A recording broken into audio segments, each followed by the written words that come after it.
All right, we're back for another day of PrizePicks NA Revival Series number 1. It is the final day, of course, and we're going to start out with our first semi-final match, and we'll talk about it a little bit more. Before that, I am JRT, joined by Exner. Cole, how are you doing today? Doing fantastic. As you said, we got the semifinals and of course finals a little bit later down the line. And man, what a four group of teams here that we have left standing. I'm really excited for this because it feels like, for me at least, we've got the North American teams that are still kicking around here, that are looking really good, that are looking really excited off the player break. Yeah, I mean, off of that, let's check out the bracket and see how things shaped up yesterday and talk about those four teams that remain a little bit more, as we'll get that on screen for you guys. And yeah, so you see NRG, Nouns, Wildcard, and Elevate, all playoff teams last season in ECL. So for me, we're probably going to get some really, really interesting matches. I have a ton to say about both of them, but for your money, what do you think's best here? Which match are you most looking forward to, I should say? I mean, for me, I think it's definitely this opening matchup for NRG. As we said, toughest test was yesterday, and they passed it with flying colors.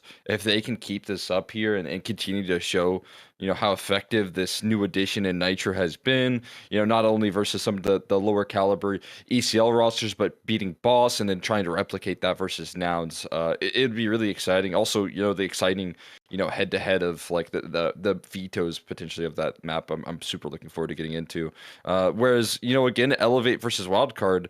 Yesterday, Wildcard just showed so much depth, and again, there's more like really exciting vetoes. I think that Wildcard's going to be very happy that the permaban of Elevate is Inferno. Yeah, honestly, for me, Wildcard's the most exciting team right now. Like with the two new additions, two Swedish players, I think both Suspe and Fozy are looking quite good. The Yeah. ping isn't really impacting them too much. That's a team to keep an eye on. I think they're going to be the next ones to impress a lot of people. But all these teams are fantastic, like we were saying. Let's jump in to the Prize Picked Analyst segment and talk more about the individual players in the match we're about to cover, which is, of course, Nouns up against NRG. Starting, of course, with NRG. Yeah, we can go ahead and hop on into talking about some of these players and some of these rosters. As you had mentioned here, I'm looking forward to seeing if Hex can keep up this performance. Yeah. Obviously, he was very impactful yesterday. I felt like he had a lot of big moments, a lot of big clutches. Same thing for Breeze here. Both of these players, absolutely performing, dropping big numbers. And I was really surprised with Breeze because sometimes I think he takes some more difficult roles and it can be more sacrificial, but he was making it look so good and still dropping big numbers. I'm really impressed with the fact that he can do that. As for Nitro here, we definitely did see that as he played up against some of the tougher competition, he was no longer dropping those monumental numbers. So it'll be interesting to see if he can, bring back this level. Because again, when you look at this, his numbers looking pretty high. Yeah, I mean, if you look at Breeze, OC, and Hext, all three of them are averaging, I think it's at or over 15 frags per map. So all of those projections seem kind of realistic to me. But in terms of the estimate on Nitro, that estimate is maybe a little a Yeah. little much because he is a good player and I think he has the potential to frag out, but the competition is really tough today and he's also got to focus on IGLing, let's not forget. Yes, he has been a star AGL in the past. Will he find that form again? I mean, against some of the lesser competition he has, even yesterday he was actually pretty good, but I don't know, man. That's going to be tough. I still think that Breeze is the number one player to keep an eye on. Yeah, especially if he replicates what he did Yeah. yesterday. And I guess we can hop on over to check out what the expectations are here for Nouns. I mean, out of the gates, we can talk about the AWP here in the server as well. Junior, obviously, going to be a big win condition here. This is prime territory, and he's been keeping up, really good form here on this Nouns roster. I've been super impressed. With what he has been able to do on a consistent basis here. It feels like maybe even finding a way to really stabilize his op. To add to that as well, he's got now playing alongside Rush, who has been obviously a huge key supportive element in the past for a lot of his teams. I think the amount of praise that this guy gets from his like former teammates and current teammates with how supportive, how important he is for a team, it can certainly elevate Noun's game. And for me, I think it's always interesting to see what he can do. He's also been, doing a lot better individually speaking than in teams in the past. Yeah, no, I agree. I think Rush actually, if you look at his time in the Party Astronauts, I thought he was really effective there and brought a lot of maturity and stabilization to that roster. And I think that was a big loss for PA. I still Yeah. don't feel like they've recovered since losing Rush. Yes, they're making strides forward. We saw them yesterday, very inconsistent, unable to really find their rhythm on in situations where they need it. And anyway, they'll get there, I think. But it was really a setback to lose Rush, and for Nouns, obviously a huge benefit to them. Yeah. It's really bolstered them upwards. One player you already highlighted him, but Junior is honestly the player I would highlight here. And in terms of frag expectations, that's very possible. He often pops off. He leads the team with his AWP, and I think he averaged at 15.6 frags per map. So very much in my expectation that he's going to hit those marks and also be a really important piece up against this NRG roster. And I mean, let's talk a little bit more, maybe jump into specifically talking about NRG and their time up against Nouns. And honestly, if you kind of think about these guys, they're a team that has always been a little inconsistent. We talked about it yesterday. They haven't been able to defeat teams on a consistent basis and really come through and impress us against the top competition. And Nouns is no exception. You see, what happened for NRG three times goal, not once, not twice, but three times. They pick Inferno, they win on it, oftentimes very dominantly against Nouns, and then lose the following two maps. Three times in a row and on different maps. They went through a ton. They went through the ringer in terms of the map pool, and they just could not beat Nouns on anything but that one map. So I think that's really concerning. I don't know what's going on with them or what was going on with them. Maybe, just maybe, having Nitro there will be their answer because they haven't been able to overcome Nouns.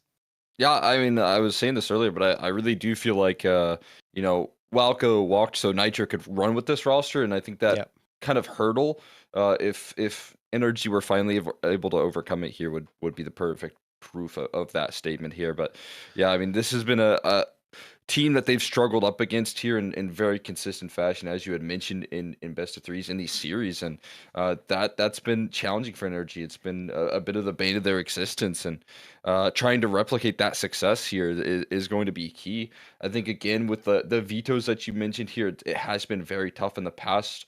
Watching them kind of struggle up against them on Mirage alongside it, and the fact that they have had that asset to their advantage here, it feels like Nouns just have their numbers so well, and I want to see if that replicates in the series here today. Yeah, and I mean, looking at those other two maps that have gone to, they went to Vertigo, Anubis, Ancient, Nuke, and Mirage, and lost all of them. So I mean, look, maybe we'll see. I don't know what we're gonna get here. My imagine though that NRG are gonna pick into Inferno. I'd be very surprised they didn't because of their success against Nouns. But it's the other two maps that they have to look towards, and maybe even Nouns will have the answer. Going to talk about Nouns now. They've actually. I mean, yes, they've been winning in ECL since the player break ended, but there have been some surprising matches, right? Like against the Holus Laser, they lost 7-13 on Mirage of Yes. all maps, right? That's their bread and butter. And then yesterday against Lag, went to overtime. Mirage won at 16-14, but I mean, we should be seeing Nouns beat Lag every day of the week, even though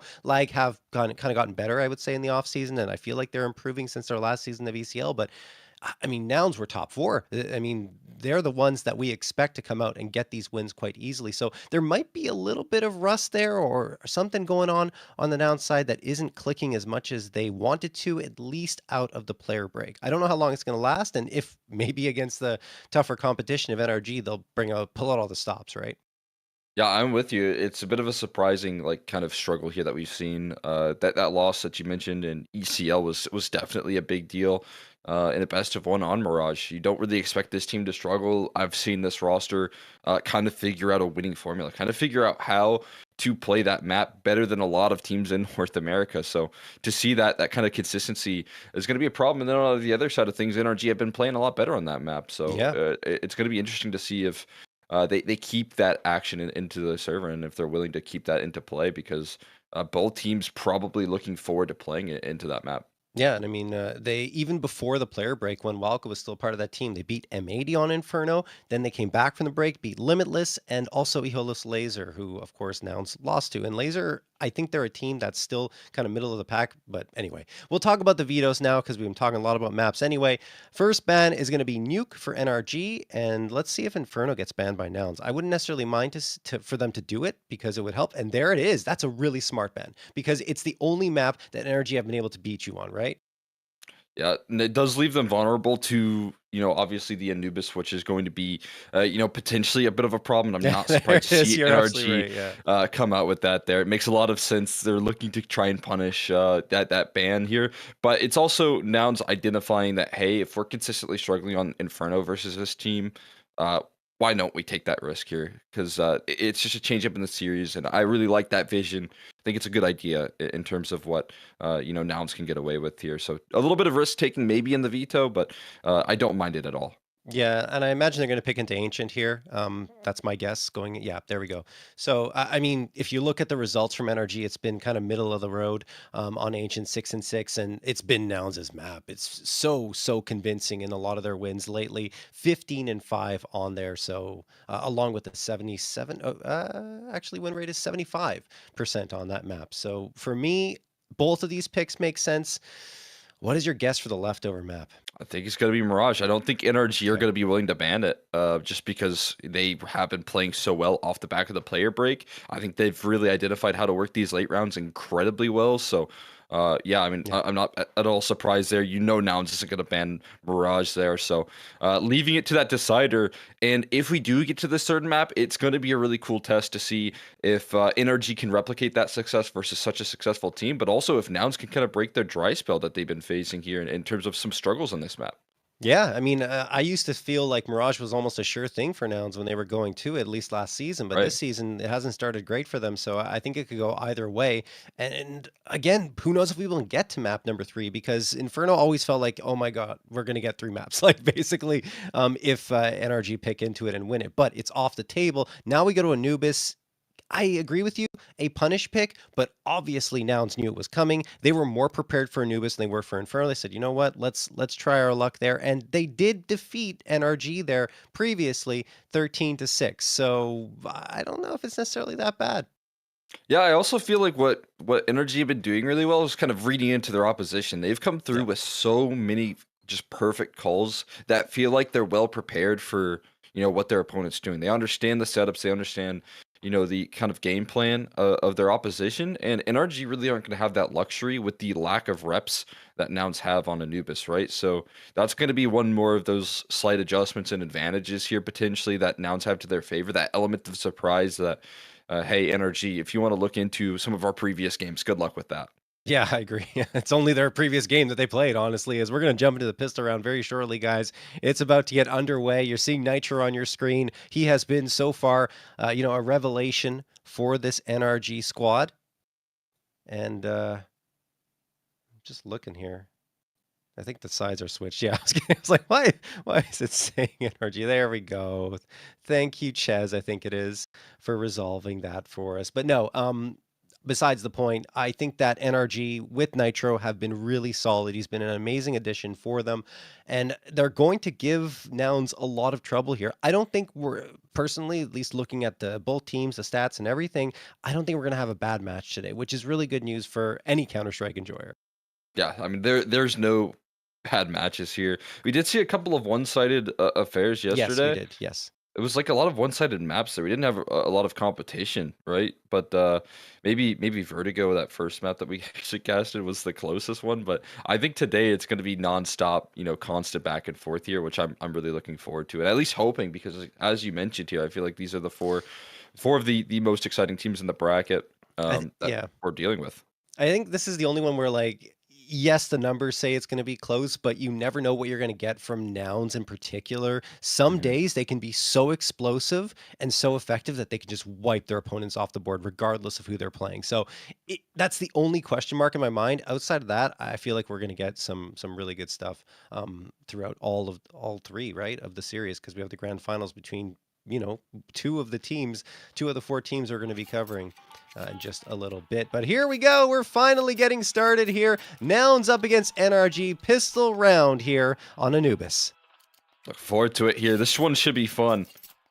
and scrappy here. If you're on the side of Nouns, they do start on that CT side, which, you know, not always the case here for teams. Sometimes they do like to kick off that T side here, but Nouns, again, trying to switch things up a bit, which don't hate the vision, don't hate the ideas. Breeze is looking to start things off on the side of NRG, and he will be able to try and spot some information. Actually, I do have those HUDs reversed, so it is Nouns starting on that T side, as is more common there. Yeah, it's absolutely that. Yeah, OC is going to get the headshot. CJ comes back with 2, maybe the 3rd. He's got the lineup. There it is. 3K for CJ. Carson planting that bomb, but it is all Nouns all the time going on towards this B site. Hext, last one standing, coming from CT.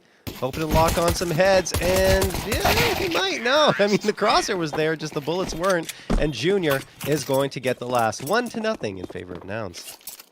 Yeah, brilliant kickoff right there from CJ, starting it off with a little bit of fire in him. That Glock entry pathing is absolutely perfect. 3 headshots rolling through to complete that difficult B-side take. Quite a bit of resources there from NRG, ready to hold it down, but I mean, CJ, one of those players that is a big part of why Nouns can take over games if he's playing very well. I think when Nouns are hitting their peak, it does come down to, like, maybe some of the lesser expected players to really, you know, show up in a big way, and CJ with his aggression can control games pretty well. Yeah. I mean, typically CJ isn't really going to be the primary entry fragger. Oh, it's usually Carson, and Carson, speaking of which, just takes one to the dome. He is gone. Now Junior's job is just to guard the gun. He'll probably attempt to ferry it away once he sees that the coast is clear. But he needs to be careful here. But yeah, no, what I was going to say was at the beginning of CS2, CJ was their entry. Like, he was going for all the fights on T side, and it was amazing to watch. Now he's more of a secondary, maybe a third entry. Third player they rely on for entries, but honestly, when he's feeling his game, like you were saying, he's so scary and so dangerous for his opposition. George is going to upgrade to that gun on the ground, right, George? No? He doesn't want to. I don't blame him, I guess. It's an anti-eco, so he knows that the MAC-10 is really potent up against the unarmored pistols. Yeah, and still trying to remain anonymous here, as they're contacting and taking a lot of space as well. I mean, the worst idea, as long as CJ can still stay alive, and he will. That's an important fight. And if he went down, this round becomes a lot more awkward, a lot more chaotic. I think they should be able to avoid that. That's exactly what we're seeing here. Hex and Breeze with USPs, looking to box him in. Really good damage being done, but only a single casualty here for the side of Nouns.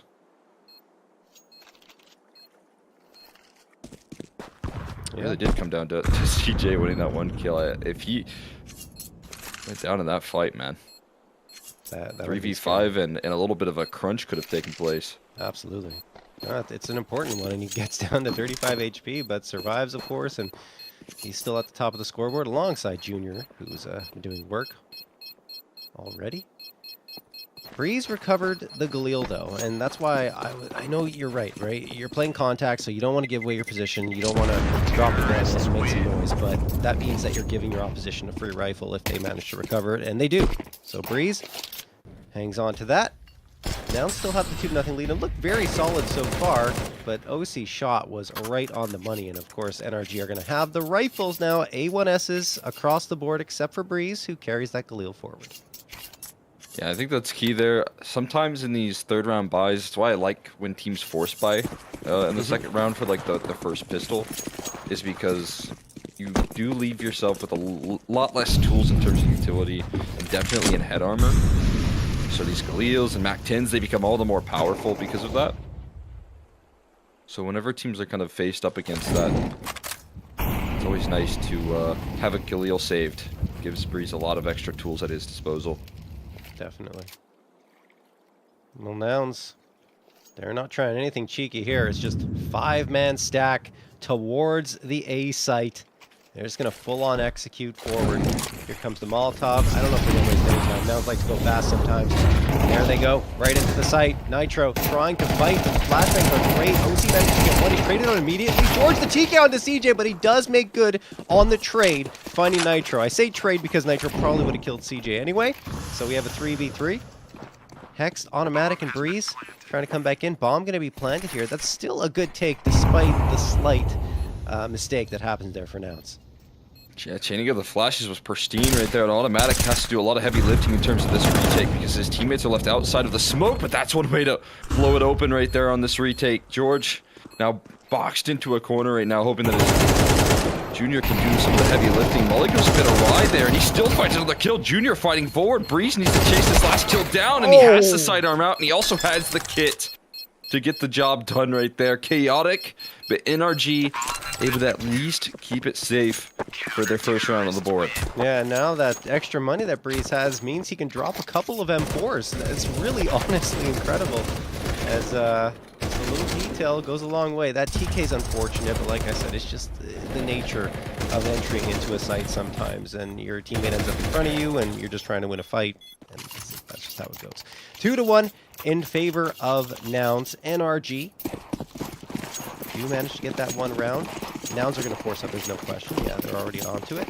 2 AKs, the Galil, a MAC-10, and the Tech. And on the energy side, like I said, you know, there's some drops available. They choose for quite a mixed bag of guns. An MP9, a UMP, a FAMAS, and then the AK and the AWP are the other two pieces. I think that they wanted to get the AWP for OC, and that's what Breeze invested into instead, which I do not mind.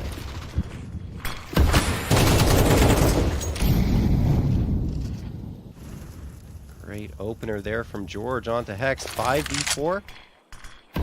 Favor of Nouns, who are trying to isolate that round victory for NRG. It would really hurt their economy. Automatic wins the fight on Carson. He was looking the other way as he peered around, so good timing for Audi.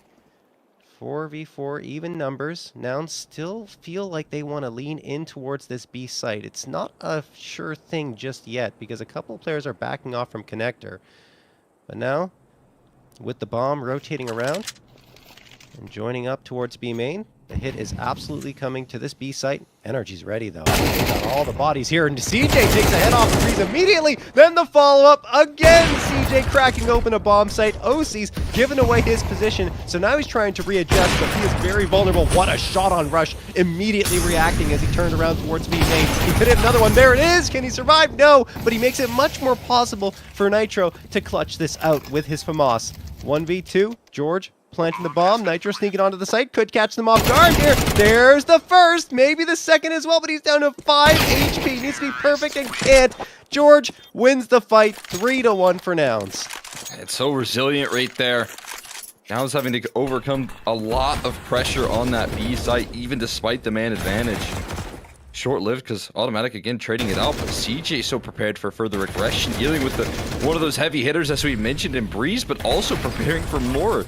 He just took him down piece by piece, and OC, who looked incredibly sharp on some of those op shots in transition, trying his best to make it manageable, but just couldn't quite enough right there. Nitro doing the same thing, trying to make it happen, but can't. And again, a great start to the Nouns T side here, breaking that economy as soon as NRG get lifted off. CJ as well gets a chance to feast here with the MAC-10s. Gets taken down low, but he has teammates in support right behind him. It baits OC in right there, and that's what Junior was waiting for. Well, Carson just keeps going. Yeah, this is pretty standard round here for Nouns on the anti-eco. Already a 5v2. Hex and Breeze, the most they can hope for is damage at this point. And more damage going their way. Carson, the touchdown with the nade, and Junior the last with the AWP. There we have it, 4-1 for Nouns. NRG will be back on the vine this one. Nouns trying to pull away from NRG here in this first half on their T side. Not forgetting, of course, that this is a very T-sided map, to the point where teams are picking into T-side when it's their choice, which I think, Cole, correct me if I'm wrong, it's the only map that teams are doing that on. Yeah, if I'm not mistaken, though, I did see a Vertigo game yesterday where they started on the T side. I think it was maybe Energies, but I mean, Vertigo's still very new, so yeah, I have no idea what's going to be taking place there. I would say like by default almost. Yeah, like yeah, but this is, it's like the right decision. I think everyone considers the T side start the best way, and you can see why so far, as they're fielding so much success already, keeping control of the economy here, putting a lot of pressure, trying to set up Junior for these opening duels here. I love the resources they're giving their opera here as Carson works his way out. Nice angle from Hex holding the thin line, but managed to find the kill, and now it's up to CJ. Can he do it again? No, this time shut down and some relief here for NRG as they keep them at bay so effectively. Yeah, that's a really solid hold. They had 3 players waiting there, all angles covered, and I mean, you saw Carson go down immediately afterwards. CJ tries to capitalize, but it's not even that much damage at the end for the price of 2 players, with Automatic being the only one really vulnerable down to below half health. All right, well, Nouns, 49 seconds left. They've got money. They can try for something here. I think the only risk is, giving that op to NRG for free, which they absolutely do not want to do because NRG couldn't even afford it. Rush? Yeah. See what route they take here. Gonna head it out towards that middle side of things, and definitely some openings in terms of concession, but taking these nasty off angles with man advantages is kind of how you want to play things out, and Automatic going to continue to apply that pressure. You got to be careful with this reaggression, though. It's being watched for a second. Junior fades away, and that timing is perfectly taken by Nitro. So now Junior making sure that his op isn't given away for free. I like the decision to fade away. I mean, as you lose your teammates, as you lose your riflers, like you said, the one thing that you don't want to do is give over that AWP and even find some exits for it. Yeah, I think it's just also there's so little time left on the clock, right? That the only mission was to save like 15 seconds as the third to last player goes down. Rush was trying to potentially go for a quick plant, maybe hoping that no one was on the site, but Junior fading away, makes sure the op stays in his hands and does not go towards NRG, who are still kind of tight for cash, right? They got 3 A1Ss, the AK, and the FAMAS, but on the other side, Nouns are pretty good. Full util for everyone except for CJ. I think they've already used some of it. 3 players leaning in towards that A site. There's a lurk. I think that's Carson. Yeah, he's just hanging around towards mid, where he often likes to go on pretty much any map, in particular Mirage and Ancient, but right here on Anubis too. Yeah, lives in terms of creating ground here for Nouns. Yeah. And that space will be oftentimes placed in towards the middle. But joining up back with the rest of his team. Now, Nouns have kept it pretty straightforward on some of their early plays, a lot of contacting, but now this time getting explosive on towards the site, and OC ready with the rifle, but there's so much more around the corner here. So much resistance on this site, but so far, a couple of kills manufactured off the back of that. Automatic still on the site as well. You just wouldn't anticipate all these numbers, but catching around the gray screen of the smoke is Carson, and they've got access. They've got a bomb plant here as well, and Breeze coming through on the flank, but an off playing in the post plant could be a massive deal. Junior's still ready to work his magic here. A little underhand flash, but it catches Breeze on that accident and still able to get past the AWP. It leaves Carson in a very challenging spot right now, trying to isolate these fights, but Hex just waits so patiently, and again, NRG able to overcome a tough retake. Yeah, and I mean, honestly, NRG set themselves up for quite a nice retake. Everyone played their role. Everyone gets at least one frag on the site before falling, and they set themselves up for a post-plant, almost a post-plant 3v2 with one player falling right before it. But look at that. OC gets it. Nitro managed to find Russian Pillar, hiding long enough to catch Nouns off guard, and right there, Automatic not realizing that he wasn't in the smoke, which honestly is always a little weird to me, because I thought we were supposed to have what you see is what you get with smokes, but apparently not, because if his head's showing, he should have visibility, but he didn't have any on his opponent. So that one is always just going to bother me a little bit, because we were supposed to have smokes that were a lot more accurate to what you saw. Whatever. Anyway, lots of things to work on for CS2, it seems. OC, waiting with the AWP. Incendiary, going to get tossed out here. CJ and the rest of Nouns just on a pistol.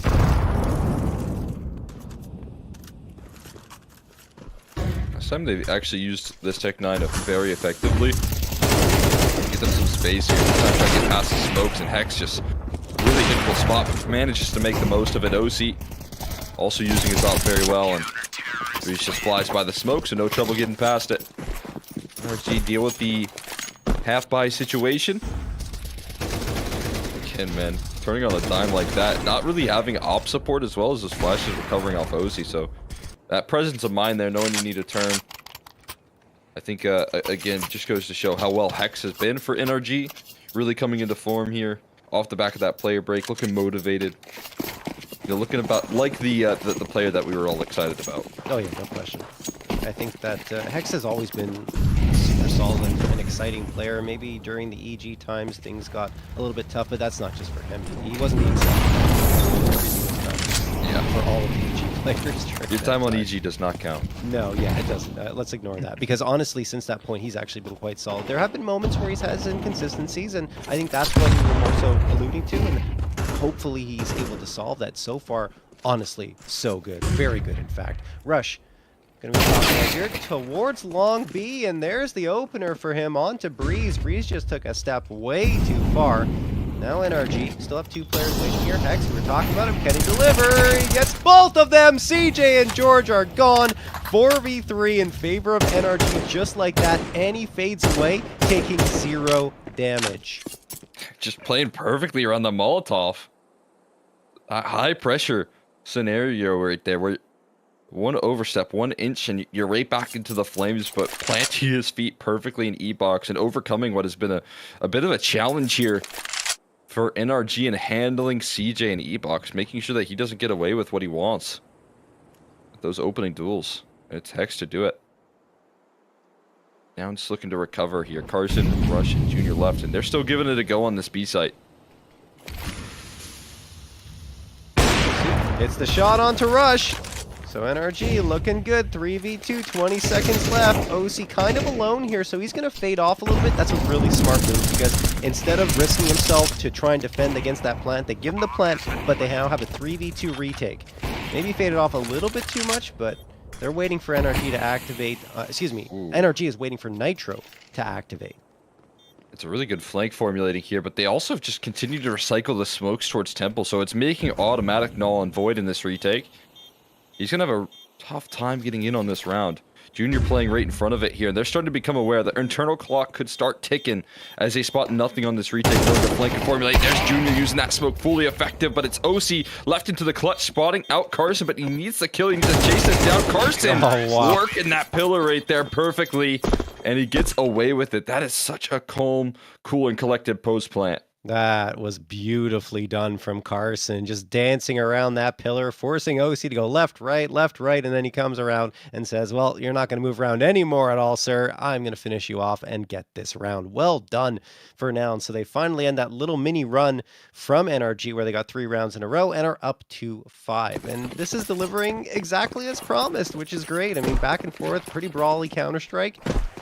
And each team trying to outwit the other. Now sending 3 players out, and oh my goodness, OC already peeks towards bridge, gets one, but Carson, the insta-trade. What a shot from Carson. He was just peeking around towards bridge. CJ also finds the follow-up, and what started out looking promising for NRG has quickly turned around and favored Nouns. Nitro's gonna swing out from A main, and he gets CJ and George. 3v2 in favor of NRG. We continue to swing back and forth. Who's gonna get control of this round? We still don't know. Since Rush gets one back onto Breeze, Nitro waiting in combat, they know he has to be there.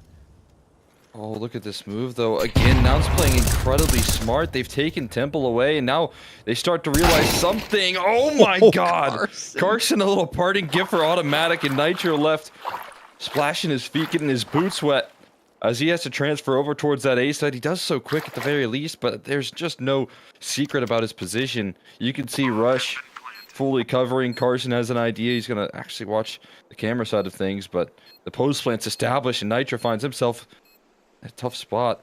Without a kid as well, but he does have a Molotov to use effectively here. Spotted out some timing, but now he's also found out. That utility going on in, a Molotov to at least cover one of those bases here. Smoke for the bomb could be huge, but still just not really baiting out any peaks just yet. That smoke goes wide. Oh Big my time god. right there. Still able to find Rush quickly. Now he needs to bait out Carson, unsure of where he's coming through. And Carson, he starts to get panicky, but the time's already ticked too far. And he still finds the kill on his way out. Carson this time bringing in the clutch. Wow. I mean, that's unfortunate for Nitro. Gets away, too, and picks up the AWP afterwards, but that's so unfortunate for Nitro. I mean, it's the one spot you couldn't have thrown that smoke for it not... It just had a weird bounce off the lip of Cake, and wow, a bomb in full view, so he couldn't really stick it.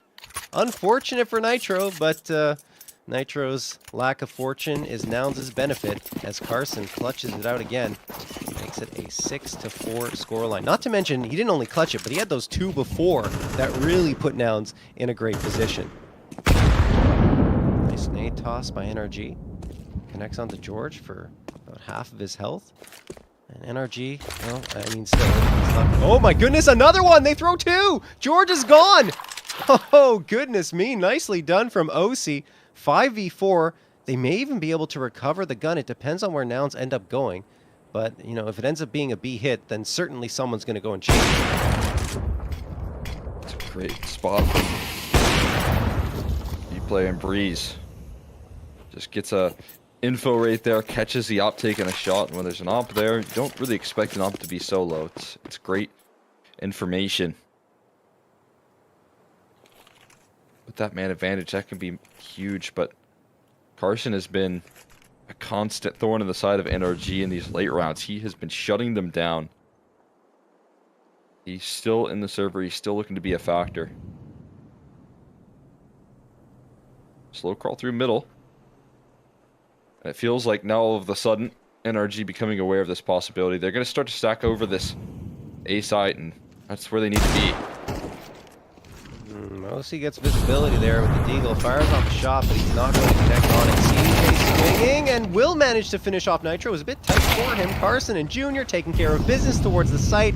And what started off promising for NRG has quickly faded away into what will be a 7th round victory for Nouns, because both Hex and Breeze are in no position to really go for a retake. Not to mention, this was a 4-spy, so their money's not going to be great. They need to say whatever they can in this round.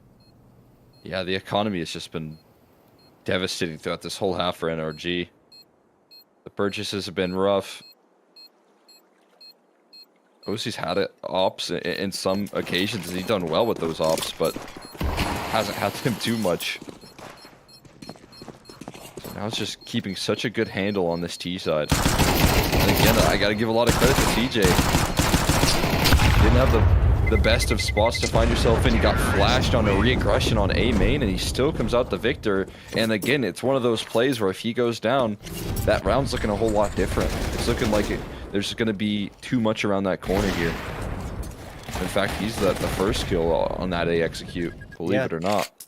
No, I mean, it looked like Nitro had the jump on him too. So definitely an important one that CJ finds to get all that space opened up. And you know, 7-4 in favor of Nouns. T-side Anubis, this is a pretty typical scoreline. 4 rounds is already serviceable for NRG. Maybe they can make it 5, but I think the biggest problem for them is their economy, right? Because they forced up in the previous round, they gambled, it doesn't work out, and they didn't have the loss bonus to absorb it. Boost gonna come through from Junior, not expected, but he legs Automatic, so Automatic gets a second chance here. Does he keep pushing up, or does he back off? He's going, great flashbang, but it doesn't yield anything. CJ and Carson find the frags. Hex manages to respond for 2, pushing out of B main. What has happened? That is very huge for NRG, because they can go and grab the guns and get some upgrades.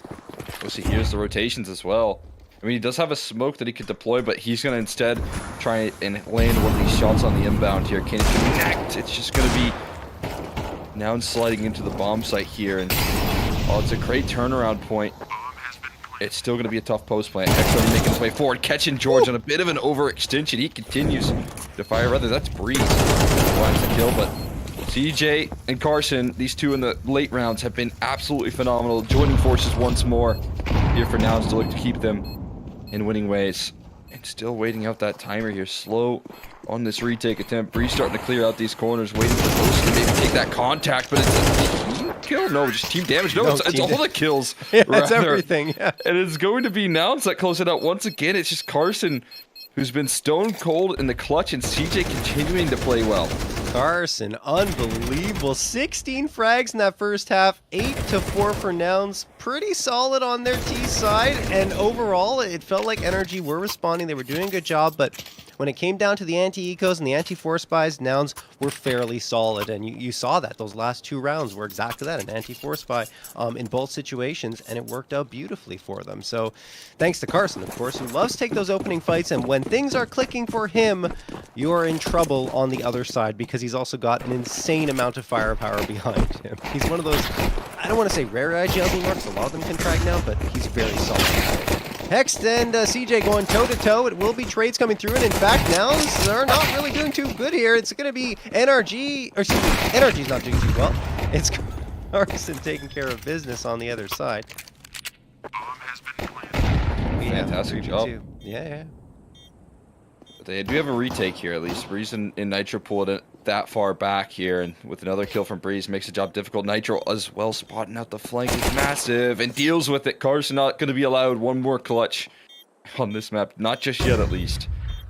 We'll see if Junior can pick up the mantle here. Still a bit of element of surprise right now, but Breeze is very careful about his position. What a quick headshot, though. He turns the corner with conviction. Now Nitro left in a bit of a panic, turning in towards the fight, but low HP. And a good spot for Nitro to jiggle out that fight before he swings, before he commits. And it's going to be an important pistol for them to win, especially considering how it started. Yeah, it was 4v2. I thought Nouns were going to take it, but they managed to slip their way onto that B site. And then the frags were great. This is a beautiful maneuvering, though, from Junior. Like, 11 HP and you get that frag, it takes perfect movement and shots in order to pull that off and pistol round. And he got it. Just fell short in the final 1v1. So Energy kicking off their T side in good form. 5th round found. Nouns on the other side will be forcing up. So they're going for, I think, what you prefer, Cole, in this type of situation on CT side if you lose that pistol. 4 5.7s and the MP9 available for Nouns. They're going to have 2 players towards the B site, 1 at mid and 2 on A. So a standard 2-1-2 setup coming through from them. Roasting in their mechanics, as they have been very sharp with it so far. I don't understand small advantage, especially if you make like kind of a gambly call like this here to stack over some heavy presence on the A side. It leaves you to a situation in which you can maybe try and lean on rush, deterring, or buying time.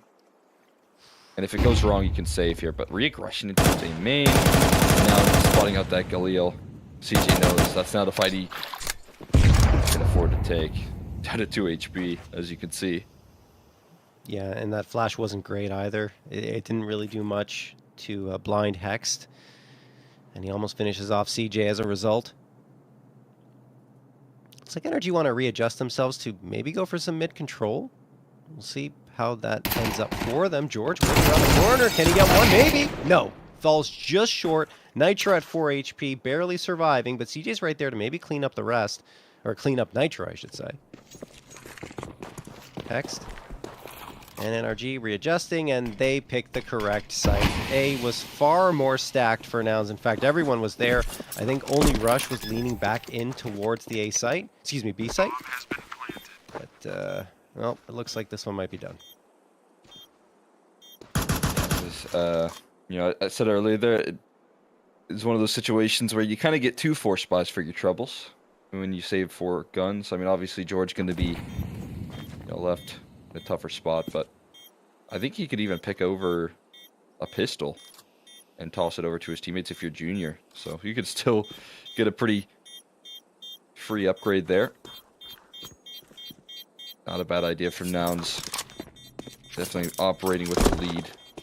It's going to be NRG closing that distance here. And as you mentioned, 4 rounds, it can just be enough on a defense to make your T side get to it, bring that life here. And that might be what we are seeing right now from NRG.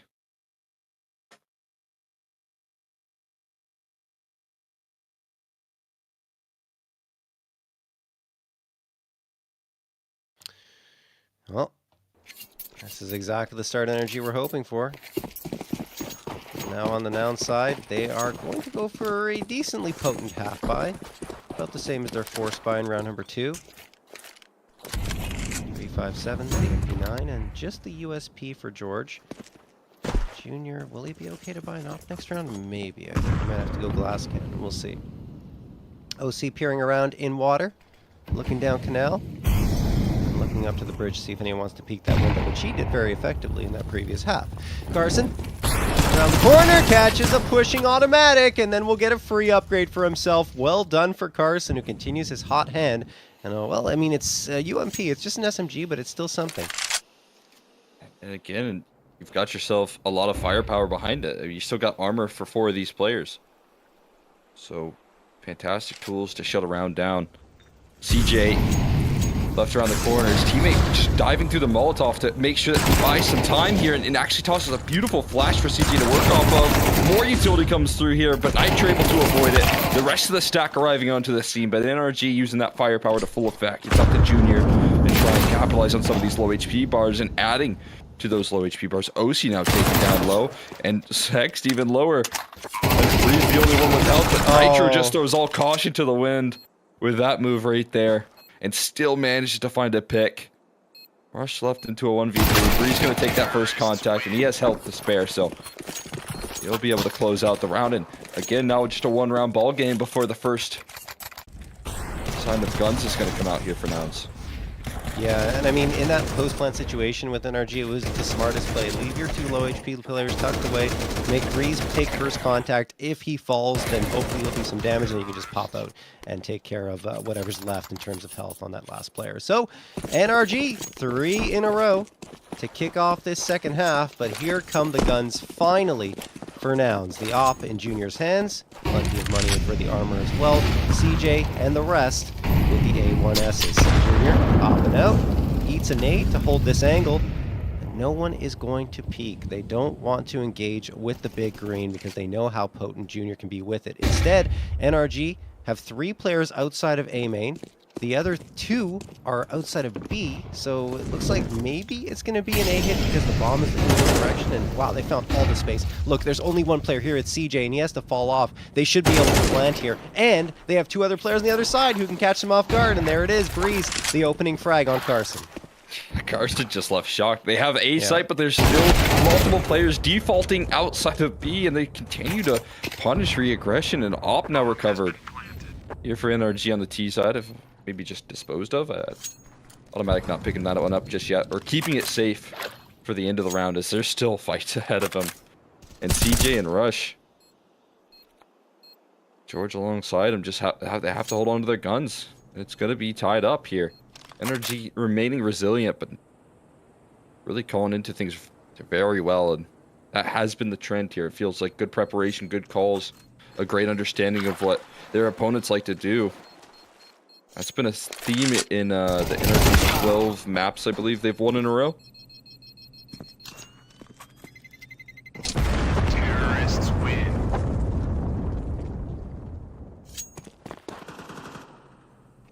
They're tied up here. NRG doing a great job up against the first map for Nouns. I think what worked out really well for them, you already kind of talked about it, Cole, but just the fact that they were already on to that A site, and Nouns were like, okay, well, let's rotate around. But there's 2 players waiting outside of B main, and they do so much damage. It was ridiculous. It couldn't have gone better for NRG with the read that they got, and then the rotations caught out in transition. Alrighty, Nouns. Defensive side looking far inferior to their offensive side so far. Rush here and out. There are a couple of rifles here. Rush and George having the MP. It's just half by for the rest of the players. How are they distributed? Putting both the rifles towards that B site, and only the anchor on A once more. So NRG, given how well things have gone towards A, it wouldn't surprise me to see them trying to abuse it again, but they're going to try and mix it up.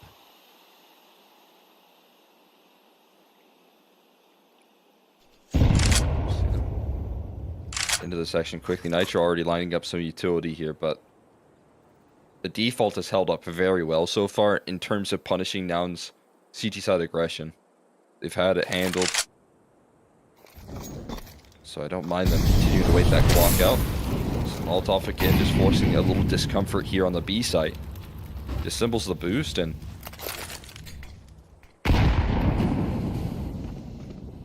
leaves them with less tools here, but Junior's still waiting. His head just rolls down because George just gets caught around that smoke. That's a wild pick right there. Maybe a little bit of vision here, but the default's still holding up. They're not letting him re-aggression. A little bit of panic setting in the Nouns on the site. He's overwhelmed by 3 players swinging through E-box. They get to punch their way through this site hold, and their reward is going to be a lead here.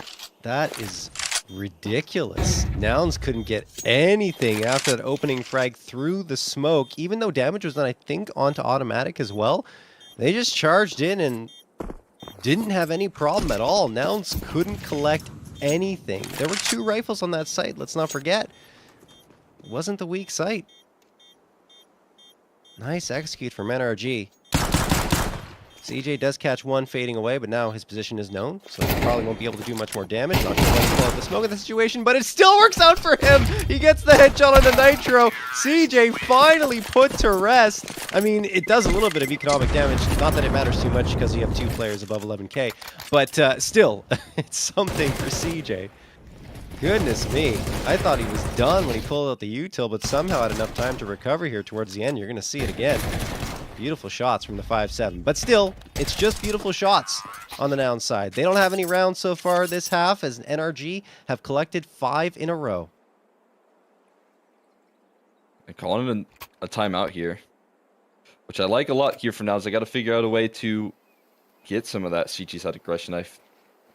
I've seen a lot of holds and more passive defenses in the 5v5 that have been punished as NRG make their moves and as they start to find opening duels, right? And that's finally when Nouns decide they want to push, but potentially could be the right route here to try and get those aggressions a little bit earlier for Nouns and try to do it in those 5v5s. We'll see. I mean, now they have Junior back with the AWP once more. Another opportunity for him to use it on this defense. So it could be one of those facilitators of that aggression.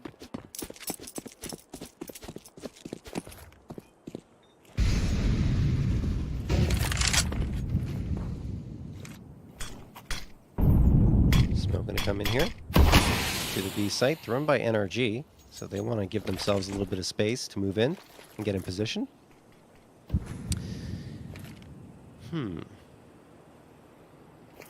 What does NRG want to do here? Hex has been playing Roadfall really well. Oh, Carson? They kind of do! Carson getting only one? Really? Oh, I thought he had the lineup for the second. Rush does manage to get one back, but Breeze punishes him right afterwards. Junior and CJ, the last 2 standing. Junior watching from CT. He could get one here, and there it is. OC unable to challenge him well. Oh, Hex spots the head of CJ. So now he knows that CJ is pushing down bridge. That's so much information. He can say, Breeze, come along. Join me towards A. They're going to wait for CJ. He's going to wait for CJ to come out here. He'll have the edge. No, he fades off of it. Really? Okay. I thought he'd get CJ there, but now you do it. Rotate it around. Insta shot onto Breeze. Hex, there was the Molotov. He's the last one standing here, Cole, but I think it would have been better for Hex to wait along for that player and then go back towards the opposite site. That's what I thought. I thought it was bait and switch. Yeah, they're already pressing the issue as well. He's going to get the numbers punched in, but he's going to get surprised. What a great jiggle, though. There's a player on his left. Yeah, certainly is. CJ to seal it barely with any HP, but as I said, it's not Junior starting off the round, but finding a couple of crucial picks, catching just what was a small mistake in NRG's late round when Breeze does so much to knock those entries on the site right there. Get a couple of big duels. One here. It's all nullified by this pick from Junior, and those are the mistakes I really thought NRG were kind of cleaning up coming into this season here off the player break, but just one small overstep cost them dearly, and that's going to finally allow Nouns to get the round back and get the first of the half. I think, to NRG's credit, I've seen a lot less of it since Nitro joined the roster. That's it's rarer now, which I mean is normal for every team to have a misstep. That no one's going to be perfect ever. And I think in that situation, it was just, one moment away from closing out the round. But Nouns, we have to give them credit. They're a solid team, and they can do that. George going to get one onto Breeze after he pops the smoke. Rush traded on immediately. No, George's around the corner too. There we go. The shots are hidden again for NRG, and this time they have the smokes and everything ready to be thrown, likely blocking off visibility for Junior, and there it is. Right after that, OC gets the frag onto Carson. This should be a save called immediately for Nouns. 2v4, you have no money. Don't challenge any further. It's done. Yeah, well, I tell you what, small mistakes don't matter if you say, hey, we're going to run that execute back, and this time we're going to smoke off the angle, and then they have it's almost a mirror image there of the level of success on the B-side openings. And this time they do have the smoke. This time they do get that side access. No need to play that late round there. No need to create any chaos. Double digits landed here by NRG. Just a hiccup. And they are right back into the driver's seat on this T side. In fact, they could be going for some interesting hunts here. CJ. Well, you know Hex wants to chase around that corner right there. Got a lot of cash flow in reserve, but he waits for the flash as well. See if he can find the kill. Not quite. And another one offered up by Junior. Won't be able to chase down Nitro as well, but some good exits from Nouns to hold on to their weaponry. Yeah, no, they're pretty solid at holding on to their guns in those safe situations. And I mean, Energy could have hunted even more aggressively after that, but eventually they say, okay, is it really worth, you know, reinvesting across the board for this? And the answer to that is absolutely not. So they decide against it. They still win the round. Since that second half, Energy's been on a 6-1 run. Nouns having trouble answering here against this offense. Oh, nice push. Good flash. They get out there. Can they get the frag? Yes. Rush gets it, and he immediately hightails it out of that position because there's no reason to overstay your welcome. They have what they wanted, which is that man edge. NRG still don't have the bomb on their backs here. It's left all the way towards T-spawn, so Automatic's going to be on a mission to go and grab that. He doesn't know how far forward someone might be, so he has to be careful here, especially considering that push. But in the meantime, they are going to gain ground in towards that A site, or NRG, with Hex finding the frag onto CJ, and evening out the numbers at a 4v4. George immediately responds. He's trying to get a follow-up as well. George, oh, beautiful flashbang. Carson, trade comes through. It's back and forth here. Man advantage is something that Nouns do not want to rescind. Unfortunately for them, they've overplayed their hand towards A. Automatic sneaks onto B and plants the bomb for free. This is going to be really interesting now. Because you got OC playing in a late round here and Automatic alongside him. Two players with a lot of experience here, and OC ready to catch the initial. Carson down early on the retake before his teammates can even get involved right now. And they're still waiting behind this Molotov. Junior has to remain patient before he can inch his way forward. Another Molotov is thrown in, but Junior ignores all caution, runs through the flames, and Rush tries to save, but he burns. And in unison, OC and Automatic will complete the clutch. One from the grave. NRG get 11.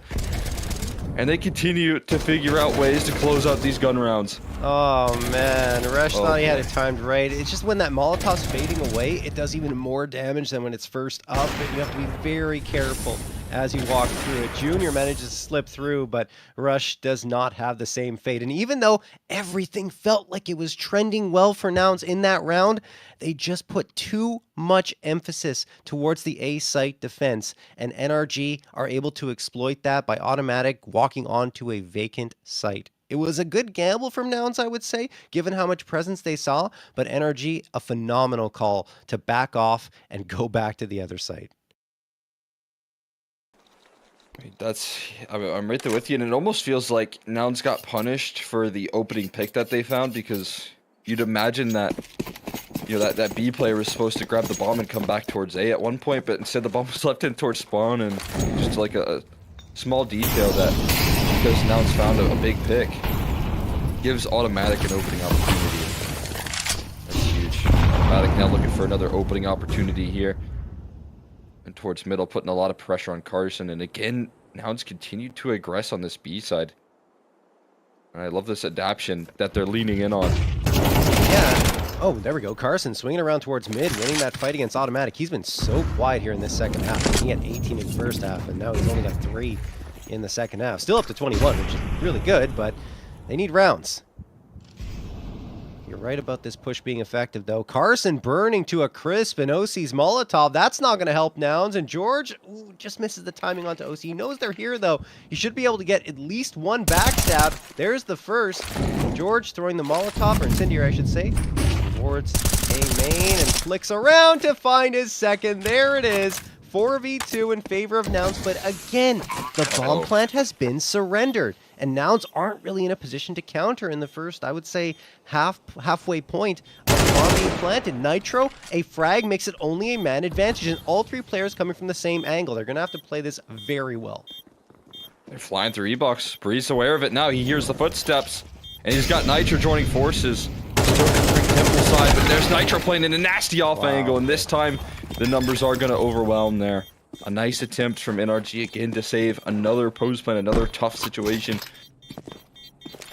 Unable to do so. George Jr. standing too tall They're going to grab themselves 10 here, keeping NRG away from that map point here.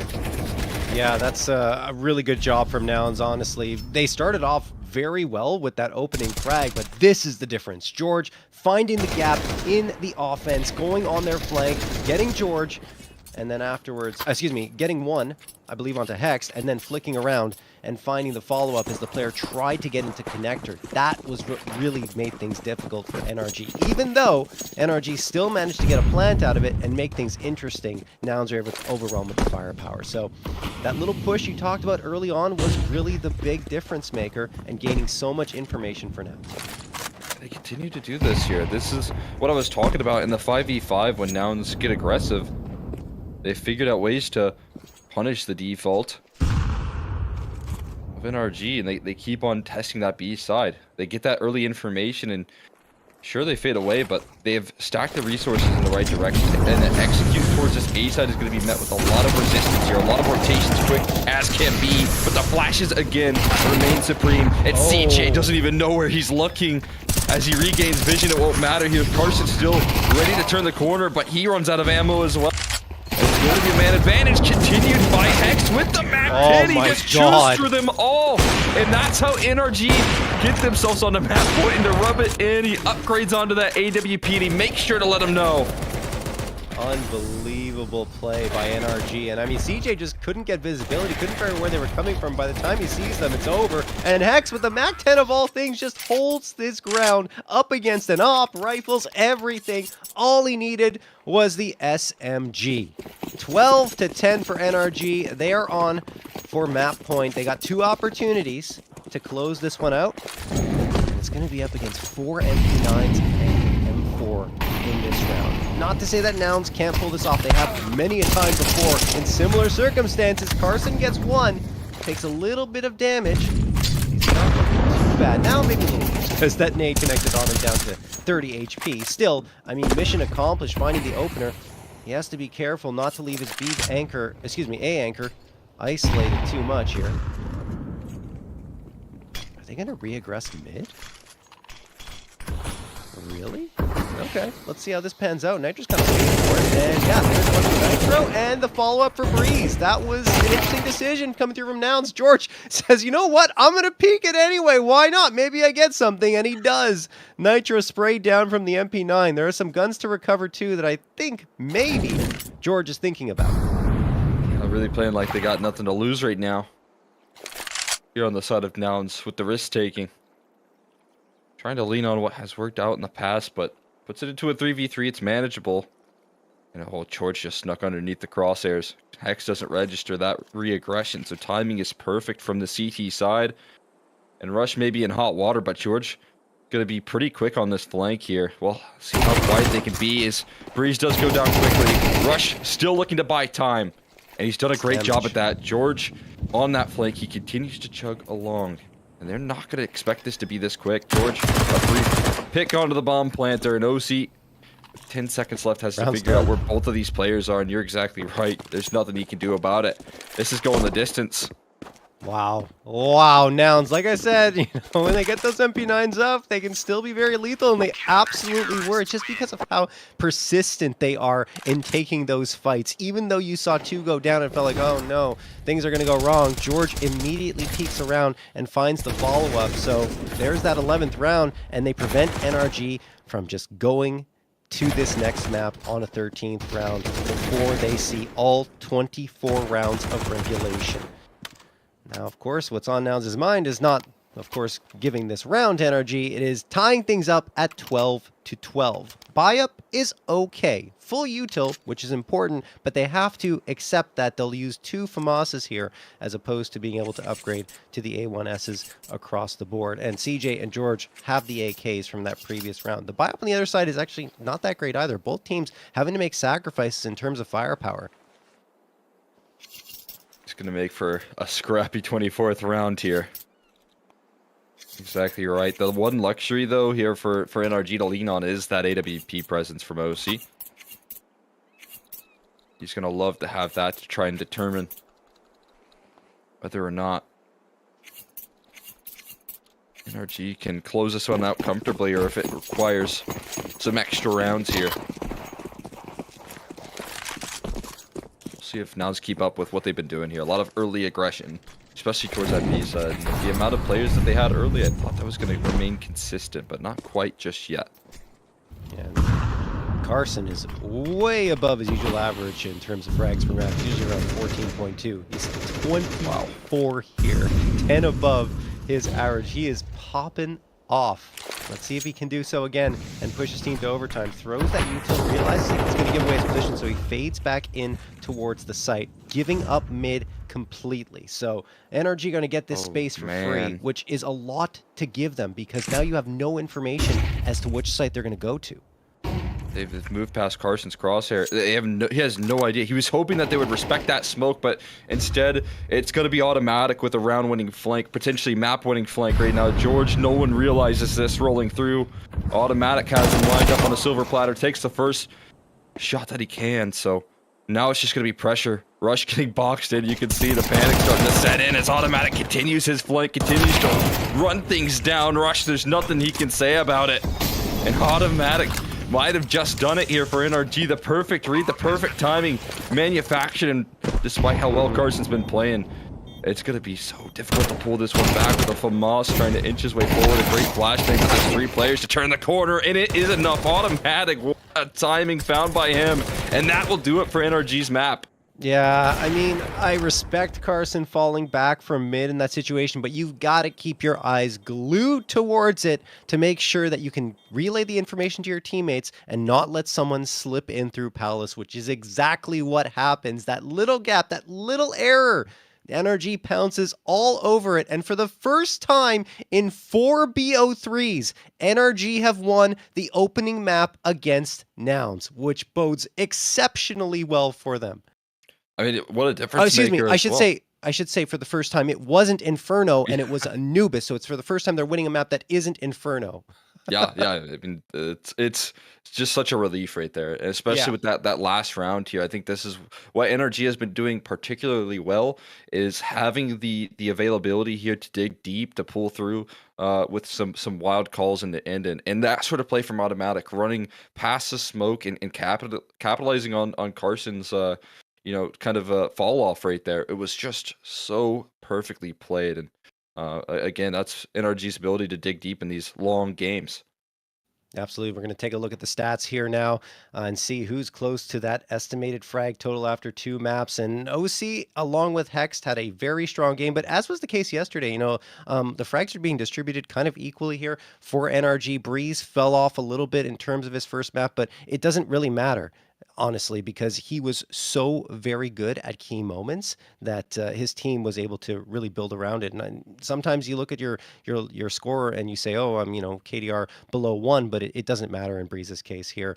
And the rest of the squad did absolutely everything they had to at the right moments. Nitro continues to be good. That's the one thing that stands out to me, right? He's sitting at a KDR of 1. He contributed only behind OC and Hex by 1 frag. That's nice to see.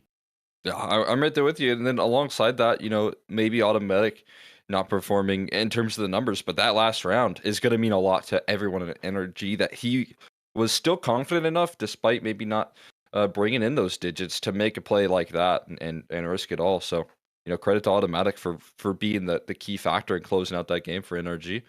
Take a look on how Nouns is doing, and as you said, Carson really putting up some numbers here. A Anubis specialist map from him right there, and already getting close to the PrizePicks estimated amount there, and 100 ADR to boot.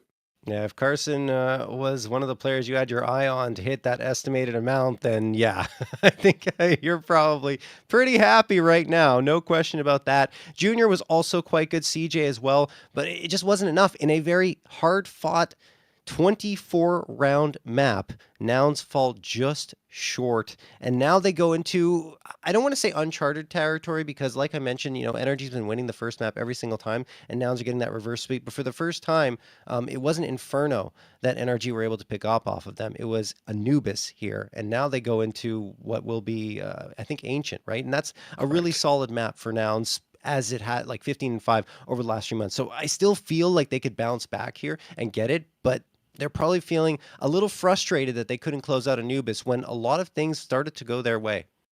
Yeah, but also you have to take into consideration that they substituted this band for Inferno, and it just felt like the right idea. Try and Yep. replicate that success. If you kept on running into that brick wall and you kind of knew Inferno was going to be a problem, and maybe you still don't have the most comfort on Anubis, you put up a great fight, and now you do get to lean on Ancient. It's a very similar scenario to what we talked about with wildcards yesterday, where if you were to bounce back, it's obviously going to be on Ancient. I think the big difference maker is that I think NRG are going to utilize some of that momentum. They're very happy with the way that closed out there, and the little comeback that they had to put together in that second half looked really clean. Yep, absolutely. So, with all that being said, guys, we are going to head to a quick break. When we come back, map 2 between NRG and Nouns.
All right, and we're back into it. Nouns up against NRG. They're going to be on map number 2 of Ancient. We already talked about this in the pregame, Cole, but this has been a phenomenal map for Nouns over the last 3 months.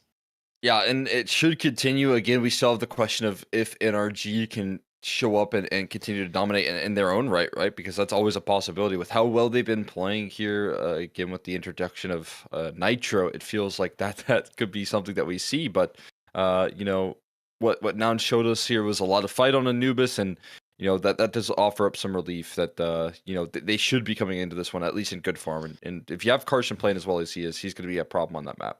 Absolutely. And I mean, look, another thing that's going Nouns' way, they've won 8 in a row here on Ancient. It's been absolutely incredible for them. Wild card, they've defeated them twice. Party Astronauts once. Elevate also in the mix there, and Lag and Laser recently. So it's been very good for them here. Over on the other side, this is actually the first official with Nitro in the lineup on Ancient for NRG. They haven't played the map yet in any sort of official capacity. I'm sure they've scrimmed it, but we'll see if all of that practice will be able to pan out into a win against Nouns, which, again, they've had trouble taking maps off of. It's a good sign that they were finally able to take something other than Inferno away from Nouns, but it's still a very tall hill to climb. Yeah, I mean, overcoming some of the demons in that sense has to feel like such a relief for NRG, who only know the feeling of victory up against Nouns recently, at least on Inferno, but still coming up with some challenges here of like you said, being going up against a pretty tough map here. It's both strong and, as you said, this new iteration, it feels like could be a challenge for them. But as we said, I think that Walco, what he's always done very well is bring that playbook over and have excellent ideas to start rounds. So if that trend continues, you know, you could still see that strength being shown from NRG, and especially when you know that third map is what we have to look forward to, that decider of Mirage. Like, honestly, I hope that we get to see that, just because it would be a very exciting affair watching the two very strong Mirage teams battle it out. Well, the odds would dictate that you will get that third map, Cole, because in all 3 of the previous BO3s, they've gone 2-3. But maybe NRG will end that trend here with a victory in map number 2 and finally come out with a 2-0 against Nouns. But I don't know. It's going to be very, very hard fought. I have no doubt in my mind there, as we're about to go live with the pistol round here, guys. Should be into it in just a moment. But I mean, one question, I guess, and you kind of already alluded to it, Cole, is do you feel like Carson is going to have that same form going on to Ancient? I don't see why not, right? Again, comfortable territory here.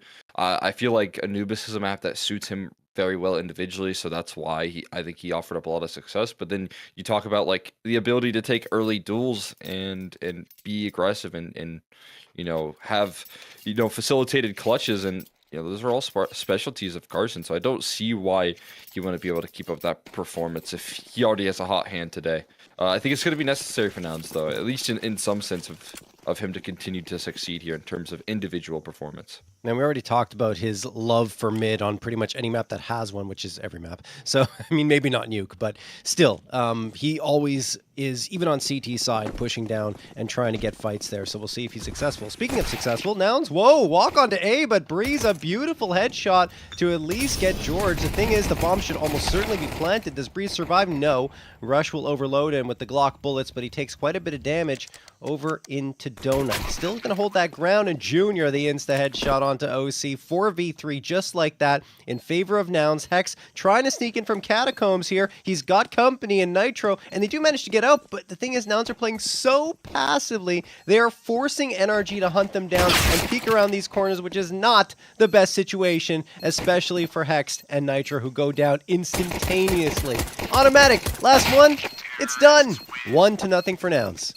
Really smart route right there. Nouns, I mean, knowing that what the best pose plan is on that A side is just having donut control.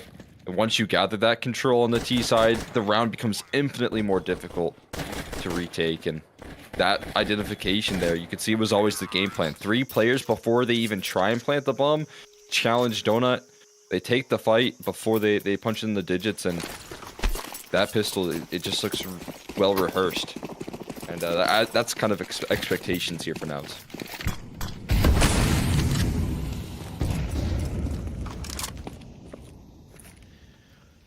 All right, so Nouns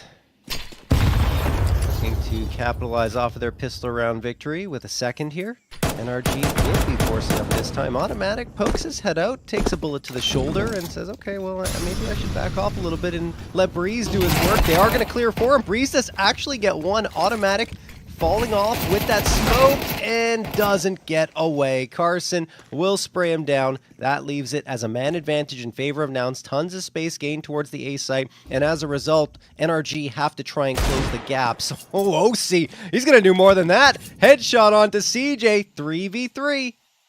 Okay, OC. He's got that one-shot potential, but it's not with the op right there. And Hex got himself entrenched in towards this A main side of things. Things become a bit more difficult here for Nouns. Find themselves in a 3v3, uncertain of where they want to finish, but it does seem like that lean in towards that A side is going to be the game plan. Rush and Junior looking to meet up with Carson, who has maintained this donut control throughout the whole round. And now, as smokes come in, Hex position becomes all the more interesting. He's got to call in for the reinforcements here. He hears all of this utility, he hears the footsteps, and he is going to wait. But they're fully aware of the possibility of this late flank, and we'll see for how long that remains true. They plant the bomb, and immediately I think they're getting tucked in towards donut.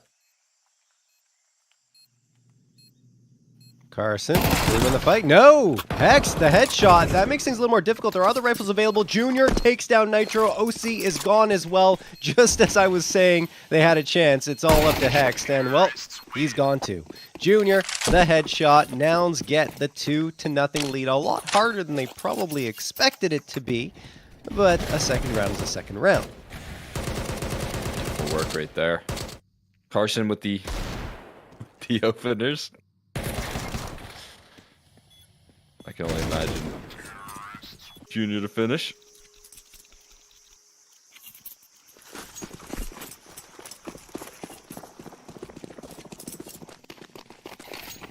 You only get a little burst of that, not the full thing. Alrighty. Carson.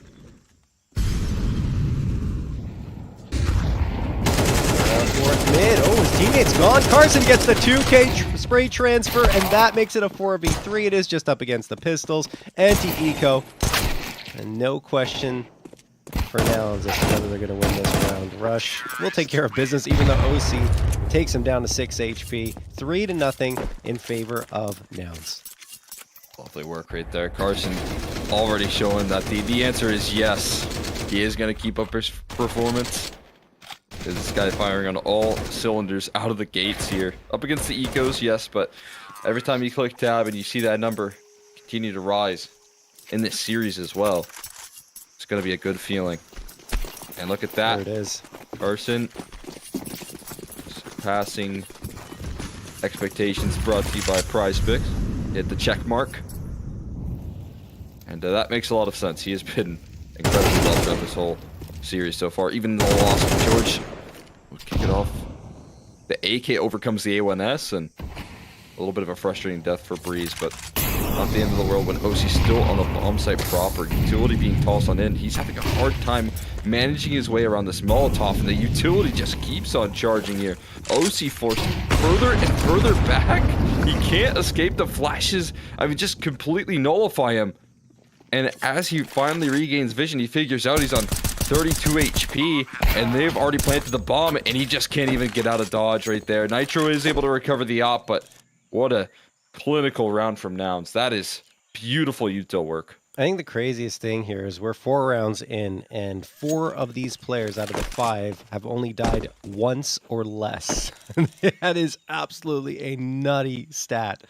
And George's down 3 times, but, you know, he takes a lot of fights sometimes, and that's mostly the reason why, but it doesn't matter at all. Nouns have been so dominant in the opening moments, and they're going to chase. Why not? You've got the money. It would be so much more painful for NRG to lose these guns. There's one collected. Nitro hiding with the op. They know he's nearby. Oh, Nitro. It's a no-scope onto Carson. Can he stay alive? No! Oh, what an effort from Nitro to save the op over. Junior is going to collect him, and that will make it 4-0 for Nouns with nothing saved over for NRG. So this next round becomes even more difficult.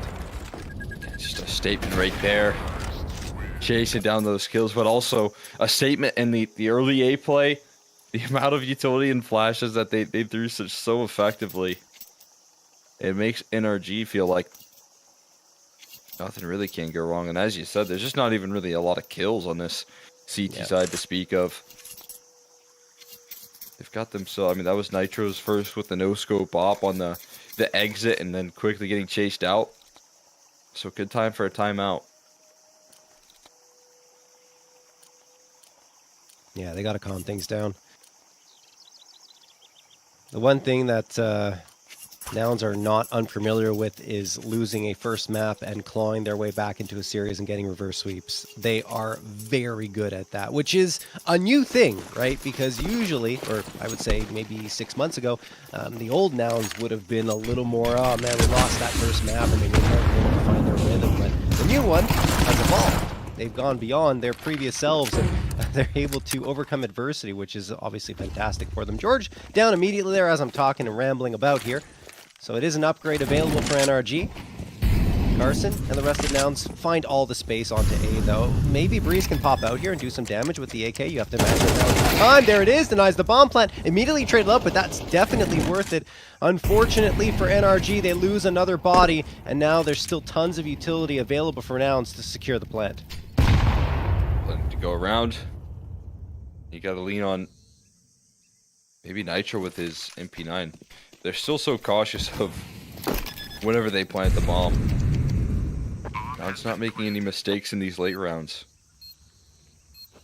And everything covered here. All bases checked for now at least. Carson kind of backing it on up. And towards CT spawn to continue to hold off this space. Automatic finally goes to the corner and immediately dismissed. Nitro thinking better of it.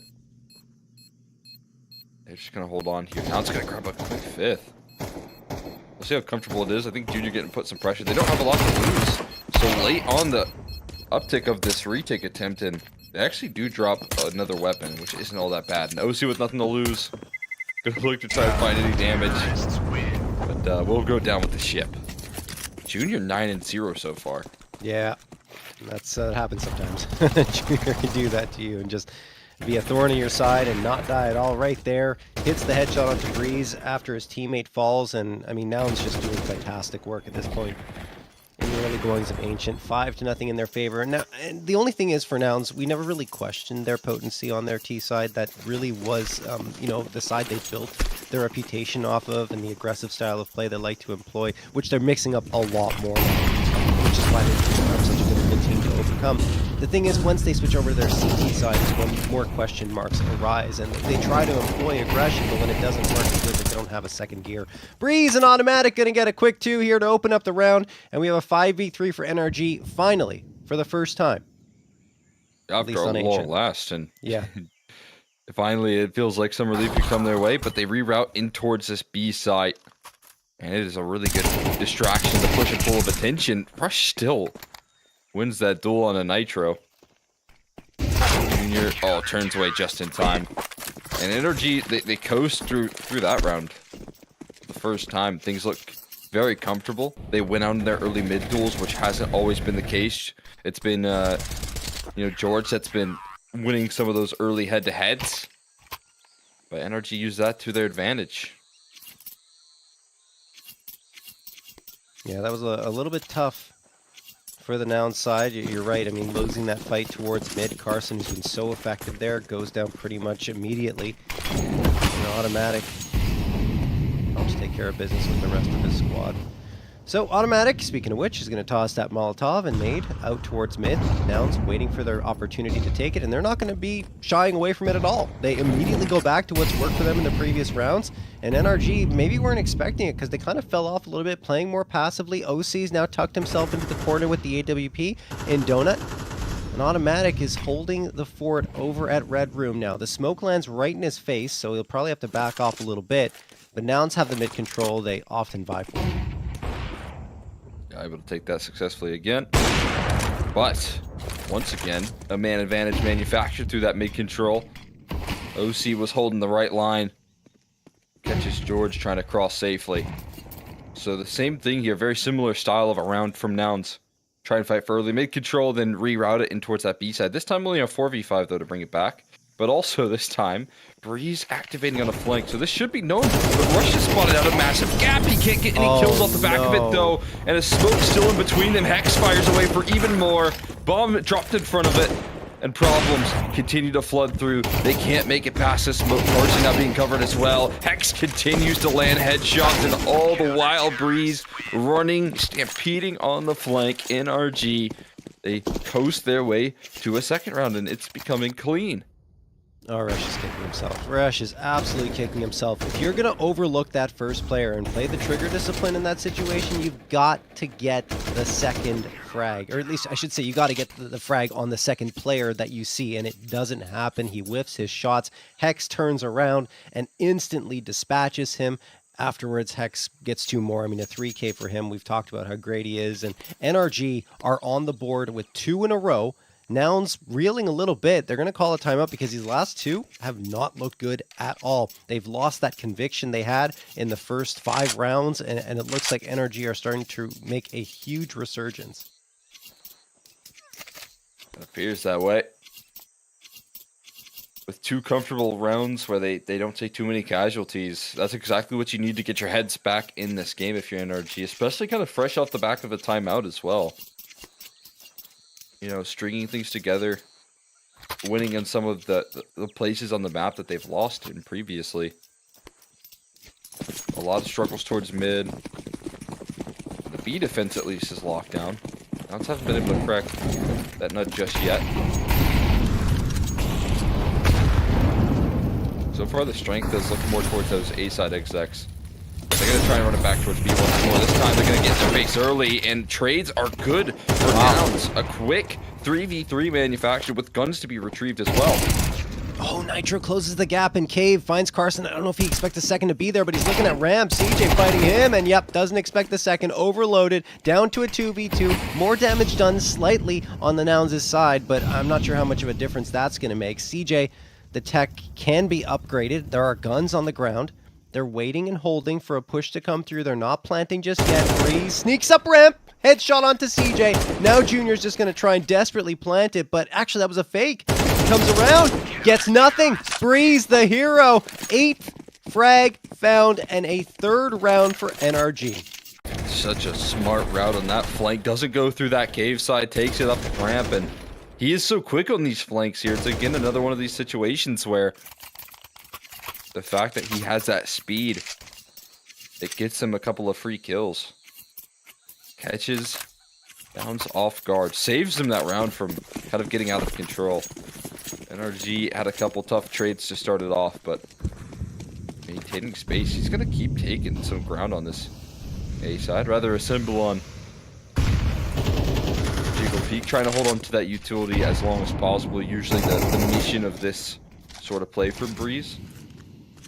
So the question does become how early Nouns can try and abuse that. Oh, okay. Oh, wow. Just a wall bang headshot for Hex onto Carson. Carson's probably a little frustrated after that happens, but a very common spam into that panel. It does not end up in much fortune for Carson. So there's a beautiful 5v4 found for NRG. You don't have to see them to get it. Automatic. Ooh, Nitro getting tagged by Junior, down to 9 HP. Automatic creeps up, gets one, and fades away successfully. George, he can't really force the issue either. Just throwing some util out. There were 2 players in Donut. This is also a round that's favoring NRG in the early goings. Really trying to trace that one out, but just not given the luxury. Automatic, so elusive. George looking to recover it through a fight up against Hex, which is not really a fight you like to take. Guy's pretty sharp, and he continues to be so, man. Just too quick with that AK in hand. When he gets it on the defense, it becomes a big problem for you.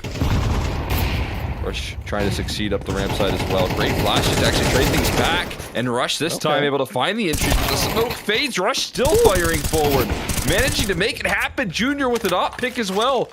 A 5v2 has crumbled into a 2v2 now, and a chance. Again, there's a big flank here, and again Breeze goes down. Oh my god, Nouns pulling this one back. Junior and Rush out for some redemption. An automatic is position noted, and he's going to knock down the last kill. Junior retaking control of the round. 5 unanswered frags there for Nouns. Junior, unbelievable stuff. He's up to 13, and they finally end the win streak for NRG at 3. But the problem there, we talked about those rounds where you're like, what is NRG doing? Why does this happen? They're fewer and more far between, but right there is one of them where you're just like, why are you doing what you're doing? Why did you allow that space and taking those fights instead of working as a unit? They're all going for individual fights, and they end up losing a round that was pretty much a sure thing in their favor. Credit, of course, to Junior and Rush for pulling that one off, because impressive shots coming through, but NRG were the ones who should have been able to hold the fort there. So Nouns ensuring that the most NRG can get here is a tied scoreline going into that second half. They want more than that, of course. Breeze firing away. Molotov sails in. He has to give up his position. Trade comes through. Junior getting automatic, and automatic Carson before that. NRG getting really aggressive down ramp. Now they're holding for it too. Rush, a freebie on Dex. I say free, actually. He took a lot of damage. And now Nitro is going to get the insta trade. Back and forth we go again, and Nouns continue to hang on to their man advantage very, very closely. Yeah, Rush understanding his position right there. Again, catching some of that aggression. Then look what the other side of the map gets. Breeze just walking right into the angle. Now OC smoked off. We've already seen how effective the utility can be from Nouns. So does NRG even want to give this a go? It's again planted for Donut. As I mentioned earlier, it can be too powerful to get past. There's no kit on the CT side either. It's just a save. Yeah, they're just waiting for overextensions, but they're gonna fade out. Yeah, without the kit, you really can't. You can't afford to go for this one. And given the money situation as well, you just got to save. So, I mean, NRG kind of their own worst enemy right now. In that previous round, it didn't go well for them, even though it felt like they should have had the edge. Now, instead of Nouns just being perhaps more strapped for cash or having more issues, they're sitting pretty. They've got a 6th, now a 7th in their hands. And the lead keeps on getting better for them here on Ancient. I think NRG, now might be a good time to call another timeout. 5v2 is gonna be a big determiner here for Nouns. Yeah. That was your pathway back into a more competitive half. Now it's not so straightforward. Couple twists and turns here for NRG to navigate. They have to do it with a UMP, rather a full mouse now, and a 5-7 for Breeze. But at least giving him some resources here. No longer kind of stuck in that solo A side hold. He's got an opper ready to go, but good read for Nouns. I mean, targeting a bit of a weaker bomb site in terms of the numbers, and Rush has again been able to track a couple of these openings. Much better now for Rush as well. Well, as I say that, he goes down immediately. Good trade from CJ. Hex trying to support his squad. Flashes out of cave. Can't really make his way out. Smoked off. Might be in the box. They don't clear it. Hex with 2. Maybe even a 3rd going to come through. Indeed it is. 3-piece for Hex. NRG right back on the board with a 4th round. What a play. Now Hex just playing that one to perfection right there. Tosses a flash out and buys a little bit of time. But look at this. In the attempt to try and reclaim control, Nouns, they miss one crucial corner, and Hex abuses that fully. What a play. Again, he's just been really sharp. Even in that 5v2, he was the first one to go down. Well, off the back of that round, Junior, with how well he has started things off, has reached PrizePicks expectations, made it to the check mark. And oh, George, now having to watch from the sidelines as Hex uses that utility against the Nitro with the HE to kick it off, and then the finish there from the Molotov. Uh-oh. Carson finds a space, though, going in towards that B site. Automatic trying to support. It's back and forth, and it's going to be a 2v2. Bomb not planted just yet. They got to recover it. There we go. Rush grabs it off the ground. Going to plant the bomb. OC staring, watching, hoping that someone pushes. In fact, maybe he's not hoping someone pushes, throwing that incendiary. He just wants to isolate the angles. Junior just walks right through it, goes down to 28 HP, and now Breeze finishes him off.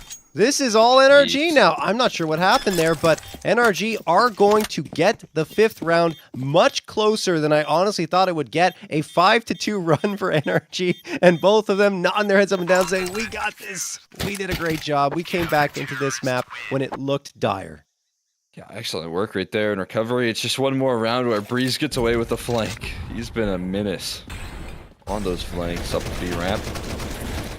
Adds another one to the list here. This is what he's been doing throughout the entire half. It just feels like a mirror image of how he has been operating in the successful rounds, at least for NRG, 5 of which they've gotten. So, I mean, it definitely feels like it's going to be frustrating when you do lose a 2v5, but they redeemed themselves with 2 rounds in a row. They're still operating with that deficit. Oh, and there we go. We also got Hex reaching those expectations by PrizePicks, getting himself a check mark as well. Lots of check marks coming through. A lot of players playing to their expectations, like you said. Russian Junior, speaking of which, going to rack up a lot of frags. George getting in on the mix finally. Only his 3rd and 4th frags of the map, which is extremely surprising for him. But it is going to be NRG taking, or excuse me, that scoreboard is not correct. That is Nouns taking a 6th. It is 7-6 in favor of NRG. Scoreboard operator, wake up, sir. That's good now. Please fix. Should be. Okay, thank you. I just noticed this thing. Actually, it is 8-5. I was the one who was wrong, so I apologize, Chaz. And Russian George going to be pushing out here. This Carson moving his way up. They just claim a lot of ground here.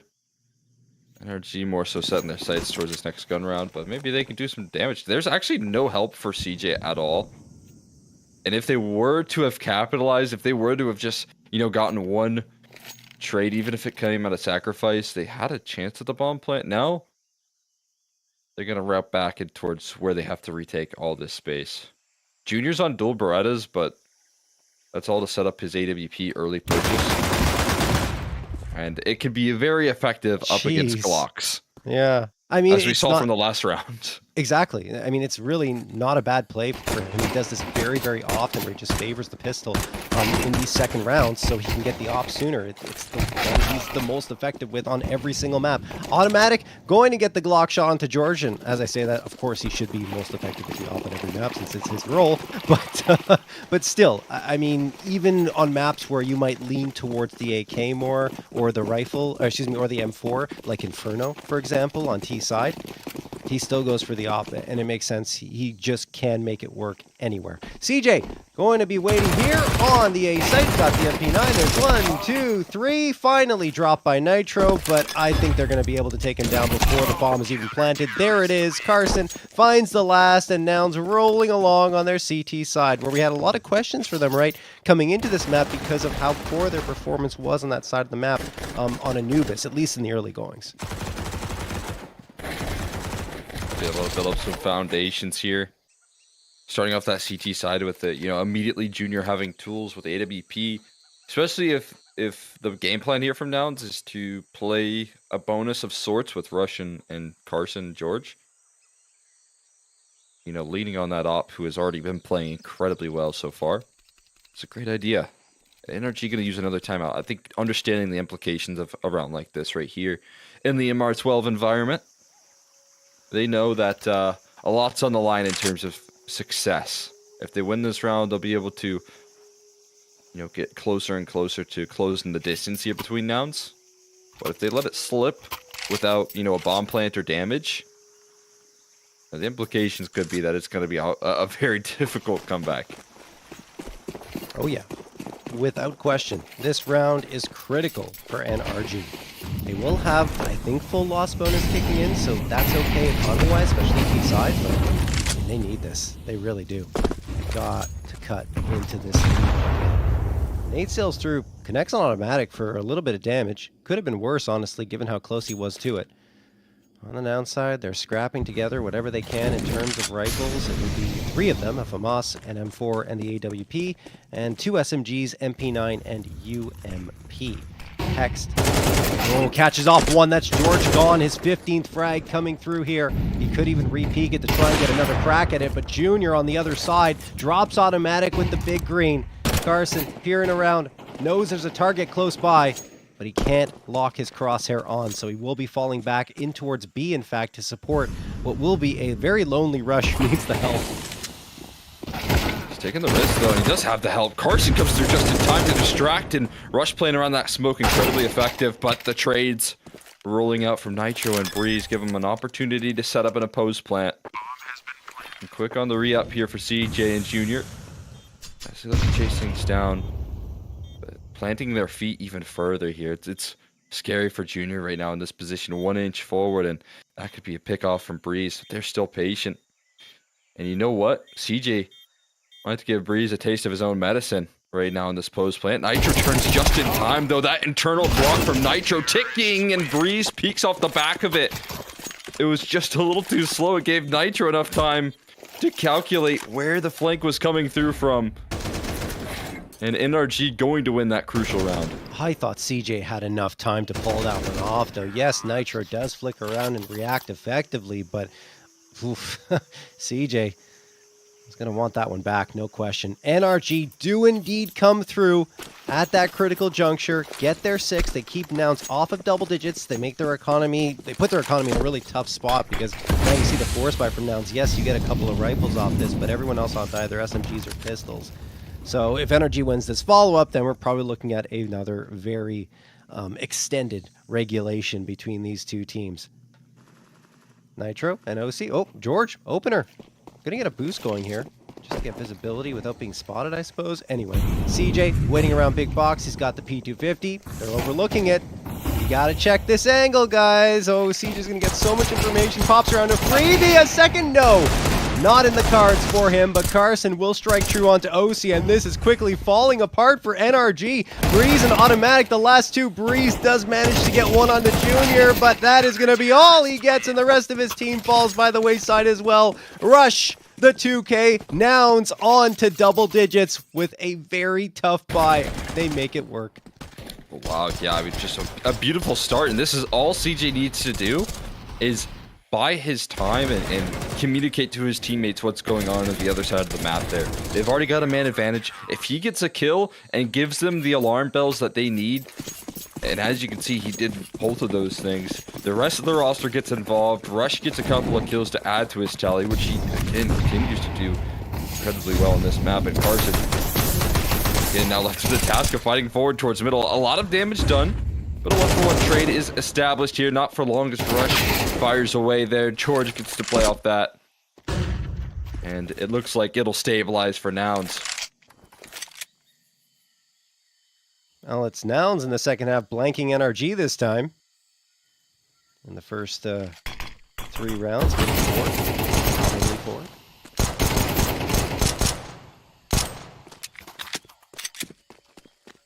I say that, but I just realized NRG did manage to get one. But still, it's been very dominant from Nouns. Yeah, like it just feels like a hiccup before exactly. Nouns regain control. Second half continues to look clean. My question is, what's the money situation going to look like? I mean, Nitro went down a little bit low on the money. So even coming up in this next one, it's not going to be super clean.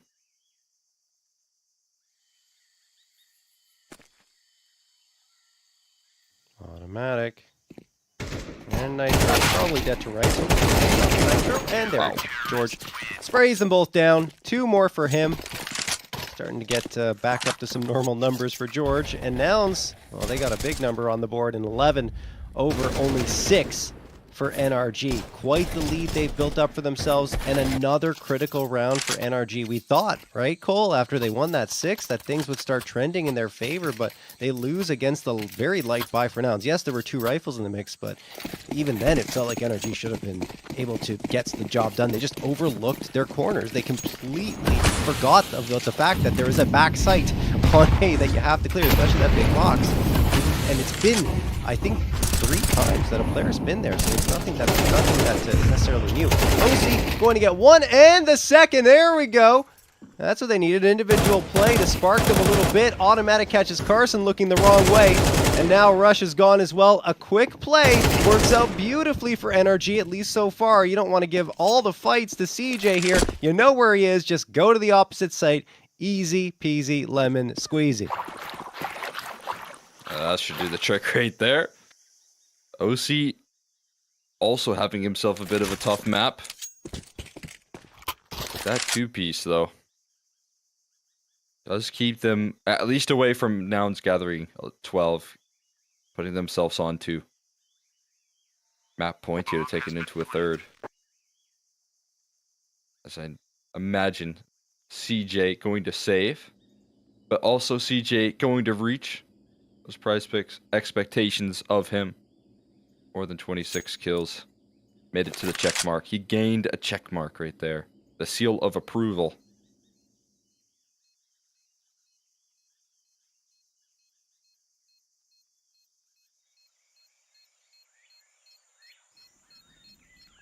Oh. Does it count if it's an exit kill though? You know? Yeah, I mean, I guess it does. Yeah. He dropped the up. He's trying to get it back. He dropped the up there at the start of this save, and then he realized, oh wait, I'd kind of like to have Junior with that. Unfortunately, the HE did not go far enough.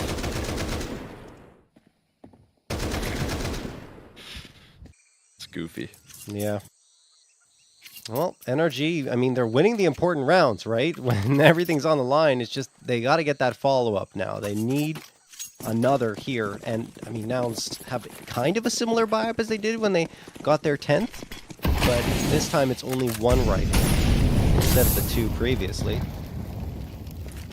Automatic. Ooh, gives away the audio cues and then backs off here. Some space to be gained here towards middle. Mike's looking to take that back. His, again, been super influential on this T side and on the defense. It continues to be sharp. Mostly trying to spot out what their AK is right now, and DJ just planting his feet, covering all of A side, saying, it's up to you pistols to keep them at bay.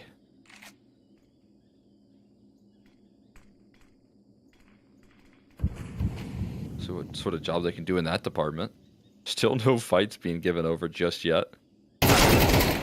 Oh, wow, there's the AK dropping to the floor right there. CJ gets dealt. Oh. And it comes stumbling afterwards there. With these Hex, with the free ecos, Junior, whatever he can find is a luxury. But I doubt he'll get away with too much. Hex spots him out. Trap the kill. No, boxed in there. OC will actually be the one to find it, and we'll get back in towards the gun rounds here.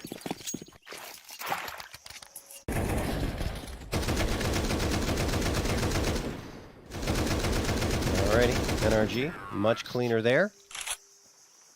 Which is what they needed a little while ago, but luckily for them, this one's not over. Noun's going to call a timeout to talk things over. This time it's a critical round coming through on their side. And another check mark, PrizePicks check mark coming through there. Nitro, who I didn't think would hit that, actually. It does. Over 27.5 kills. And he's sitting right now at only 10. It was the previous map where he actually performed quite well. We're at 18 and 18. More.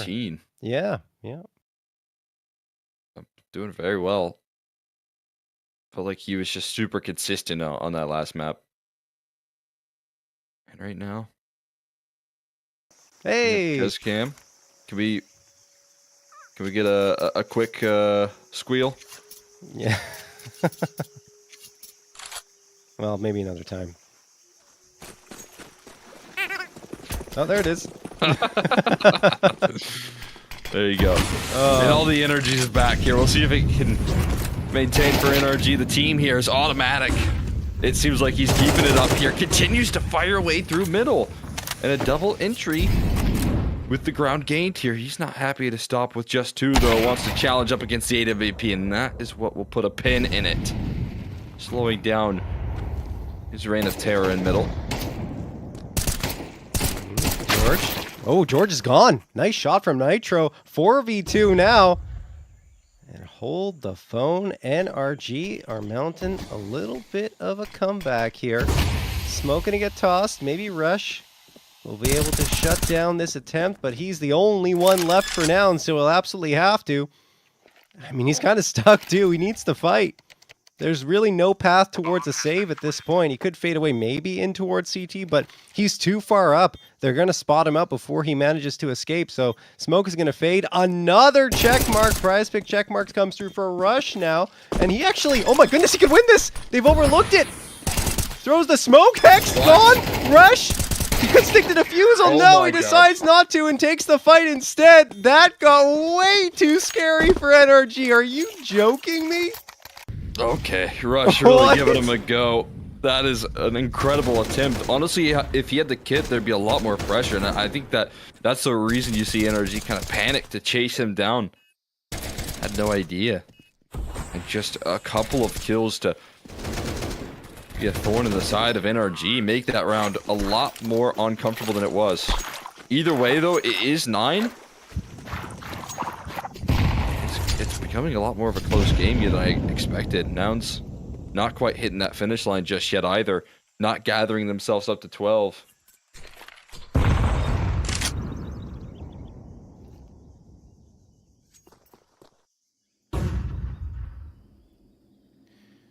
Wow.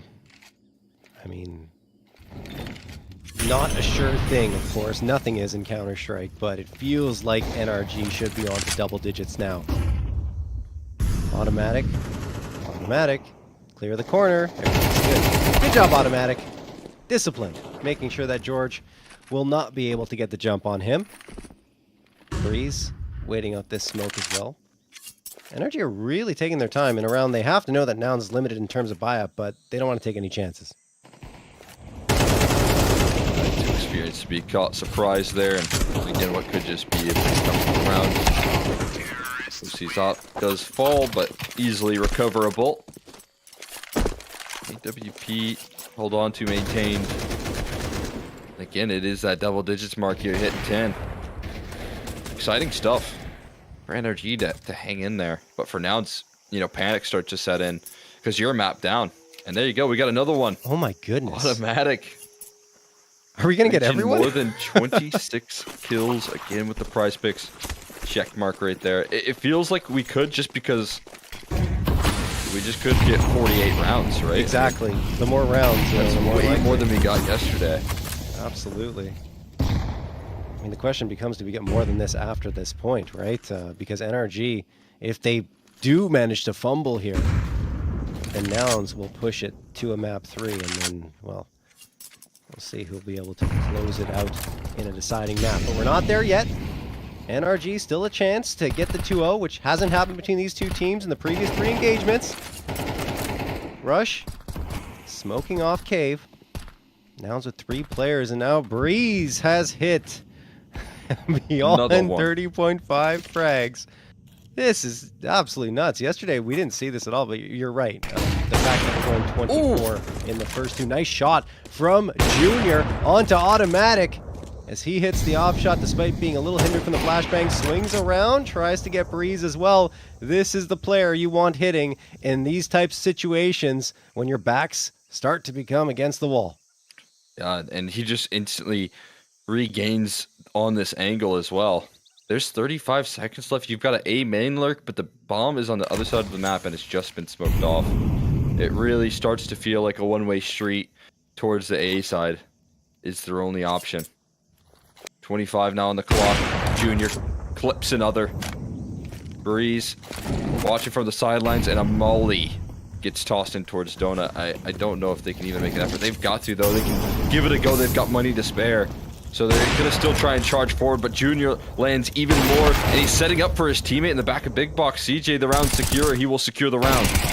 It doesn't matter what's done right there. 2 kills on the finish, and that'll do the trick. Wow. Fantastic play from Junior. Attracts so much attention that he keeps all of it off of his teammate who was just hiding behind the box the entire time, waiting in the wings to strike. And CJ does exactly that with the final two. So Nouns are going to hit map point here. 12-10 in their favor. 2 rounds left. NRG, let's see if they can come back, push us to overtime. Otherwise, we're heading to a third map. NRG, 4 AKs, and the AWP. Plenty of cash in the bank for them to work with.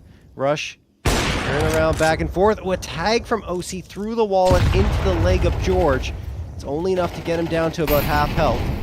OC waiting for him to peer around once more and hopes he can finish the job as an incendiary lands right next to him. Heavy lean for NRG towards the B site. Resources here. Spins in that direction. OC continues to hold the line, and HP continues to dwindle for some of these B players. Rush looking to finally take some contact here and catches out Nitro. Junior continues to succeed as well with the pop shot onto automatic, but the site does come collapsing quickly thereafter. Junior just making it into the site in time, but not shooting in time to take care of Breeze. And CJ might be in a position where he has to save. And my God, do NRG have a tantalizing prospect ahead of them here in terms of trying to take it into overtime, because this one saved rifle is going to be the case here for sure, but the rest of the roster doesn't have crazy money to work behind this. Wow. I was convinced it was over. I thought everything was trending towards Nouns. What a recovery from NRG here onto that B site. And now, you're right. Nouns aren't going to have that much money to work with.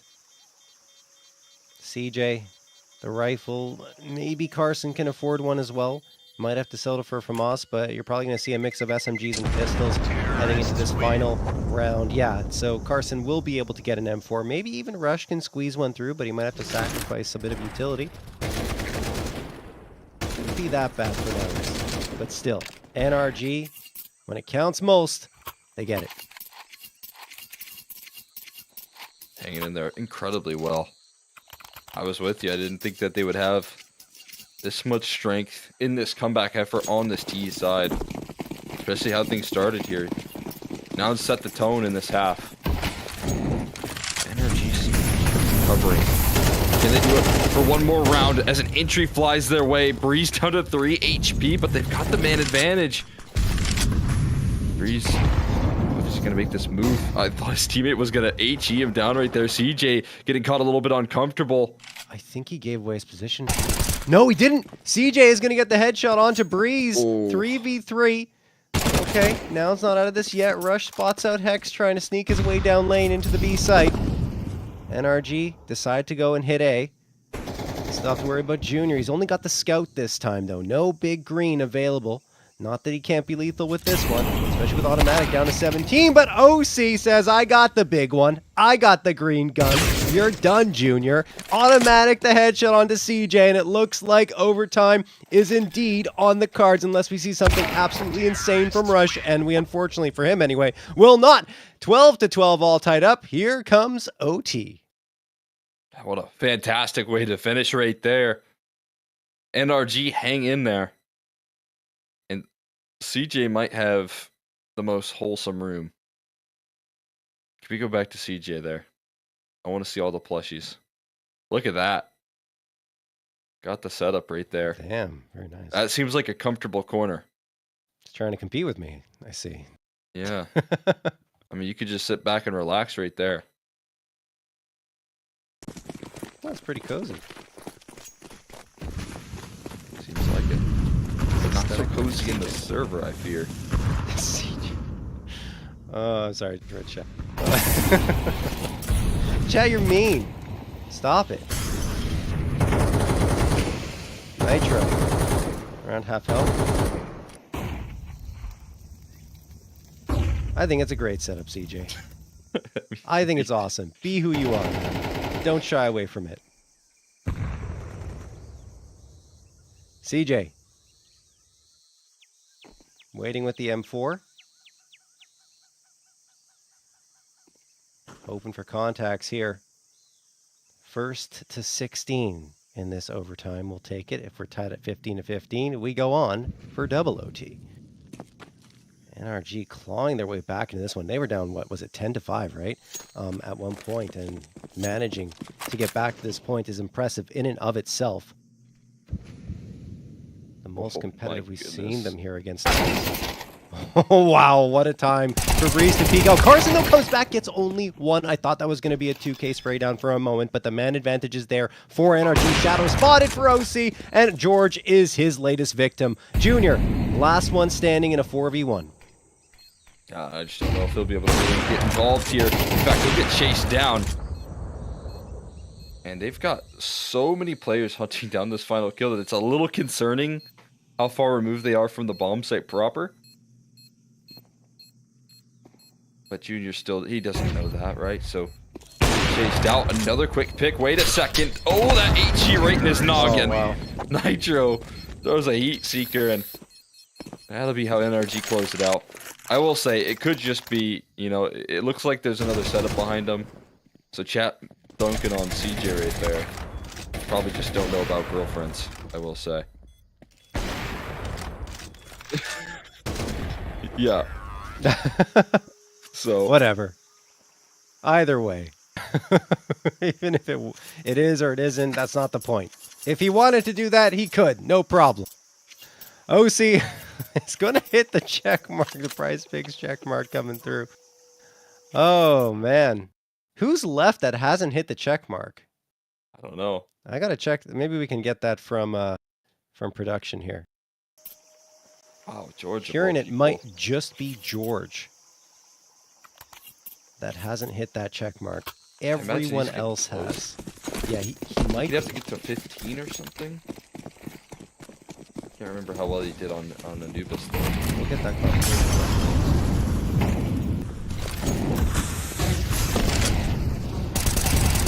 Okay, well, Carson's going to get a couple here. We'll get back to that, guys. 2 headshots through the smoke, in fact, and then Hex manages to respond for 1.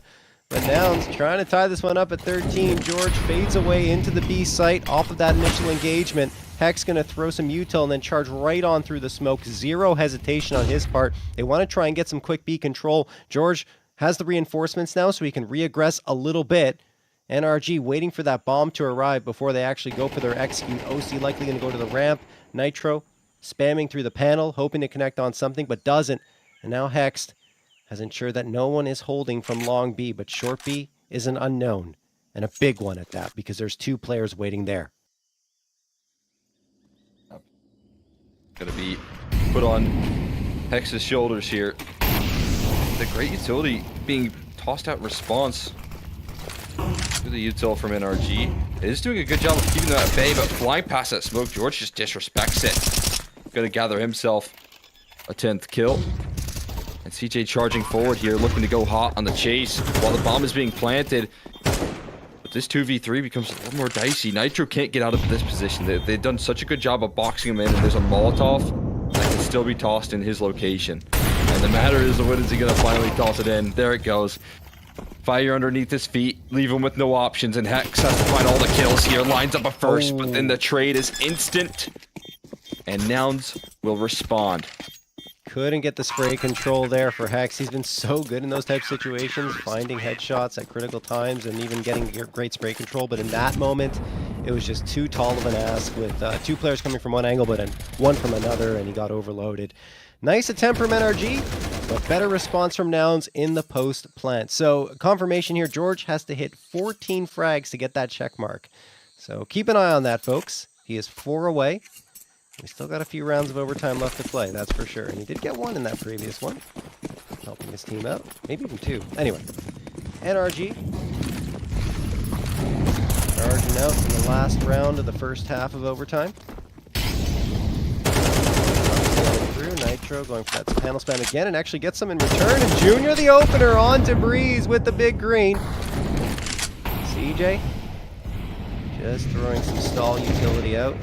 Keep energy at bay, but Rush wants to take the initiative. Finds 1, maybe a second indeed. Rush gets the bomb at his feet as well. This could not be going better for Nouns. What a time there. Rush charging down that B side. They've been getting away with so much on this T side for control, and finally there's a gap that they can take care of. Junior opens it up, Rush looking to seal it. And Automatic and Hex stand in resistance of this. Of letting Nouns reclaim this lead very quickly. It was a wake-up call, NRG, getting 13 before they could. It seems like they've woken up.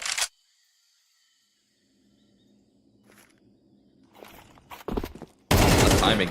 They throw another smoke down, but that opens up Hex for a quick pick. Automatic charges forward right there, and we'll offer up another kill as well, but he doesn't expect Rush. Even though, you know, maybe slip the gap on him, it'll still be Rush sealing it in and finishes the job with 3 kills in total. Well, at least keeping it interesting there, our energy. But yeah, Nouns are going to take a lead into the second half of this overtime. It's still quite a slim one. But they're hoping to make up for the fact that they allowed NRG to even get to this point. Round number 4 of overtime. NRG going to switch sides. They are on CT. Nouns the same on T. Smoke's immediately out for that probably attempted mid-take. They love to get some space towards mid, but instead actually they got 3 players charging into A main, making absolutely no secret of it. OC's waiting with the AWP. He's the only player on the site proper.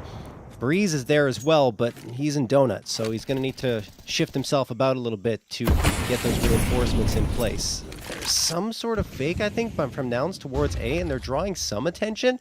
2 players in Donut now.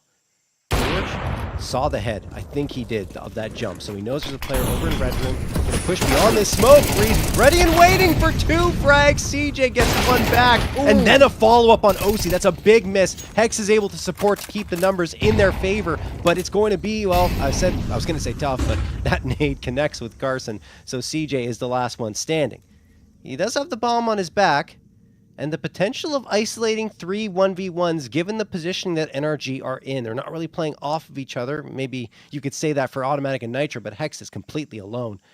CJ looking in the right spot. Oh yeah, he did see him. Molotov's going to come out. And no, still can't get it even with the information in the Molotov. Hex going to get that frag, and NRG are tying it up once more. Big up right there from Hex. But Breeze, again, another monumental multi-kill from him. Especially if you talk about, you know, just a small op shot being whiffed there by OC. If he doesn't find that impact, it could have been stampeding in towards that A side and a bit of loss of control. Avoid that scary reality. And it's all tied up again. 14 all. Is NRG going to give themselves an opportunity to close out this series on Ancient? Did not expect for them to even have a chance to get there. Oh, OC with the quick peek over top the smoke. Rush his victim. Carson trying to make up for it, but then Incendiary is going to force him back. In the meantime, though, the actual attack is going to happen towards the A site. 3 players there. Nouns trying to pull the rug out from under NRG, but NRG are still here. Automatic and Breeze combining for 2. Breeze doesn't get the follow-up, but the rest of the Nouns squad does fall, leaving it all up to Junior in a clutch situation with the AWP in his hands. I'm not even sure if he's going to go to the rifle. I mean, you'd like him to trust his ability with this op and this sort of clutch right now. Has a 1v3, and he feels the pressure to make a move here, but he's in the open right now. Wide open. It's only a matter of time before Hex catches his back turned. Finally going to adjust, but OC was watching it all the while. He doesn't get a chance to even fire off a shot before NRG, they do it. They claim themselves series point. Well done from NRG. They're all in the right places at the right time, and it starts with that. OC, the opening pick. Afterwards, Automatic and Breeze playing very well off of each other, leaving Nouns in a tough situation with only 2 players left standing, but on the periphery, Nouns lose their second to last one, leaving it all up to Junior, and at that point, it was just too much for Junior to deal with. It was actually the op-the-op duel against OC that does him in. So NRG, like you said, map and series point on the cards. Only have 1 of them, otherwise we're headed to double overtime. Nouns going back to that strat with 3 players towards A main, 1 into mid throwing util. And now it looks like everyone is just going to toss some utility, get things organized, and get ready for what will be an A execute, and also what could be the last round for Nouns here in the PrizePicks NA Revival Series number 1. Yeah, OC in the right position. Last time we saw him here, though, he was systematically forced off the line. This time, look at this readjustment rolling through here. They've got a stack towards middle that are eager to reclaim it. George, he's past the line, but he falls early. He's the first to fall there. The lurk taken care of. But also OC being left on an island. The utility again looking good on the side of Nouns to get past this. There's nobody in Donut, but one activating fast on this flank. Carson going to claim Donut control, though, so this might not all that matter that much. Bree's going to be quick on their heels, and that's going to be a big factor to keep an eye on, and it will come through. Junior down and out, watching from the sideline as the rest of his roster tries to clutch up another 2v5. Oh! And now a 1v3. As Carson in a flash is left last man standing. They're expecting a flank, a lot of them as well. Attention's turned that way. Heck's gonna finally tap it.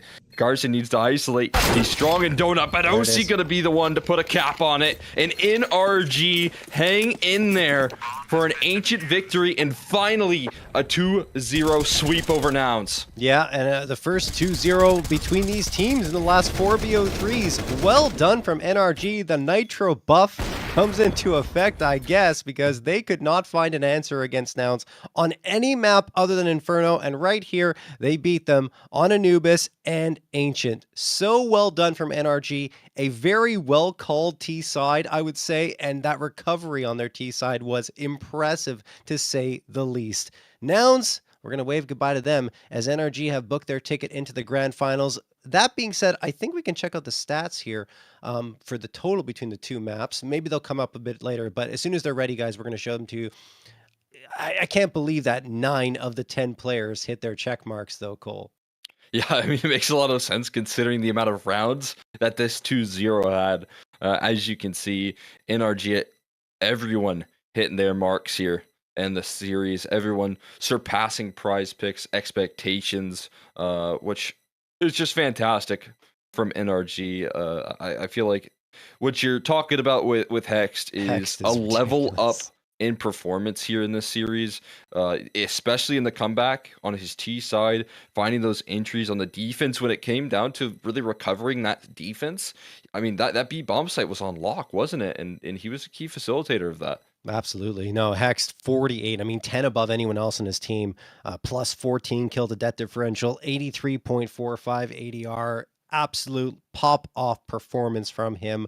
And the great part about this NRG roster, I think a lot of the NA rosters now, though, but them in particular, is they have so much firepower. I would even say they got a bit of a firepower buff with Nitro joining, which I didn't necessarily expect, but that's what's happening. On that first map had 18, slowed down on the second map, but still 35 total. He's in the middle of the pack, and as the IGL, that's really, really good. Let's switch over and check out how it went down for the Nouns side. And Junior and Carson were very effective. It was so close, right? We went the full 24 rounds on both maps into overtime on map number 2, but Nouns were the ones who couldn't find the answer this time up against NRG, even though Carson played his heart out on both maps. Yeah, that he did, and Junior really leveling up his performance on Ancient as well. As you mentioned, this felt like Nouns, they had so many different chances to close out there.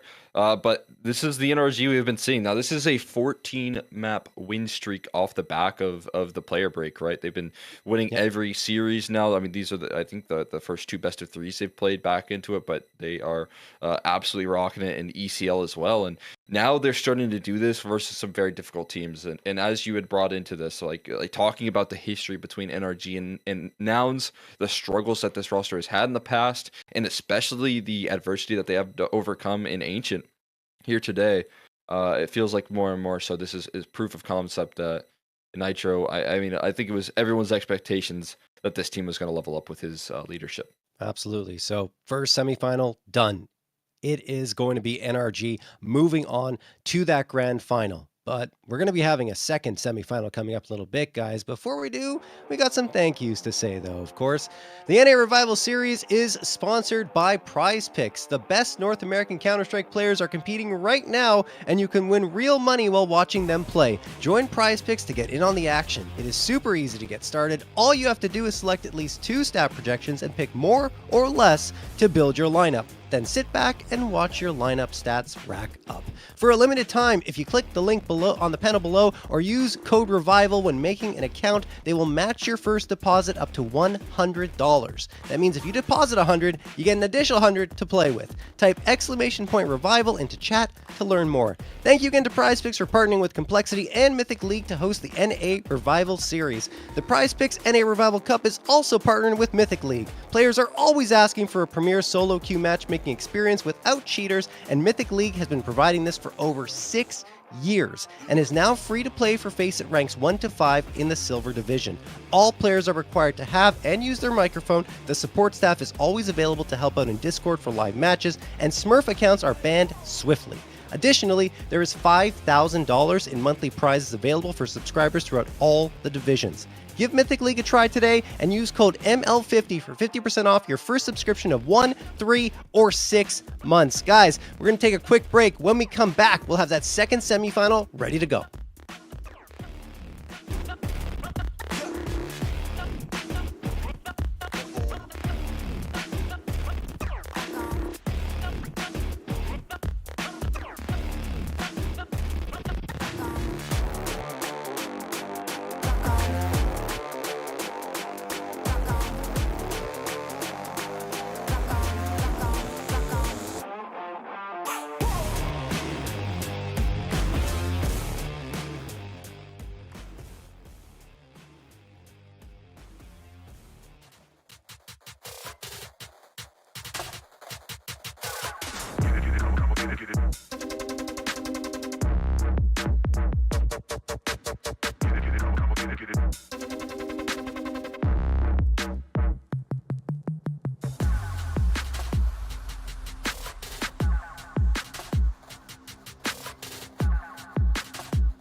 All right, we're back here.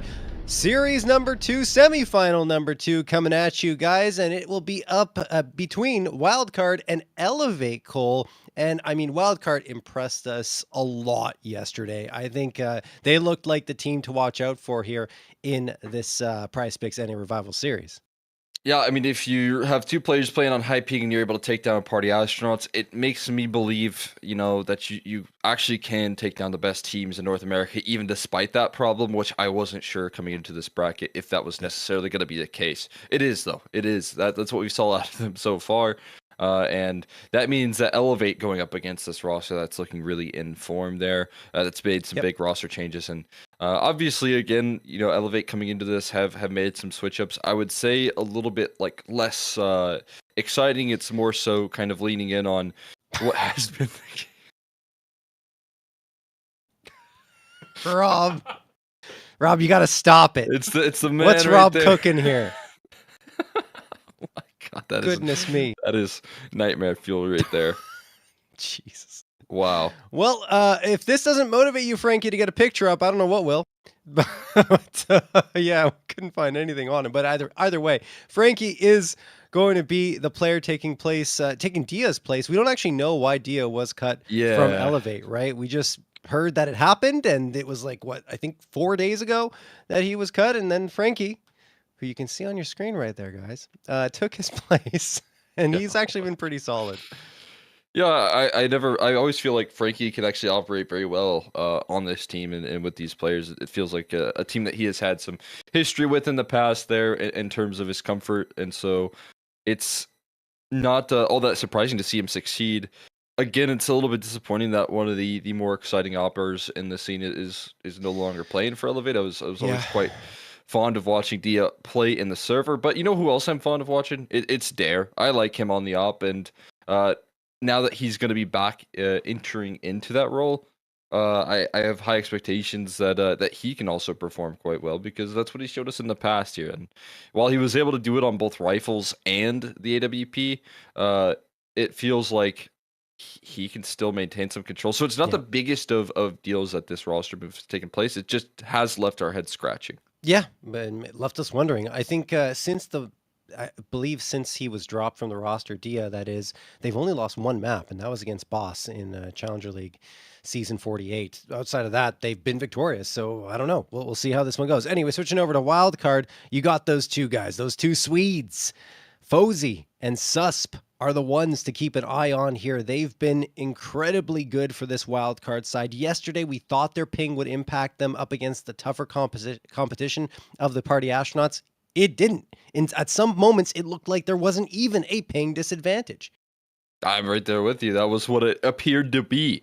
They found themselves fighting their way through those disadvantages in everywhere besides what we knew what was going to be a problem, or at least thought it was going to be a problem, and it was Inferno. They obviously have their struggles, and that's been in their history. It's been in their past here, and maybe they still haven't quite locked in that in terms of their map, but it definitely feels like they have managed to take on one of the tougher teams, and that's what I'm very excited about. All right, let's jump right into the PrizePicks analyst segment. Go through this quickly for you guys, and show you each side. First, we're going to talk about wildcard. Cole, go at it.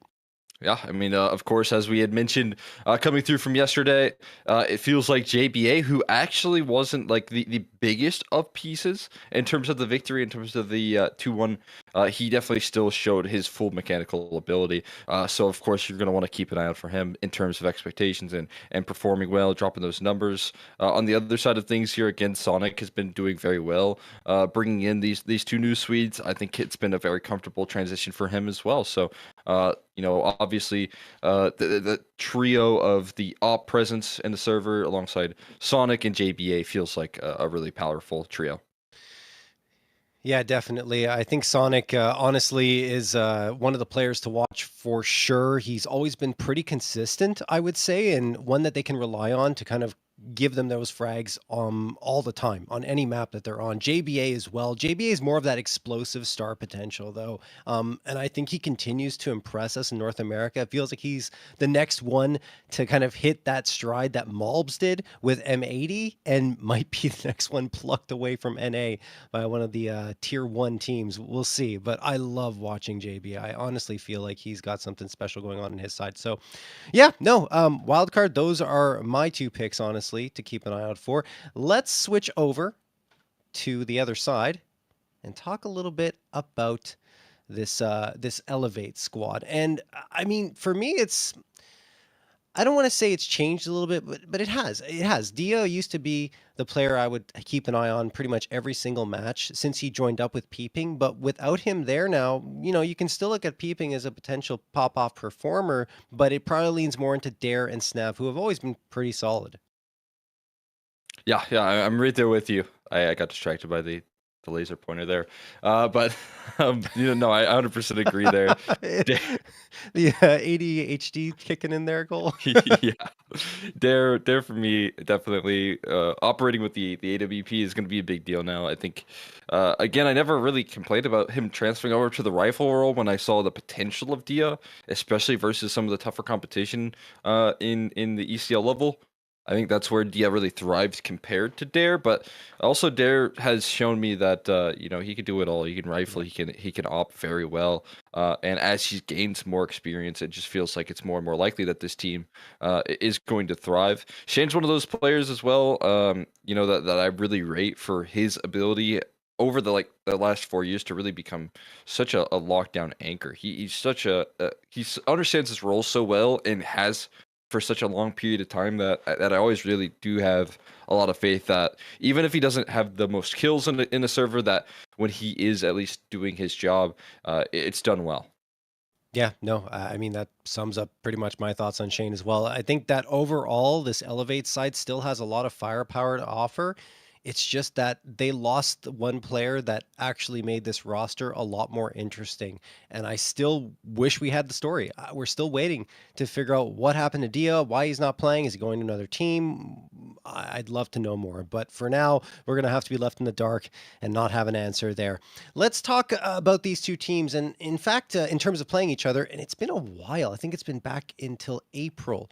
That was the last time they faced off against each other, and it was in Challenger League, and they split the series. So, again, though, those were different rosters. I don't know if it's necessarily as relevant anymore. Probably not at all, given that it was 3 months ago. And okay, we get to look at Frankie's image again. Rob just sneaking that one in there. I know he can't help himself, but yeah, no. Like in terms of the matchup, I think there are a few unknowns. I would kind of lean towards wildcard based upon what we saw from them yesterday, though.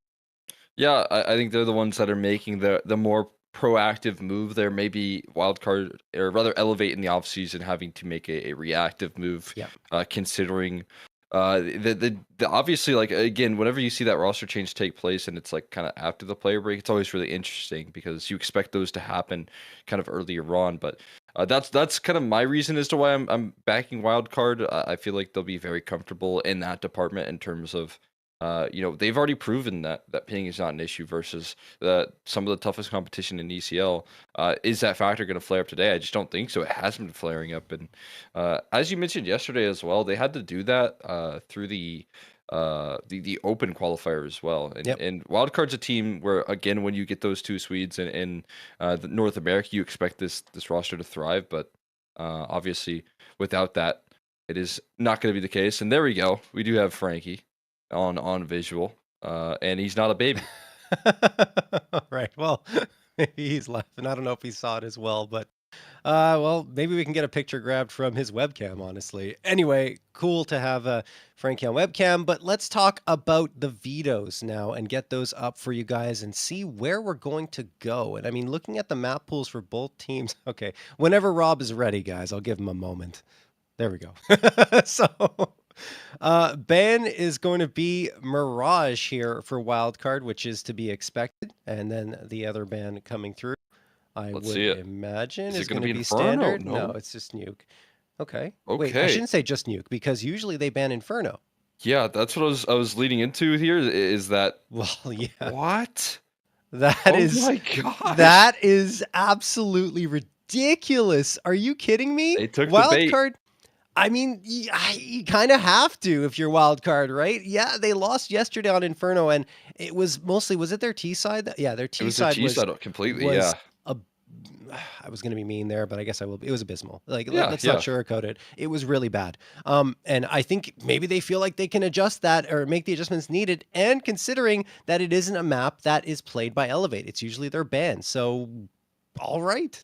That was what I was most excited for about this veto right here is this map in particular and how it was going to be used. And I absolutely love that Elevator willing to float that here. And honestly, I think they got more than they anticipated with Wildcard picking into it. I did not think that was going to be the case in terms of leaving that open.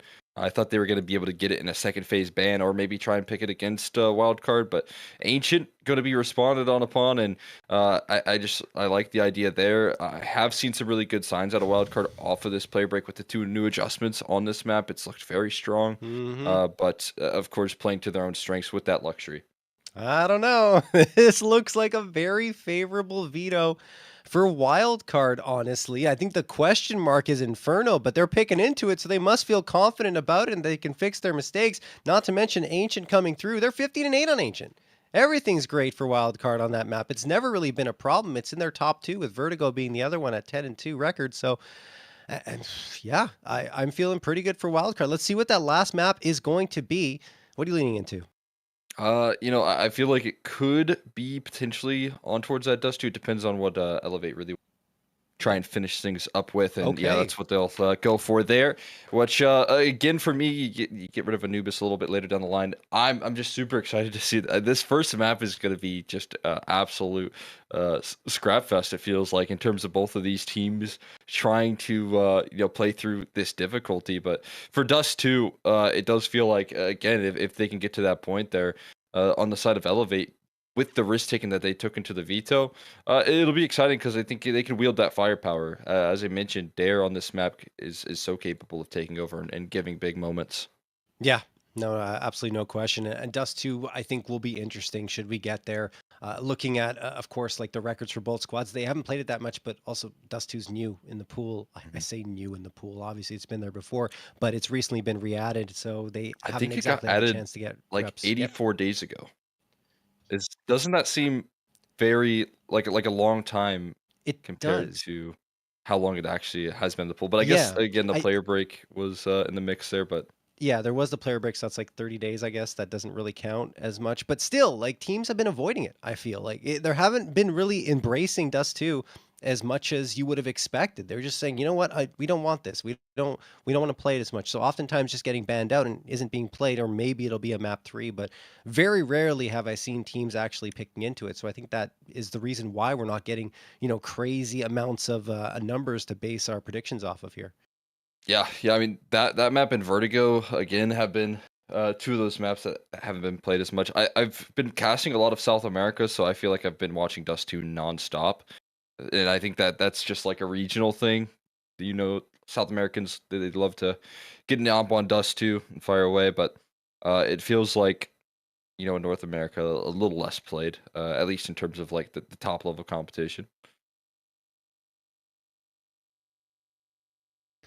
As we have a look at the players here, getting themselves ready to go. I think we're waiting on one before we go live with all of this. Again, as you guys can see on your screen, Inferno is going to be the first map picked by wildcards. So that means they have to start on their T side, which didn't yield them anything. I think they got 0 rounds on their T Yeah, side of Inferno yesterday. So anything's better than that, that's for sure. But they're going to need to perform very well. And then on their CT side, I mean, if they do well on T side, then I certainly have confidence in their CT side, which was quite good in terms of the way they did. Even though it ends up at a tie scoreline at the end of it, their start there was way more effective than we've seen wildcard on that map before.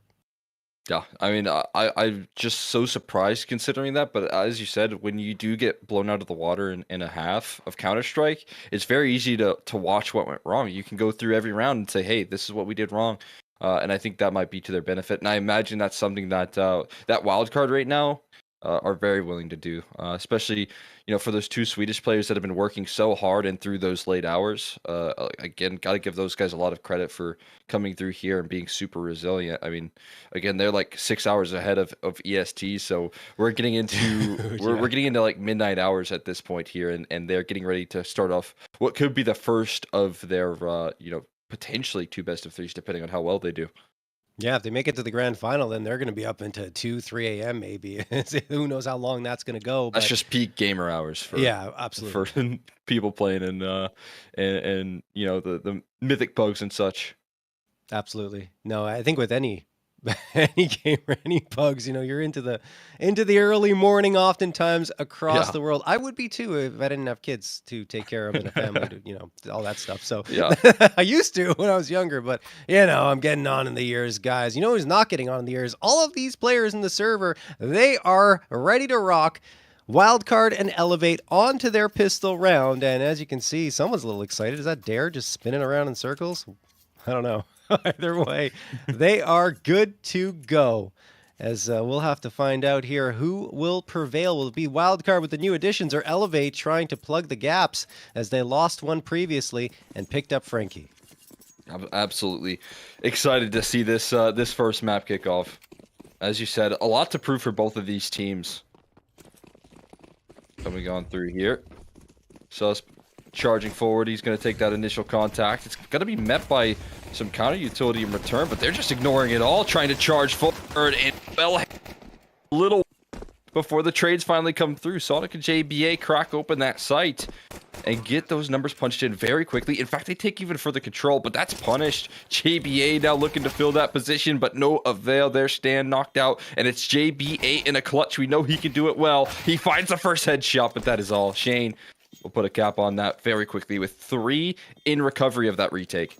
Wow. Well done for Shane. Elevate managing to keep control here. They have the defusal, no problem at all. At least Wildcard get their bomb plant, so that's the good news for them. But unfortunately, it also means that that is the 8th round in a row they have lost on T-side in this map, going back to their previous engagement on it. And don't forget, guys, Wildcard picked into this as a punish pick against Elevate, who don't usually play it. I feel like you kind of mentioned it earlier that Elevate's setting a trap here, almost like they wanted Wildcard to pick into Inferno. We'll see who will get the edge, because I mean, if it was a trap, Wildcard walked right into it. Yeah, absolutely. And I'm excited to see what sort of preparation has been done on a map that they don't see often. They're charging forward. They take banana control. Looks like they got the protocols nailed down. And a great opening duel for Snap. Dare doubles down as well. And the banana control gets swiped aside. Completely shut out by Elevate. That's a fantastic kickoff. Yeah. And I mean, Wildcard had a buy here, right? Because they got the bomb plant. They got Galil's in the mix. 2 of them. Fozy has the scout, but so far all they've been able to do is a little bit of chip damage against Elevate. Peeping throws the incendiary down and fades back into Moto. Meanwhile, Snav is hanging around Banana, maybe a little bit too long, gets the information, and now he will back off. The reason I say a little bit too long is because he's the anchor. He's the only one towards this B site, so if he gets caught in a bad engagement, then Wildcard could just stomp onto the site and get a plant. But Dare, having heard from his teammate that players might be approaching, will be reinforcing this B-bomb site. They got the numbers advantage, so they just fade back and towards that passive approach. A lot of counter utility. You can see Shane still has his full belt with 30 seconds left. That's so valuable. Even if this sight hold doesn't necessarily go flawlessly, they've got so much tools to recover it, but that's a very easy opener for Sonic. Picked off. Now Dare left with his back against the wall. Talking towards new box. A great flashbang will do the trick as they just look to charge him down. Fozy able to trade. And the bomb being planted very quickly here. They have a chance, but as I said, good retake utility at the disposal. Yep. Oh my god. What a Fozy shot. knocks the head clean off right there. Peepy gonna charge forward and try and make the retake happen, and not able to get past JBA. They somehow have made it happen. What? Fozy picks the rifle up, and in a 5v3, they make it look easy. Wow, Fozy stepping up, doing a great job for the squad, and Elevate got those first 2 frags. We're thinking, okay, They're off to a second round. Not to be. Wildcard tie things up at 1. The force buy works out. And JBA, that's an important one that he got over on Peeping. At the end, though, it's Fozy taking care of business. Wow. Surprise round victory for Wildcard. Their first round victory on Inferno in 2 days. On the T side. Yeah, on the T side. Sorry, I should specify that. I got too excited. Yeah, I mean, that is the sort of stuff that we might be seeing a little bit more frequently with, again, Elevate not being the most comfortable on this map. You know they're going to have some problems as well. I mean, we really highlighted Wildcard and the issues that they had because we've seen it. Yeah. We haven't seen Elevate's issues because they don't play it. And we kind of maybe get an early glimpse as to why.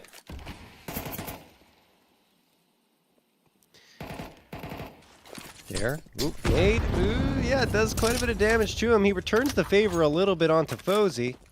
Is that enough to push Wildcard off of this B site? It looks like it. Just one nade? Okay. Elevate actually stacking up towards A, so this could shift in the other direction again. Frankie pops off a deagle shot. Does that trigger Wildcard to realize what's going on? Do they care? I don't know. Frankie managed to get one, Peeping another. JBA by his lonesome, and he will need to fade away here. There are guns on the ground for Elevate to recover, and still, even with that, Wildcard have not gone towards the B site. They've stalled out. They're hesitating. Oh my goodness, I thought they would get the read that the stack was there, but instead, they're just waiting a little bit longer and too long. 17 seconds left on the clock. There's not even enough time to get an execute going here. They're just going to have to thunderstomp to the site and get a plant immediately, and there are 2 guns here. 2 players, I should say. JVA managed to clean out 1. 5 seconds left. There is enough time to get the plant. I think it's going to be close. Yeah. Oh man, a millisecond too late. Wait, it does go through. I'm crazy. It said they won the round though, didn't it? Oh. Okay. What is happening? That felt longer as well, yeah. right? There's a little bit of a delay there. I thought for a moment that I was wrong. But wow. yeah, no, it's Elevate that win the round on time. Wildcard just waited too long. Way too long. Yeah, it's already showing to be absolutely scrappy affair here. Out of the gates, we get back-to-back ecos, a force by wars to kick off Inferno. Again, seeing now some revenge and Wildcard feeling the discomfort. The good news is for them, they do hold on to a couple of guns. Bad news is, so did that CT side. Now Peeping has an AK in his hands, which could be a big problem for them. I just don't understand why Wildcard didn't move into that B site once they realized there was a stack on him. It's a pistol round. You got 2 deagle headshots that came through. JVA backs off. All the information is there. Just take the site. And instead, they hesitate. Then they rotate all the way back around to A with no time left. And those deagles become rifles in that type of situation. Anyway, Frankie waiting. Util Incendiary tossed at a good time. JBA forced back a little bit longer. 3 players stacked up a banana, and Elevate are giving them all of this space. They're not really going to fight that much because the util's a little bit light. Again, going back towards a more passive B-side defense, you know, you got light util. You also have low HP for Dare, and it doesn't help when Sus, just knocks down a headshot instantly. Snav, he's blasted out of the round, and again, Dare's on half HP, so he has to play more passive. He has just one singular flashbang, but I don't know if that B-side is the end goal. I think they've realized now that Susp has so much ground that they have to lean in on this side of the map here. He's got too much control of the round, and another crazy headshot out of the Swede. He continues to deliver, clotheslined by Dare finally, as he puts this Eagle to rest. But one back from Frankie through the smoke. There's 10 seconds left for a bomb plant. There's enough time this time around, and they have to play in the post. Yeah, I mean, Wildcard 3v2. Nade gonna sail through. Frankie takes a little bit of damage. Might be information off of that nade toss. They're just tucking themselves in the corner. Sonic actually peeks, hits the headshot immediately onto Shane. Frankie, last one standing. What can he do? Sees player fading off, gets a headshot, but JBA immediately peeks around to finish Frankie off. Tied up 2-2. The craziness between these two teams continues, and one thing that has always been a problem for Wildcard, even before Nitro arrived, is they just go back and forth. They waste so much time off the clock. There's hesitation, and then they don't execute in time. It almost happens again here because for whatever reason, they decide to go and lean in towards the A site when they already have forward position towards B. It's a weird choice, and then they correct themselves. Luckily for them, in time to go and get that execute going. So, I can only imagine Sus was just screaming, guys. Yeah, for real. Like, you have so much forward position. There's no reason why you can't just go in. Absolutely. No question about it there. Sus just had to prove it by finding another deagle shot. He's like, okay, now we're definitely going B, right? Yeah. And he sure did find that second shot. That was a really impressive round. Once again, these guys not in the best of spots. His utility back in towards B, really looking to test this side of the map here, it seems. In the early stages, at least, and do bait out some of that utility that they were hoping to get. All right, Wildcard. 4 players at top banana. Elevate. Still into the Forest by Wars. What do they got here towards the B site? I think 2 Deagles. Yeah, 2 Deagles. The MP9 and the Scout are over towards the A site, so this is technically the softer site, but those Deagles only takes a couple of shots and things are starting to favor you if you connect. Snap. Does get that one. Headshot to Stan. Can't get the follow-up. Will Dare be able to do more damage? The answer is absolutely not. JBA has got that rifle in his hands. He's locking things down here towards the B site. Looks like Wildcard are going to be on for a third. I don't think Elevate are going to challenge here, Cole. Might kind of force the white flags to be waved here in terms of the Force by Wars. As a back and forth, it's going to be too strung together for Wildcard. That'll be kind of put to rest. But obviously with 3 guns saved, you could still see a little bit of umph in this next one from Elevate. But for Wildcard, it does really feel like they have targeted this B bomb site, and they're going to continue to do so throughout the half. Because it's one of those positions where it's very difficult without experience to work on. Right? If Elevate aren't super comfortable in the cohesion and the chemistry between these B players, it can be really challenging. And we know that history just doesn't have that sort of chemistry.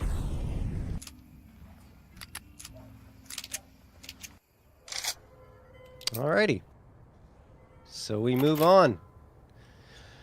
Elevate, yeah, like as you mentioned before, the Force by Wars are done.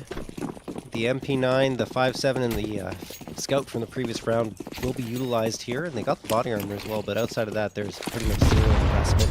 From Elevate, Frankie, ooh, misses the shot, gets 2 chances at it, and can't connect a single one. I thought he was on for that second one. Maybe he got CS2'd. Anyway, Susp will find that headshot. All the space in the world towards the B site. But Wildcard, they don't like to go up quickly. As we've discussed in the past, often second-guess themselves at the wrong times. Walking into the stack now. They might still be able to clear it out anyway, and there's JBA. Insta headshot onto Dare. Snap comes around, he's done 2. Peeping manages to get 1, but yeah, it doesn't end up mattering that they walk into the stack. As Shane is the Lone Ranger, 5.7 in his hands, and he will clutch that right to his death. JBA is just on fire. 12 frags in 6 rounds. It's really fun to watch JBA from the person who's going to die to JBA's perspective. Yeah. Because he can be completely 180 degrees away from you, and he can still lick and land the kill. We saw that yesterday. I think it was Bentley and Ramp, where he's just like looking away and his adjustment is so fast. It's what nets him these really challenging kills. But it's not fun to play against, I'd imagine. Where did that smoke land? Did you just see that line? It fell into, like, outside the map? I'm not sure. It's, like, down... I don't know what happened to it. Either way, I think it disappeared. Yeah. And so has Dare from the round with a quick trade. Susp He was an asset yesterday on Ancient. It feels like he just knows how to work on this T side in terms of finding opening duels. And he's done it once more. At least in terms of a trade.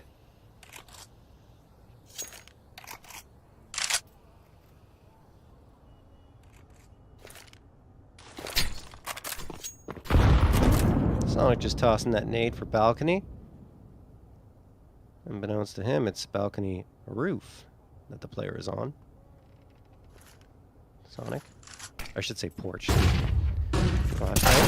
And nothing. Frankie and Peeping get a couple immediately. Posey managed to get one back. JBA with two of his own, and there it is, a man advantage for Wildcard, and only one left for Snav. JBA's hot hand continues, and I told you guys, he's got that explosive star power to completely take over matches, and that might be happening here. I mean, at least it is happening in the first 7 rounds. The question is, can he continue this form? Snav, 1v2 clutch is possible. I shouldn't count him out yet. 42 HP combined for Wildcard remains, and he loses the opening fight. Posey finds the headshot with the AWP, and Wildcard are indeed on to 5. 14-1 is crazy right now. I mean, absolutely out of his mind. As I said, this guy pulls through so much. Look at the adjustments here. It's another 180-degree shot that he has to connect on. And you can see he's just a floating head right there. This room's so dark. Yeah, what is going on? Maybe that's what it takes, you know what I mean? Yeah. I mean, who was it yesterday as well? I think Stan. 60? No, yeah, 60 as well. But Stan actually likes to. He turned all his lights off yesterday. I saw Rush once the match started. Close the blinds next to him. Yeah. Likes the sunlight for a little while, but as soon as it's gaming time. No grass nearby, sun turned off. Yeah. Turn off the sun.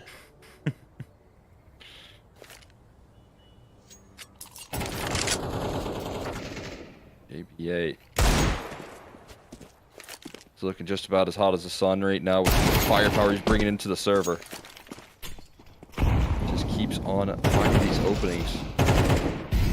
Running these man deficits around here.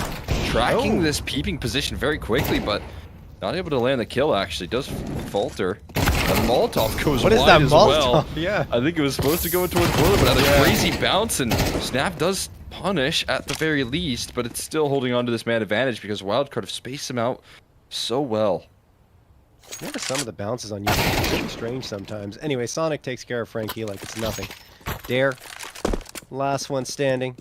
He is towards that B site, so they're walking towards him. I don't know why you would go B after getting all that clearance towards the A site, but this sometimes happens in Wildcard. It won't matter this time again. Susp gets the headshot. All that being said, I know I'm kind of ragging on Wildcard a little bit on their T side because it has been a struggle in the past. They are doing well. I mean, 6-2. Everything's kind of going perfectly for them. The punish pick ended up being the right choice so far. Yeah, absolutely. It feels like they took a risk into leaning in on this map, and it's paying off, at least in terms of the recovery of their T side. Maybe it's helmed off the back of some individual performance from JBA, but hey, you'll take it. It's a lot more than what they got yesterday on the T side, and if JBA's, you have that luxury of knowing that he can bring this sort of level into the server. I think JBA had his moments yesterday, but wasn't as effective as he can be. I think he was more normal in terms of fragging, which is still really good. But today, to see this type of start, I'm concerned if I'm Elevate and if Wildcard win this NRG afterwards.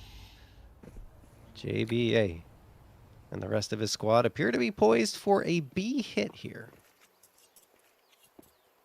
Yeah, so that's continuing to do great work on this side of the map.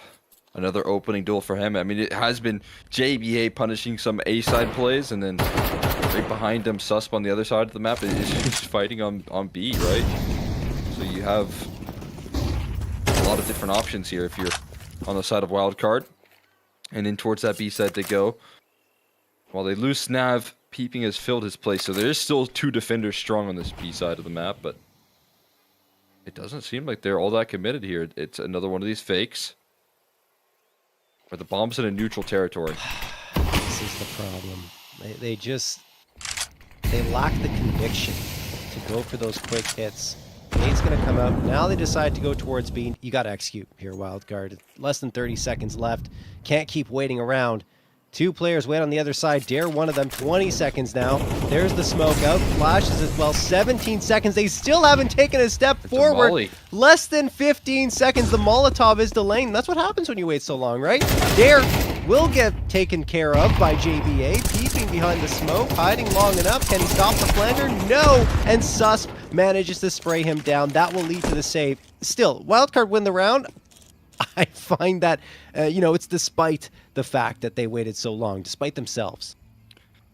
Yeah, I mean, again, it's more akin to the style of Sand. I have noticed he's been leaving himself a lot more time recently, but like you said, it's more so on Elevate to be able to punish that with their setups, right? Yeah. And they threw all the right utility. They just couldn't quite coordinate. It's always a problem here on this map. I think one of the biggest challenges is how you play these B-side defenses. And if you're ever in a situation where one is outside the smoke and one is inside or like outside looking in, that's where the biggest problem comes in, and nothing saved right there. They find the exit kills as well.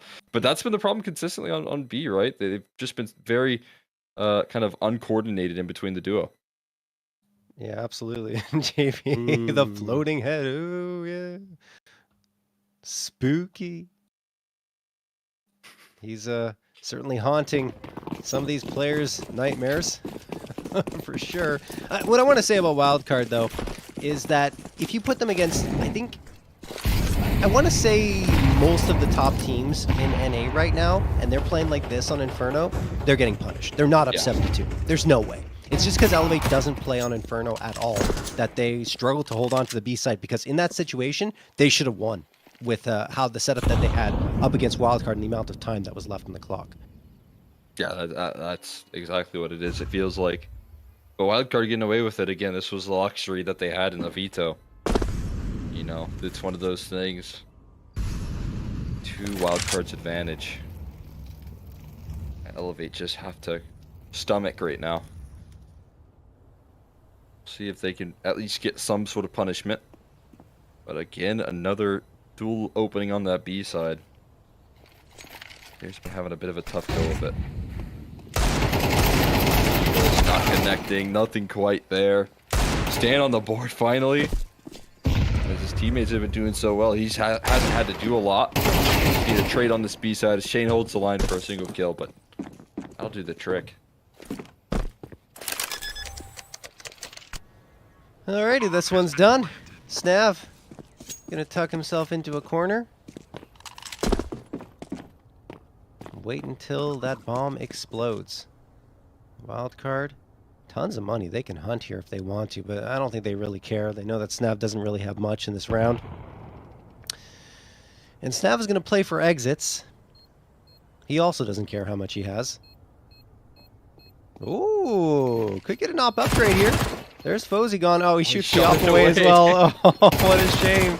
Gets a frag onto Sonic. Actually, he can go grab that, maybe try to run away, but I don't know if he'll get away in time. So that's what he's debating, because the bomb will explode. So tries to take another fight and won't be able to. He might have blown back, though.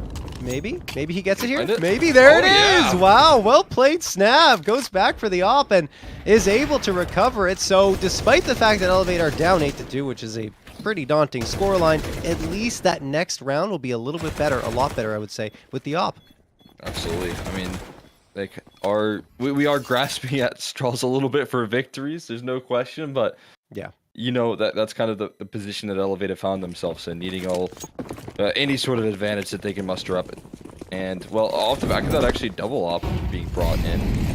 And hey, sometimes for a CT side, a double op is just the patchwork you need to succeed.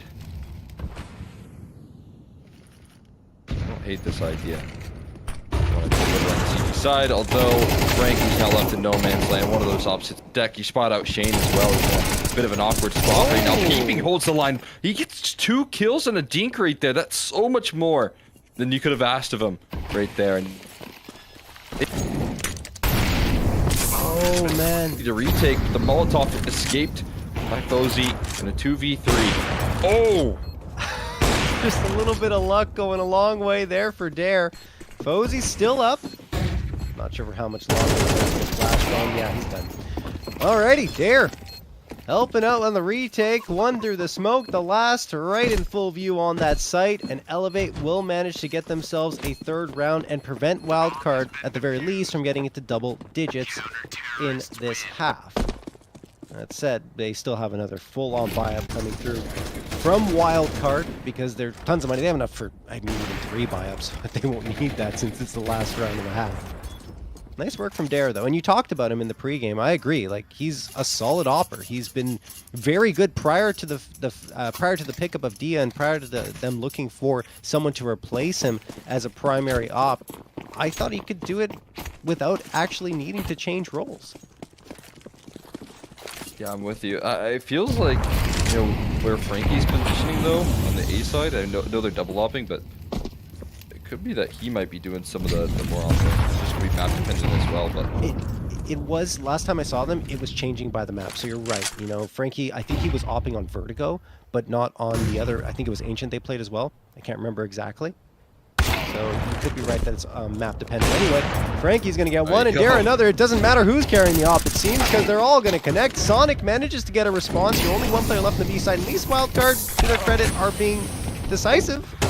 Dying in smokes. Molotov, excuse me. They're going to get 2 more, and Dare the last. A 4K for him as we head to the second half with an 8-4 Wildcard lead, Cole.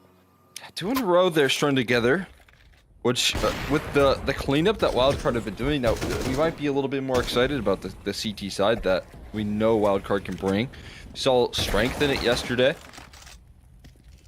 So that might be where they really look to close things out, but Elevate at least putting up a fight here for these last 2 rounds, and especially if you're, you know, Dare, a lot of confidence built.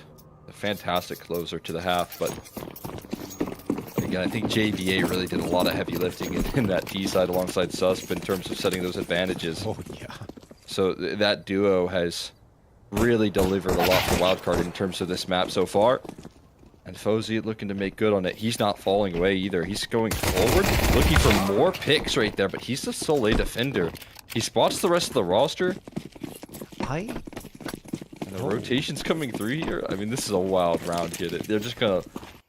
I was going to say, like, I love the idea from Fozy to push up, because if everyone's there, he can just relay that information to his teammates. But Elevate, are they going to readjust and go B? That would be insane to me. It looks like they're just trying to bide time and fool Wildcard into thinking that they went back B. Well, Wildcard aren't really buying it. They send one player back to check out what's happening.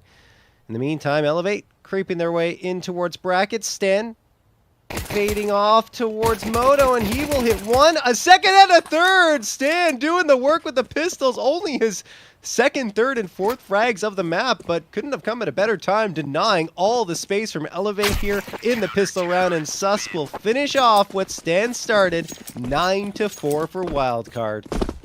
I mean, individually speaking, what a time to just step up there. So unlikely to find 3 kills. He doesn't have any armor here as well. He has a kit and a smoke. He did the you know, the sacrificial thing. Yeah, and he's always doing that. He still finds the headshots to back it up, man. What an incredible pistol round. And Wildcard, it feels like right there, they kind of have themselves a golden opportunity on this map to sink it on in, right? Build up a even further advantage on the defense. We do have 5 MP9s versus a force buy, though, and all these players have invested in the head armor. Interesting for Wildcard to go for the SMGs. I mean, you're guaranteeing yourself that you're getting 600 kill bonus for every single frag. Nades sail through, Elevate, not really committing to a push or a rush of any kind. They have 4 smokes and a Molotov left, so enough to guys off visibility, but no flashbang. Pretty much dry fights regardless. Snap sprayed down to 52. And Wildcard are going to throw us another smoke here, which will delay Elevate even further in this round, below the 1-minute mark before they get moving in any direction, and they have no map control at this point. Being very patient at waiting out this utility. Probably not expecting all that much either from Wildcard. Being that it is the second round, but they all invested into those MP9s, so, you know, they can all afford those full belts. One of the bigger struggles here up against it. Sus gets mollied out of this deep banana positioning, but, you know, this late into the round here, there's still a smoking towards the bottom of banana. There's no secrets. as to where this one's going to be heading here for Elevate. They smoke archers. Wait a second. This is sneaky. They don't have a lot of time to remain silent, but not a bad idea. Not a bad route as the site hold transfers into the site proper. There's the smoke. Yeah, transfer elevate. Not much time left. They hit their shots. They get a plant here. They got one and the second. A bomb plant. Will it come through? JBA's hiding over in pit, but the bomb will be planted regardless. Nade sails in. They should win this round on wildcard, especially with that nade toss. There it is. JBA and Susp taking care of business. Even Sonic with the Molotov frag on the edge. So absolutely stunned Elevate with utility, but the bomb plant comes through, so that'll bolster the buy up a little bit here in a couple of rounds, because I don't think Elevate are buying here. Oh, we got 6 JBAs. Wow. That's the amount of impact he has on the server right there. It's no longer 5v5. It's 6 JBAs up against 5. Be scary. That'd be a really tough fight right there.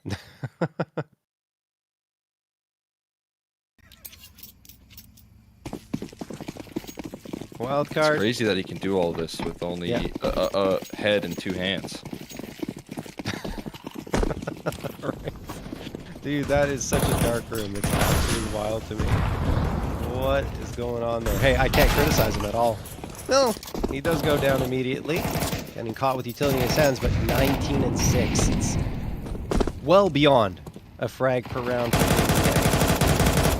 And one of the key reasons why Wildcard are finally having success on this map.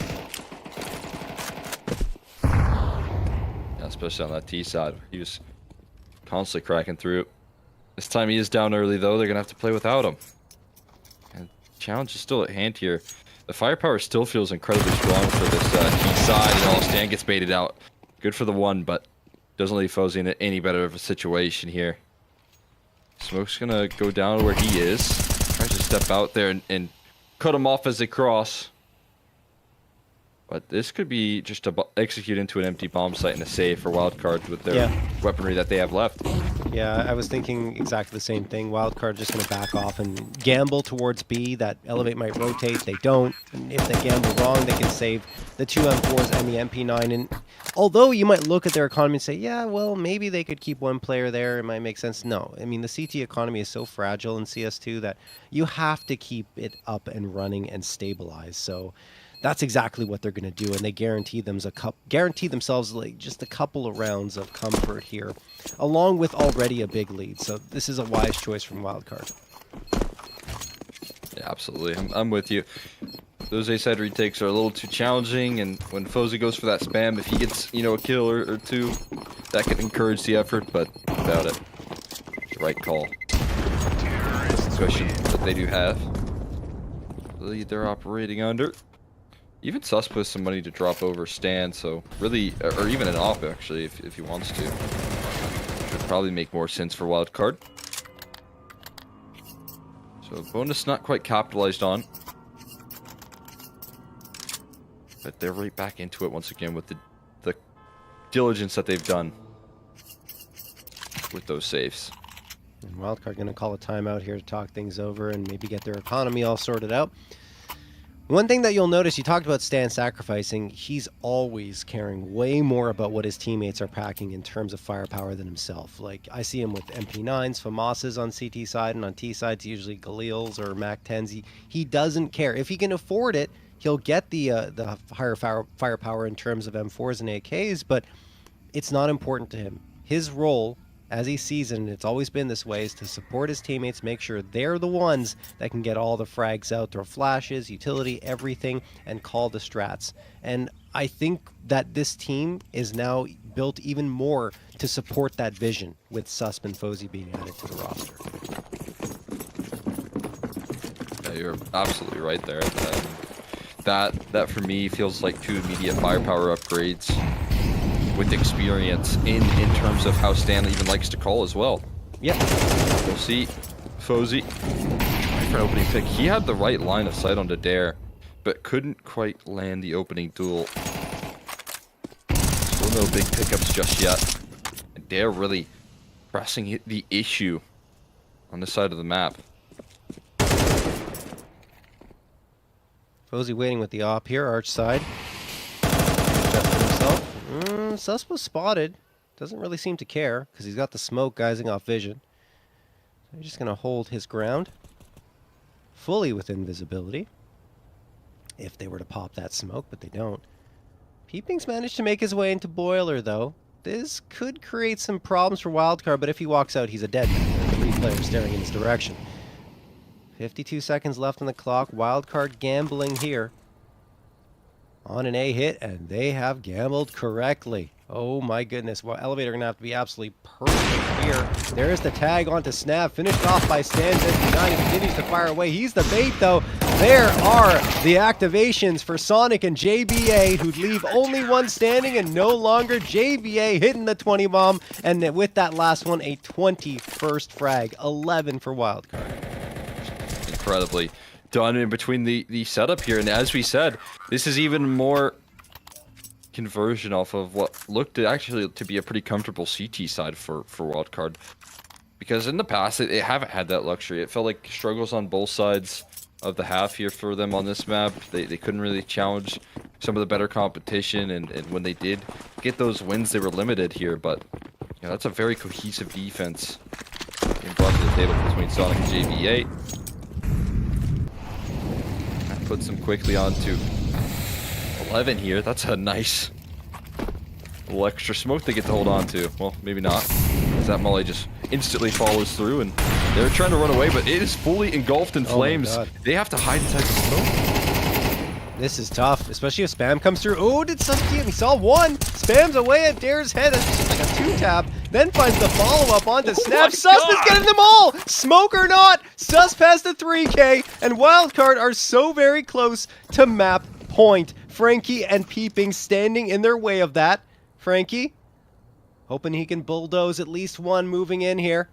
Fozy watching with the op, misses a big shot. He's got support from Stando. The IGL saving his opper, and JBA caps it off with another frag onto Peeping. 12 for Wildcard. No way.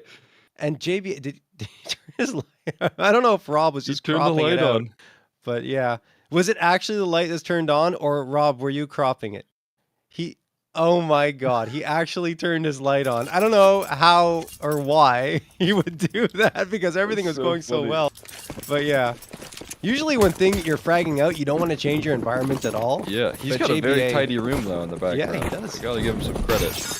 One of those younger players in the NA scene, but man, does he keep a nice room. Don't expect that from a young gun. Ooh, Fozy opening frag. Here on to Frankie. I can't wait till these guys get in an A. I mean, I'll talk about it so much. Like, Wildcard is that team to watch in North America. M80 already, of course, with Lake being added, it looks like things are going to start going well for them again. Malbs is a big loss for them, but I still consider M80 to be at the top. Wildcard's going to be joining them soon if they keep playing like this. Fozy going to drop Dare, stand onto Snav. This one may already be over. Yeah, great coverage right there. First contact taken by the op. It is toast right now. Going to be the one to do it? Well, it's not going to be the 2 B players, as Shane actually holds on there with the bomb in control and puts a 5v1 into a 3v1 rather. Going to start to punch in those digits. Oh, never mind. Nope, just denied. Straight through the smoke. That'll do the trick right there. And it is closed off. Wildcard. They assert their dominance here. They do a little bit of risk taking in the vetoes here, but they get away with it, and they get away with it in a big way. Yeah, I mean, I would even say the risk was taken by Elevate in some ways to kind of leave that, leave Inferno floating in the map, in the vetoes, so that Wildcard were able to pick it, and they punished. I still agree with you, though, Cole. It is a risk for them as well, given how Inferno has gone over the last 3 months. But finally, they get a win. They're 1-7 on Inferno now, but they don't care about that record. They care about the fact that they're one map away from going to the grand final. We're going to check out those stats as soon as they're ready, guys. They'll come up on screen. They're ready right now. Wildcard, we'll check them out first. JBA is the story here, Cole. 114 ADR, but also, you know, getting close to the point in which PrizePicks expected him, and I think that's again in just a single map is very impressive. It's what he does so well alongside that. It feels like on that T side really got them through some tough times. The heavy lifting that he did in that first half Yeah. helped out so much, especially when you talk about like some of the calls not even necessarily being on the money from Stan, but the entries were from JBA. Absolutely. No, JBA was fully on point, and like you said, close to that PrizePicks estimation. Everyone else still a ways off, but they might hit it. Depends on how the second map goes. Let's check out Elevate, and it was a struggle, let's be honest. And I think this is a situation where it would have been great for them to have Dia. Not to say that Frankie and Dare didn't do a good job with the op when they had it, but Dia has got that X factor, right? He's got that ability to really start to carry the team on his shoulders, and many a times had to do that to bring Elevate to victory. So missing him, I still, again, we don't know why, but not having him is tough. Yeah, I couldn't agree more right there. Definitely feeling the kind of heat of missing that piece there. I feel like the double ops were the big biggest like win condition for Elevate, and they only had that for 2 rounds on the CG side, right? Yep. So I definitely, like you said, I mean, it was risk taking from both ends in this Inferno leave up, and this time Elevate did get punished. They maybe thought they could have been more prepared, but that just wasn't the case. Yep. So all that being said, guys, map number 1 wrapped up. Dominant victory for Wildcard. We're going to head to map 2 on Ancient after this break.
All right, we're jumping into things here, guys. Looks like players are going to go live in the server very, very shortly. We're on Ancient here, Cole.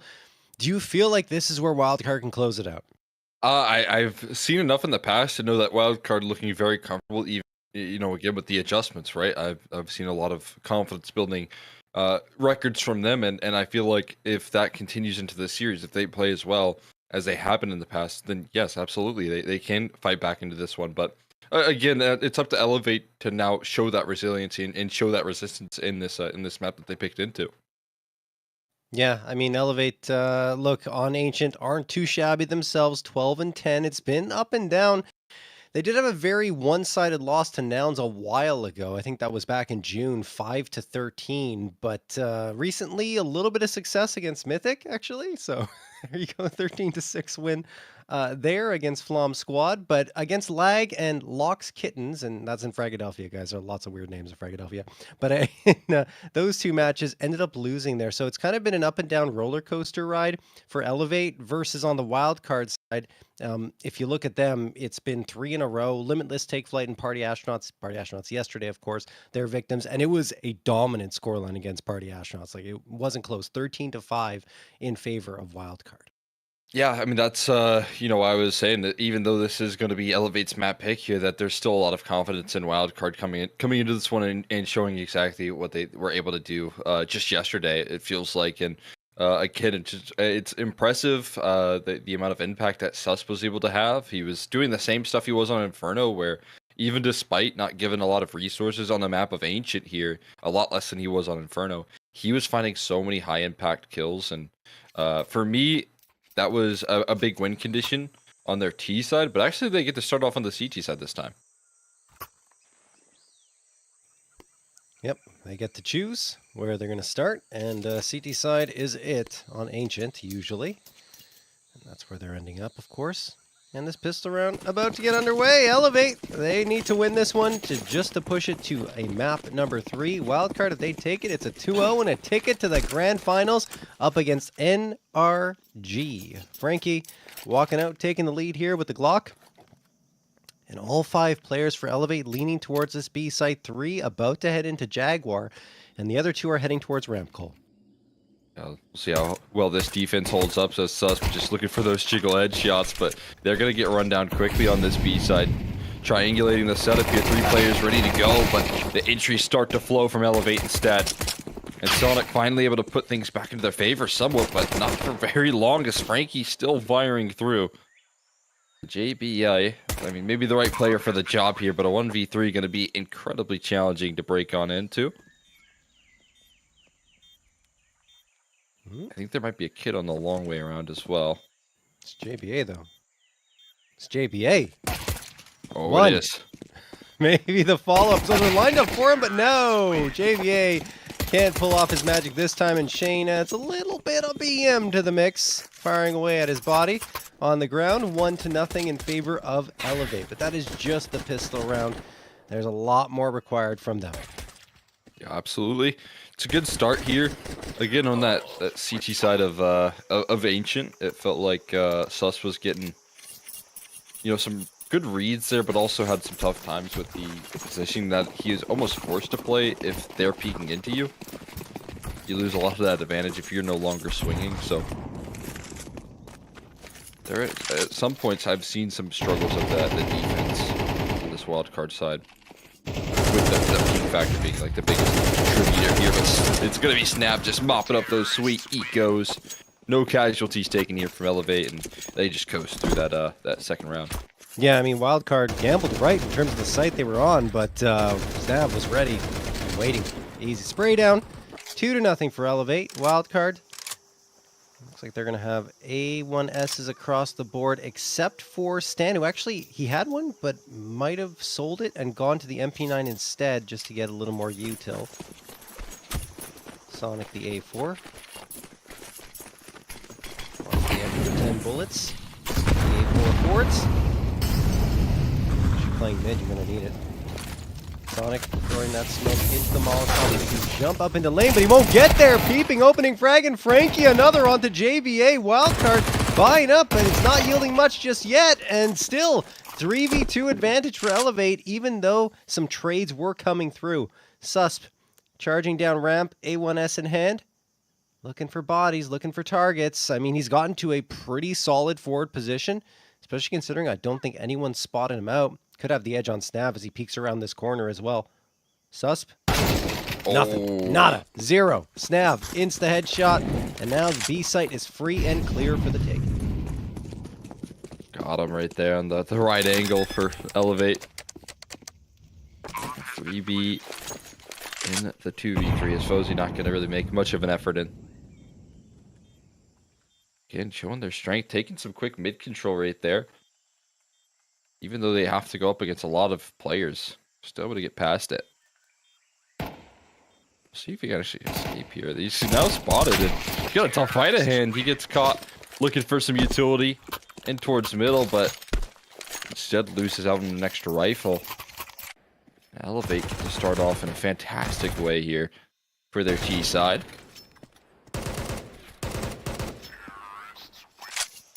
Not too bad at all. Not to mention that was the buy-up for Wildcard, so now they're back to pistols only. On to an eco. 2 Deagles, 2 5.7s, and Fozy, well, he needs to save for the AWP, the big green, so he sticks with the USP and no investments. Fairly quiet for Wildcard in terms of their start. Elevate, okay, peeping, just runs right through that Molotov, is not too phased at all. Stanislaus wide swings and gets the headshot, picks up the AK. I think he's going to go out even more and try to get a follow-up. Oh, Frankie's waiting on the other side, though. Didn't realize that Frankie had gotten all the way up mid, so there's the AK gone. I don't mind it at all, given the buy-up here for Wildcard. He wanted to get a quick edge. In the meantime, Dare will also fall to Susp Deagle. What a shot. I mean, again, I didn't talk about it at all. Yeah. We didn't talk about it all in the previous map, but they're on high ping and they're still hitting these shots, and sometimes it doesn't look like they hit them, but they do because of their ping. Right. Yeah, I mean, it looks like maybe there was already there escaping, but another headshot out of Sus Deagle. He gets 2. That one was certainly available. And he repositions out around the smoke. He's going to double dip again. No way! He gets it perfectly played. He looks for them all, and he will take every last kill to his name. 4 in the round, and Wildcard on the board earlier than they would have expected. He's on 114 ping, just hitting 1 digs everywhere. Susp, you madman. Yeah, it looked like he was past, but what a shot. And then another one onto Frankie. Then he charges through the smoke, says, I've got this, guys. Don't worry about it. Oh, took that second shot, didn't even need to. Absolutely 100% efficiency from that Deagle. And Wildcard are on the board. Thanks to Susp. Nade sails through Sonic and JBA eat that one. Hits them in the teeth. Around to half health. They do get that mid control. Oh boy, the Stand is playing a dangerous game with the spam here. His teammates are turned away, and they move past that smoke. It's easy pickings right there. It's a perfect read from Elevate to catch the mid aggressors. Fozy, he's going to be on the outside looking in. Molotov's already on in. There's no way to quickly reclaim this A site. At least through the means in which CT, but they blow open the smoke and Fozy finds a quick pick. They've done good damage on the Shane as well, so not completely out of this round just yet. 3v3 instead, and that now it's a man advantage maintained here. Stan No continues way. to fight forward, Dude. winning his duels now, and Peeping somehow left himself in a last man standing situation, trying to save this round here. He steps out, but Sus will not let him slide, and Wildcard again able to save a round. That is insane. This time it's Stanislaus standing on his head, taking care of business. Already off to quite a start for himself. Didn't have that many frags at all in the previous map, but up to 5 here. 2 very critical ones that he found to help his team get that retake. But before that, it's Fozy, right? He makes it even numbers to help them achieve this retake a lot more successfully. So second round found, and Elevator out of money. They are. Save coming through right there. He said Stan now able to step up to the plate. Was playing pretty good yesterday as well, so let's see. Now left with more at task here. He's got the Tech 9s charging them down, but again, Fozy able to keep that distance away from the Tech 9s here. Great damage following up from Peeping, but just enough health to tank through it. And will be slowed down as they charge forward. It's just going to be Frankie lurking about towards middle. And no luck. JBA to put him to rest.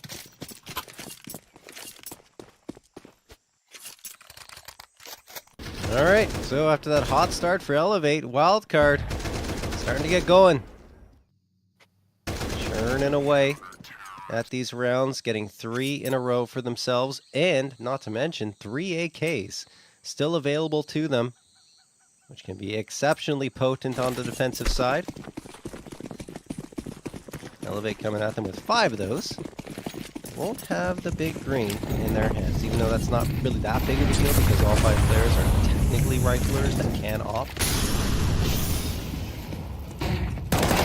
Comes the peek from Stan. Here, going to get 1. Stan spams the smoke and finds himself a second.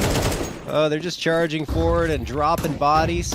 Peeping and Shane trying to get the heck out of here, honestly, and they will. But yeah. Elevate not looking too great now. Also just really taking charge of what Elevate have been able to use to their advantage, which has been using Catwalk to actually take some mid control and really having a good grasp on that B side of the map. But no, they've ripped that away from them. It's Stance doing it again. 2 kills start off the round. The reroute from Elevate towards the middle side of things. Feels like this kind of read into. Get one jumping up towards him, but he can't actually track that 3rd kill. Peeping finally shuts him down.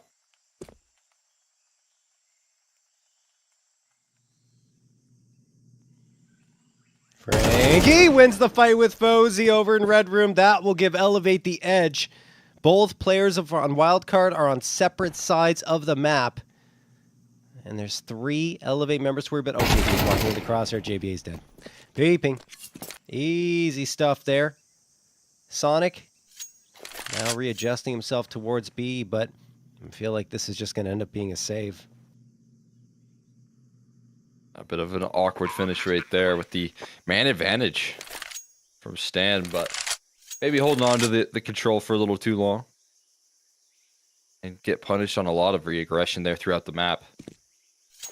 Elevate handle that default incredibly well, and Sonic with cash in reserve and an AK in hand just gonna save it here, which makes a lot of sense.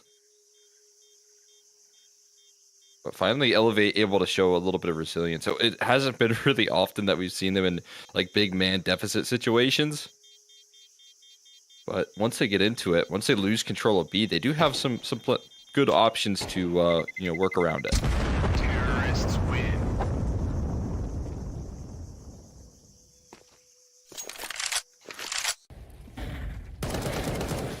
So Elevate hang on to the lead just barely here on Ancient. They were up 3-0. Wildcard charged back, but still couldn't take control there. Just some good patience from Elevate. Let Wildcard walk into their crosshairs and ended up securing a round and ending that round win streak for the Wildcard side. Fozy got the op back up and running, and Sonic did save the AK, so he's going to carry that forward. Still a great buy-up coming through from Wildcard. Yeah, plenty of money to go around. It's not the concern here. The concern is, can they hold off against this way quicker B-side aggression. Dare already on in towards the site with the bomb. Sus making his way forward, but it's just 2 quick headshots lined up. And Dare shows what he can do with the AK in hand. I don't know if Wildcard even wanted to tussle with that. I think they're already trying to figure out their way to head out of this round, and Elevate might be interested in a chase.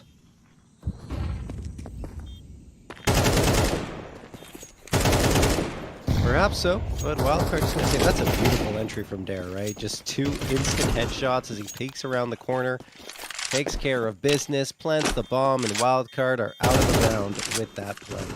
I don't think they expected it to be that quick. You mentioned it, right? Elevate were already on the bomb site before Wildcard could even think, and jeez, what can you do? Wildcard needs to make some adaptations and adjustments here on the defensive side. Maybe a timeout might be in order. Definitely caught surprise with the big page change, to be fair to Wildcard, right? This is a good time to pull it out if you're Elevate. Been doing a lot of those slower defaults here. You've been taking some quick map control towards middle maybe, but, you know, a fast play up the ramp has not been something that, you know, Wildcard have really seen, and that's kind of to the advantage of Elevate that they throw that into the mix. Because Stan and Sonic have been getting super aggressive up that like cave side of things, or rather Susp. It's been Stan and Susp who's been getting super aggressive, and that duo right there, they've been away from the B bomb site proper, but more towards cave, and so that's just good target acquisition from Elevate.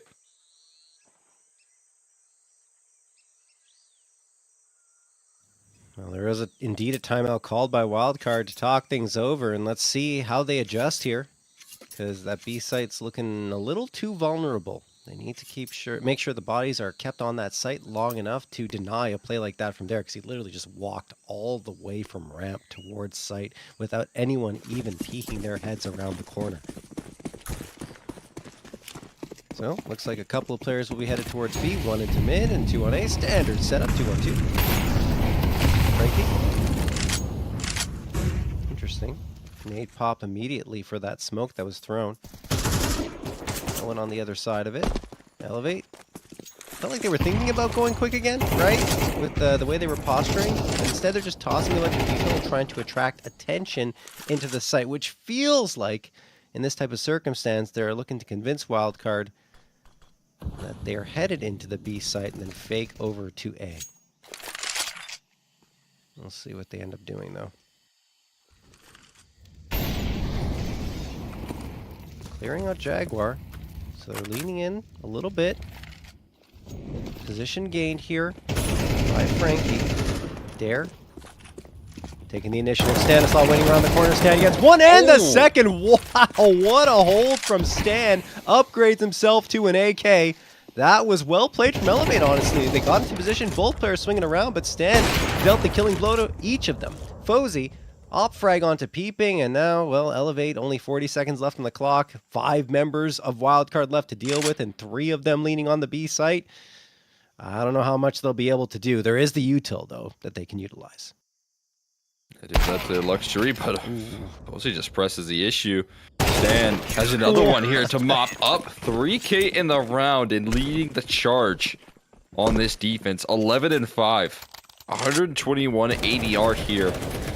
And calling the adjustments as well, you can imagine here. Calling in the timeout before this round even kicks off. But the adjustments land there. Stan. He said, Stan, go kill. What was the call? Straight there. He just gets pieced up in towards the cave side. Very impressed with what he's been doing on a consistent basis. Yeah. I feel like this is a map that you have to succeed from cave, so you know, this is what the result that he has to bring in JBA. Oh, the flashes are so good!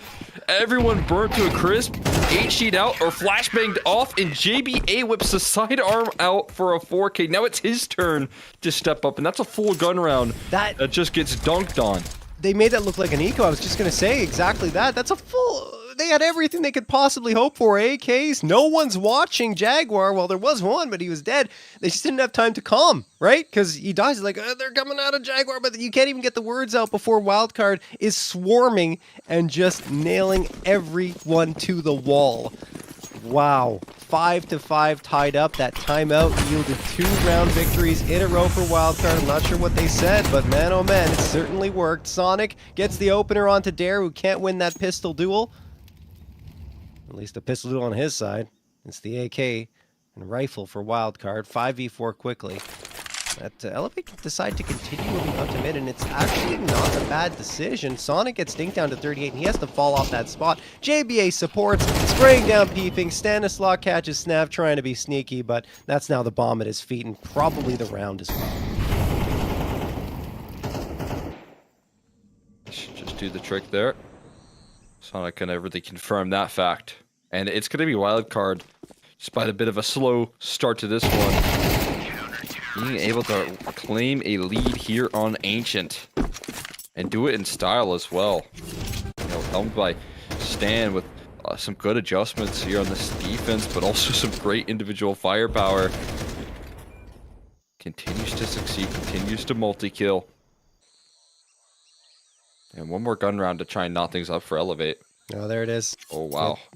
We told you That's guys. quick. JBA, very quick, very strong, very frag. That expectation, that estimate very rapidly beyond the 30.5 kill mark.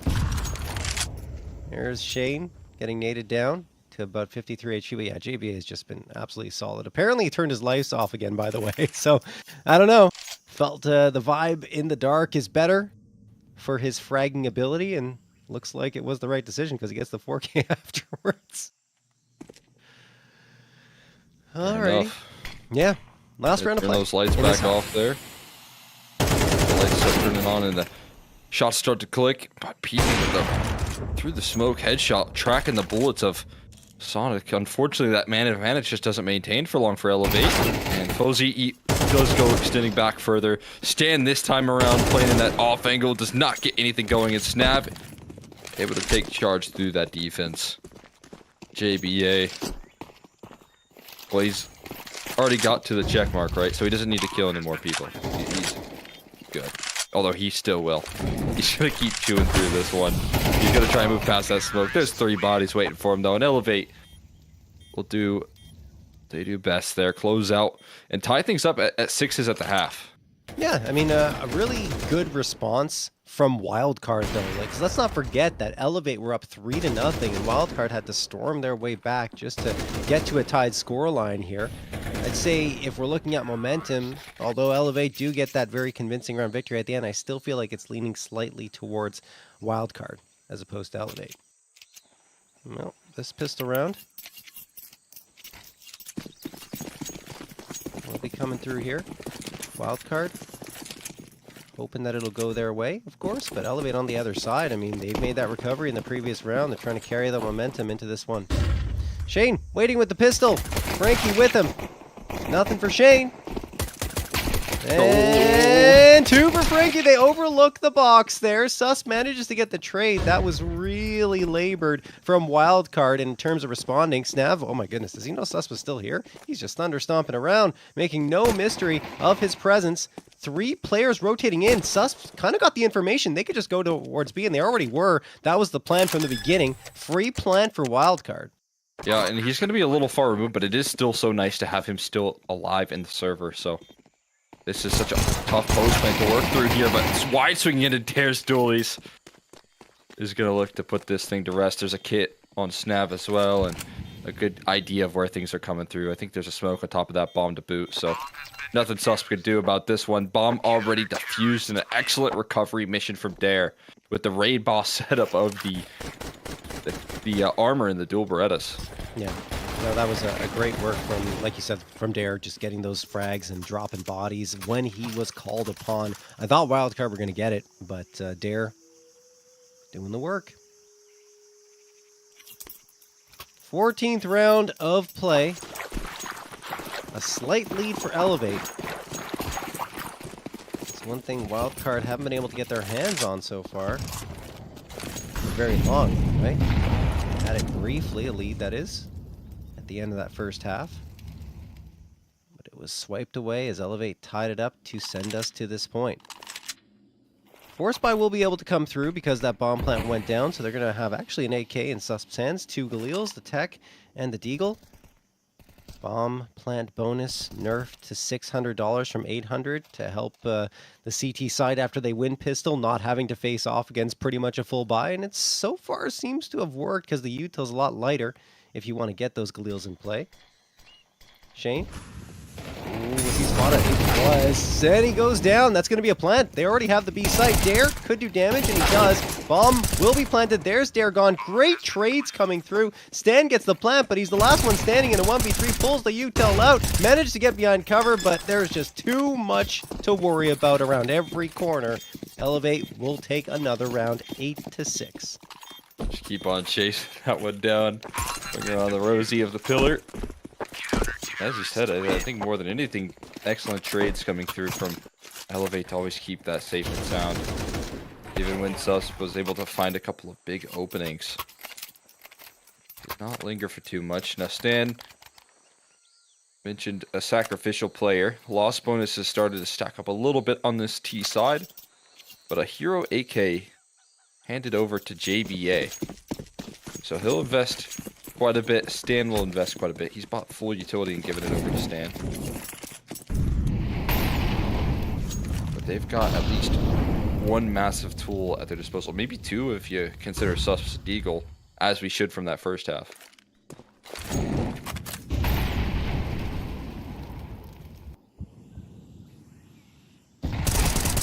Spamming away is Snev. Spots out Susp, who has to back off here. Wildcard are going for the investment here a little bit. Well, they'll still have enough money in the next round. Snap gets the opener on the JBA. Nicely done. That's the hero rifle taken down very early, which is a huge relief. But a nasty headshot from Sonic here. Big box though on in. We'll cut it there. Fozy. Last man standing. And with a difficult challenge, we'll see if his Deagles is good. His Swedish counterpart. Not quite. Can't quite find any further damage. And Elevate, they do quick work to clean up that round there. Where again, there were some points that could be fearful there, especially JBA's AK. Yeah, and even there, like, Sonic was managing to connect on a headshot before that, but just too many people to worry about as he was trying to recover and regain his composure. 9-6 for Elevate, but Wildcard have the guns again. 3 rounds down. They've recovered from worse so far in this series. Gonna do it again. Peeping. Gonna get one onto Sonic. Nice little peek around that corner for him. Takes a lot of damage in the process, and JBA is just going to follow up, take the space into mid. No one really wants to stick around on the Elevate side, and I can't really blame them. After you find an opener like that, there's no reason to overstay your welcome down mid, but it does give Wildcard a lot of space to maneuver in whichever direction they choose. B site, maybe a tad softer. I don't know if either side is soft, just this setup is pretty strong from Elevate right now to support in either direction. And now Smoke going to get tossed into Jaguar. That'll delay Wildcard even further, but there's still over a minute left on the clock here for them to work with. Susp, ooh, movement, wins it against Snav. Will they try to re-aggress here? Shane is thinking about it, but he decides that caution is the better part of valor and will back off. Yeah, not too interested in going down. Knows the implications of that for his team. Right now, there's a gap in towards middle. It's going to be filled up by Frankie, though. But walking right into the crosshair. Stan, again, continuing to play incredibly well. And look at this. Creates chaos in the defense. Managing to work throughout that chaos, though. Shane's position should be noted and dealt with as well. Stan with 3 entries in towards that B bomb site. Crunching through spawn. Crunching through middle. And peeping the player that got the opening duel for the round. I should just let it watch it, or like kind of just watch the kill feed fly by and watch Wildcard get away with taking what they want.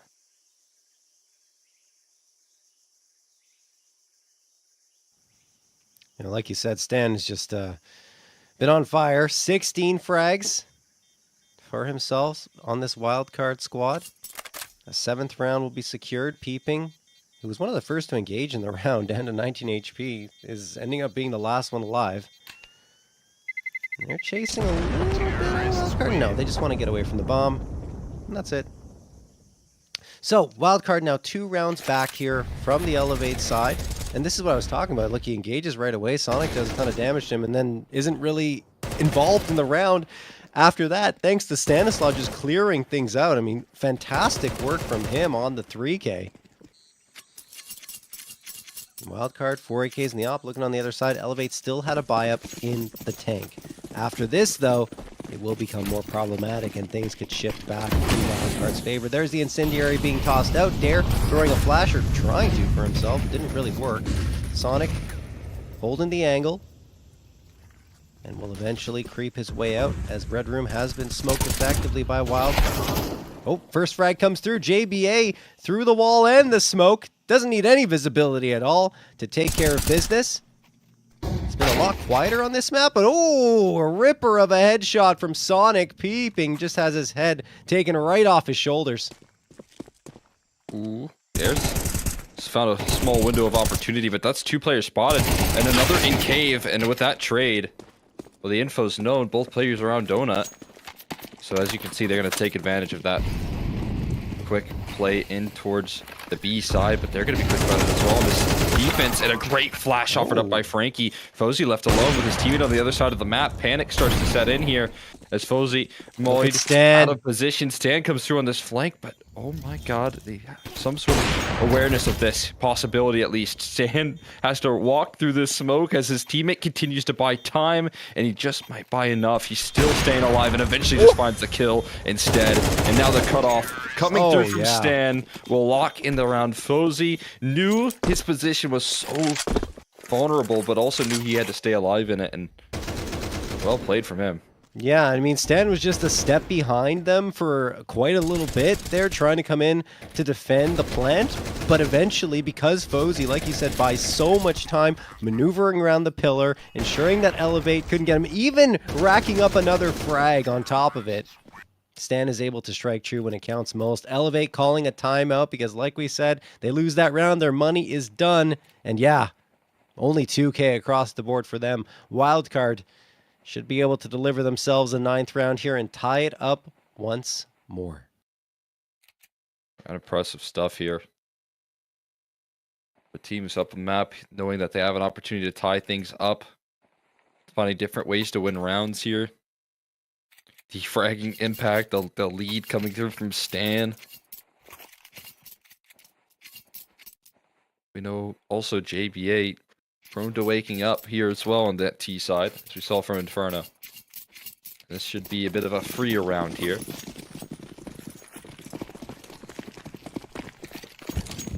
And just talking about the potential, you know, no guarantees just yet. Elevate's still certainly in this game, but getting an opportunity to watch 2 teams in red hot form off the back of this player break, both making pretty big changes when you talk about Nitro and the leadership, and you know, the 2 Swedes coming in here in Fozy and Susp. This wildcard versus NRG one could be a rivalry that we see quite a bit. If that is the way that things are going to close out here. I agree. Definitely 2 of the teams that are on my radar and yours to make a lot of noise this season in ECL and beyond. Sonic waiting for that Molotov to get thrown in to ensure that the back of the back of Donut is cleared. 2 types of food, but on the map. Peeping gets the headshot onto Susp, so that is actually quite good for Elevate in a round where nothing was really expected of them. They have an AK upgrade. A site has been taken, but look where Elevate are lurking. They're everywhere, swarming. That's very awkward. I mean, somehow going to figure out a way to plant the bomb, but there is Domino's looking to fall here. Sonic, just an easy pick though. Onto a USP. Could just get stabilizing here very soon. Sonic is putting a little bit of pressure in the back of default. Start to swing accordingly. Still though, again, I think the firepower being the bigger problem here. They don't want to push their limits too much. Frankie to retrieve the AK. And despite an interesting start to that round, it should be pretty easily capped off. If they can hold on to 2 AKs, that would be big. Snap going to look to keep them contained. Smart play from Snap, tucking right here. Not hunting down that gun. Cozy pops a shot off, but another kill comes through here. Snap gets the reload off and finds himself another. And Sonic dies to the bomb, so an op recovered, and Snav puts a serious hurting on Wildcard, even though they win the round. Wow, Wildcard's still going to have money there to buy up the op again, but that is such a coup from Snav. Surviving, doesn't go for the gun, hides in the corner instead, and pops out at the perfect time to deal all the damage, lets the bomb finish the rest. Wow, an op coming through. That'll be dropped for Frankie. Stanislaw, he's got the PrizePicks check mark. He's gone beyond 26.5 kills. And man, oh man, he has played so very well here on this map. Sonic and Stan combining, this time Stan supporting with the flashbang thrown. Averages more than 1 flash per round, which is quite substantial for any player on a roster. You don't often see it. Usually it comes from the IGLs, and of course that is the case here. But he's so very good at throwing them too. I think he's got above 0.10 flash assists per round. Peeping. Comes out, gets nothing. Jeez. Sonic now starting to land some serious headshots as well. He doubles down. It's becoming quickly a full team effort from Wildcard in this comeback, and Sonic continues to just run rampant towards mid. Frankie just left scratching his head.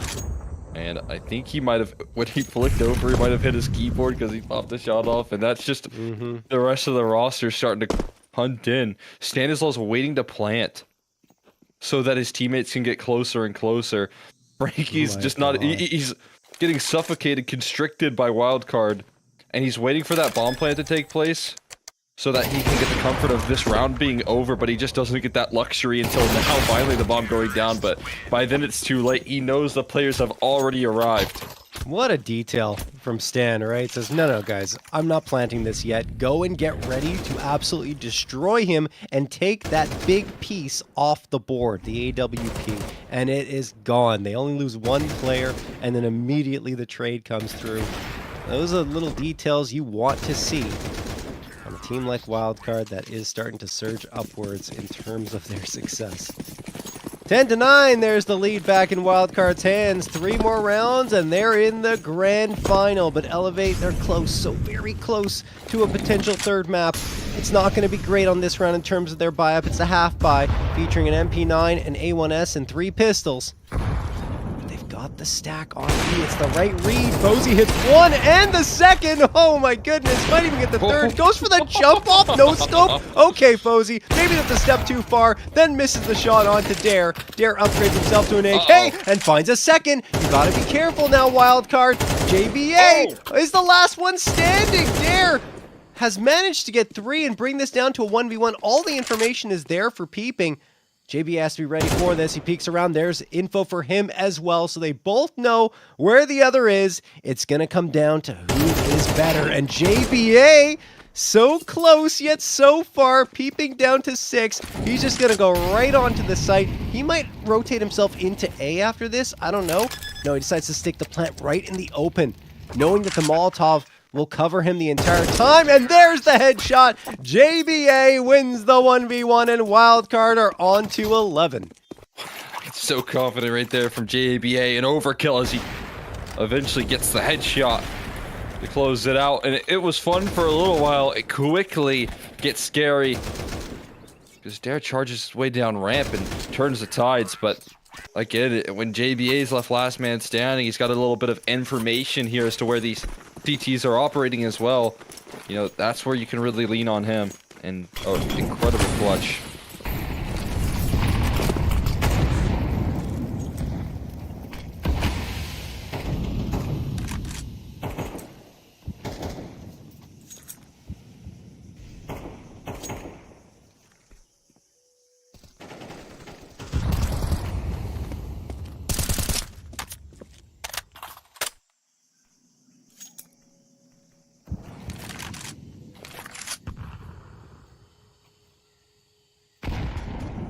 Down ramp. It's dangerous going for this much forward positioning. I understand why they're doing it, and now, you know,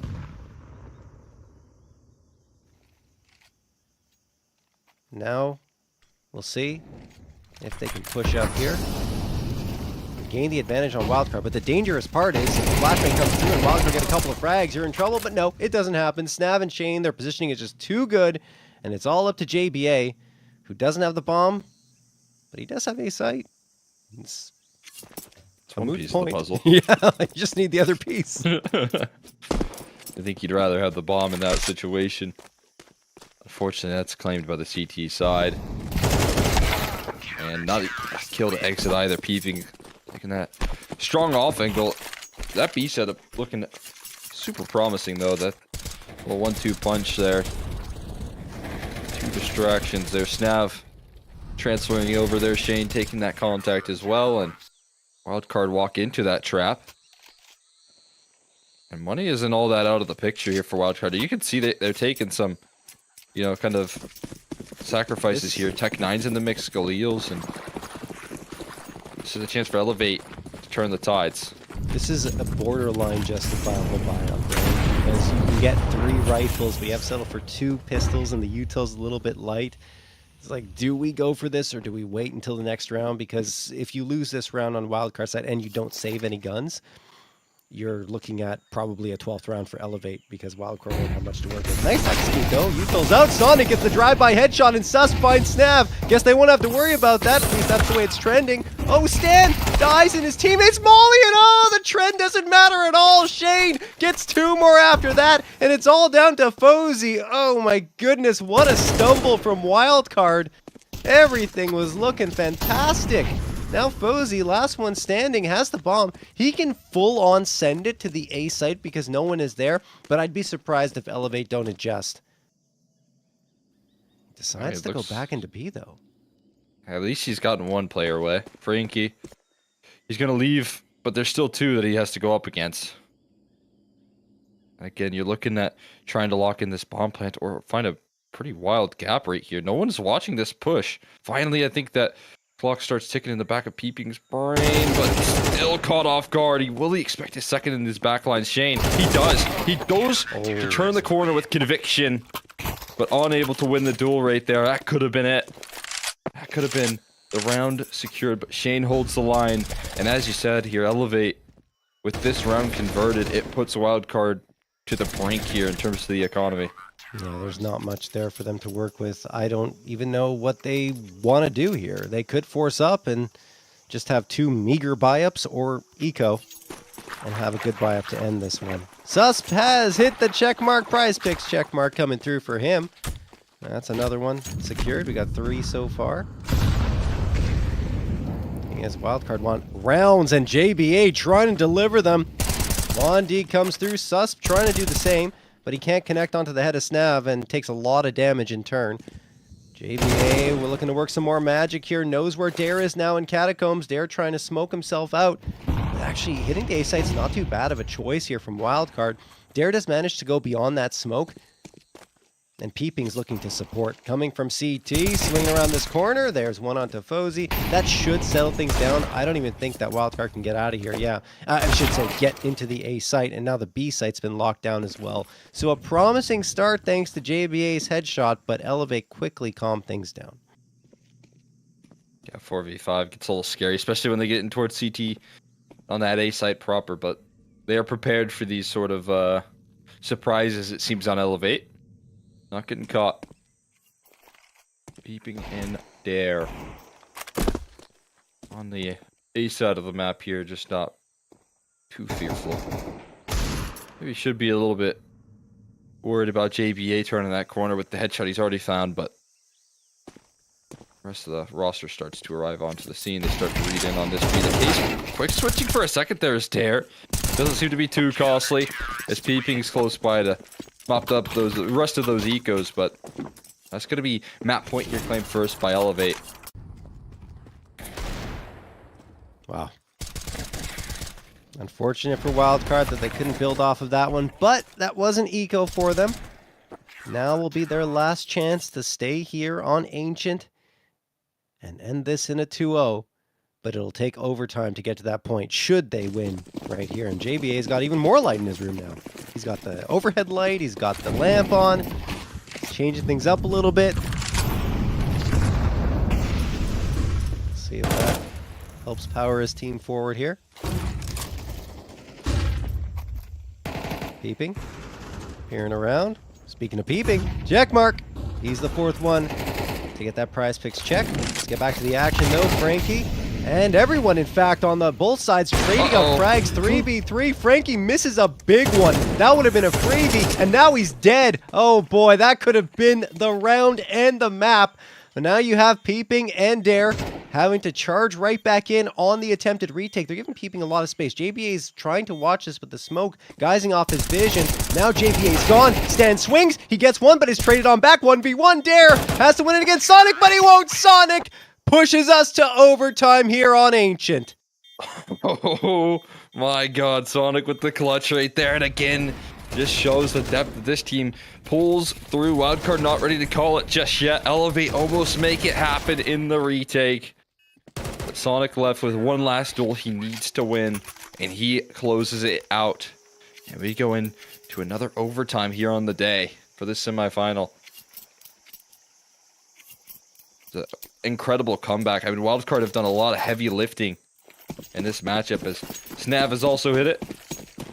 Got more than 27.5 kills. Getting along the lines of the PrizePicks expected. And gains a check mark. But it's still not easy passings here towards middle. Peeping is able to keep it nice and level, but yeah, there's just too many players around that corner, isn't there? And he gets charged out. All top next. Oh, he just runs through it. Snap. He's dead. Top. He's dead. Yep. He got caught on the door, and that's the unfortunate thing about CS2. Sometimes you get caught in that geometry, and there's nothing he could do after that point. Just had to accept his fate. Frankie with the op does connect. That'll make it only a man advantage for Wildcard, but look at the space towards B. No one is here for Elevate. They've realized it. They're gambling a site. Gambling correctly. Shane gonna move his way towards long here. Flashbang. And no. JBA insta headshots him. Frankie, last one standing. He's gonna go for this one though, of course. It's overtime. Molotov landing at his feet. Nothing either for him.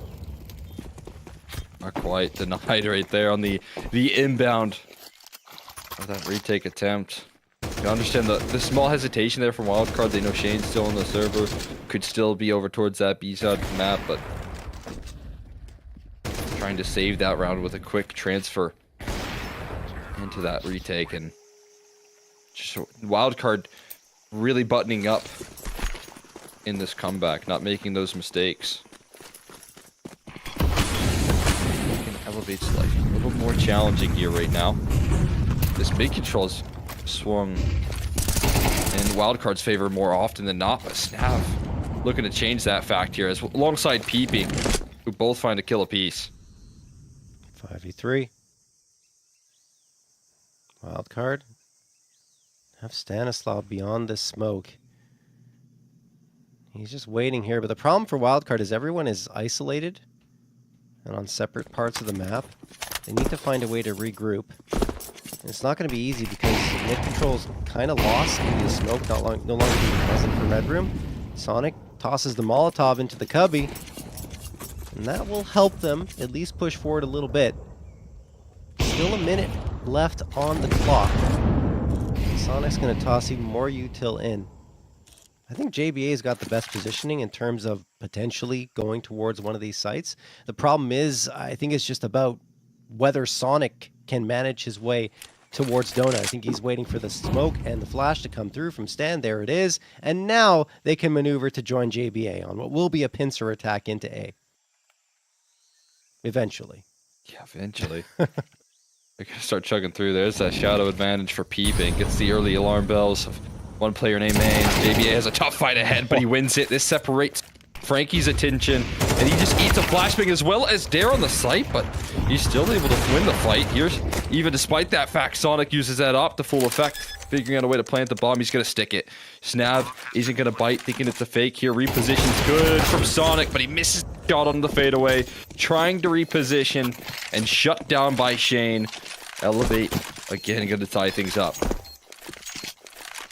Honestly, a pretty solid attempt from Wildcard given the circumstances in a 5v3. They make it winnable. But JBA only getting that one on the tail end and then going down was, I mean, I don't want to blame him at all. I'm not doing that. It's just that unfortunately in that circumstance, he left Sonic in a tough position and Sonic missed the op shot and afterwards was cleaned out by the double peak.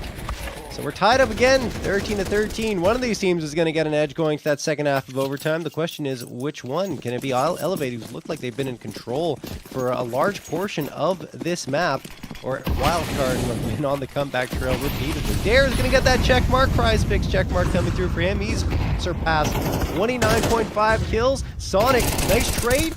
Doesn't get the follow-up, though, and the man advantage lays in Elevate's favor. One more, 4v3. Wildcard, they want to go fast. Charging in towards this A site, hoping to gain the advantage, and they absolutely will. There's a player in Donut who's kind of isolated right now. Frankie looking to support, but he's smoked off. So a plant could easily come through here. Absolutely. What a great pick, though, from Frankie. Has the idea of where the play is coming. There's two players in the back of default. So much resistance here to get through. And Elevate through the sheer numbers. Start to shut down Wildcard here the first half of overtime. In this tab screen, you can see there was 102 ping, 103 for Posey and Sus. You can tell that ping still in order, but what is in order here is Elevate closes back out into a lead in overtime here, showing their resiliency.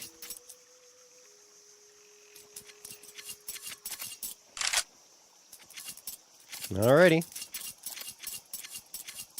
Elevate 2 more rounds, and we'll be seeing map number 3. Wildcard have other plans, though. They're back to their CT side.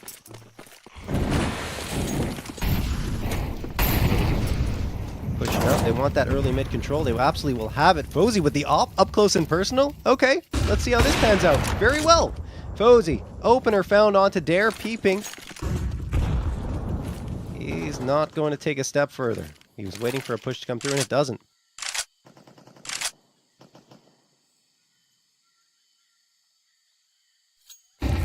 Opening duel. Wildcard happy with the man advantage. And already repositioning. It's like a ghost at one moment.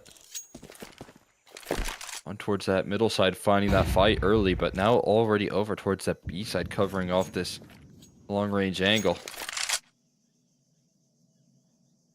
Very valuable to have your op playing in fluid motion like that.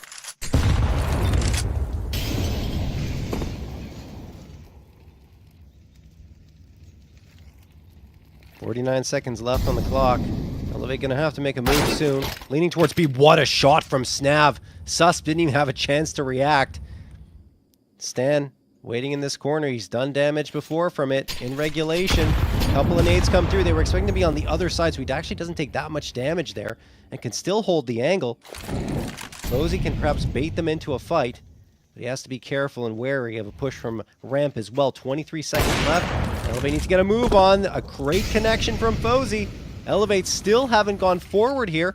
Kind of backing off. 15 seconds left. Guys, it's overtime. It's overtime. You gotta go. 9 seconds. They will get the plant. Nicely done. Good smokes, in fact. Nice patience shown by Elevate, but the plant won't come through and the round is done. Wildcard going to win a 14th, and we're tied up again. I mean, that's just excellent utility from Wildcard still at their dispense. The constant pressure being put right there between Fozy and the rifle work of Stan. It's just constantly keeping them at bay. So it's just a one-way street up ramp. They don't want to run through a tiny choke point of cave through smoke or through a Molotov for that matter. So that time does become a huge factor, and Wildcard forcing that much. Back to a tied scoreline. Who's going to be the one to claim either map or serious point if you're Wildcard?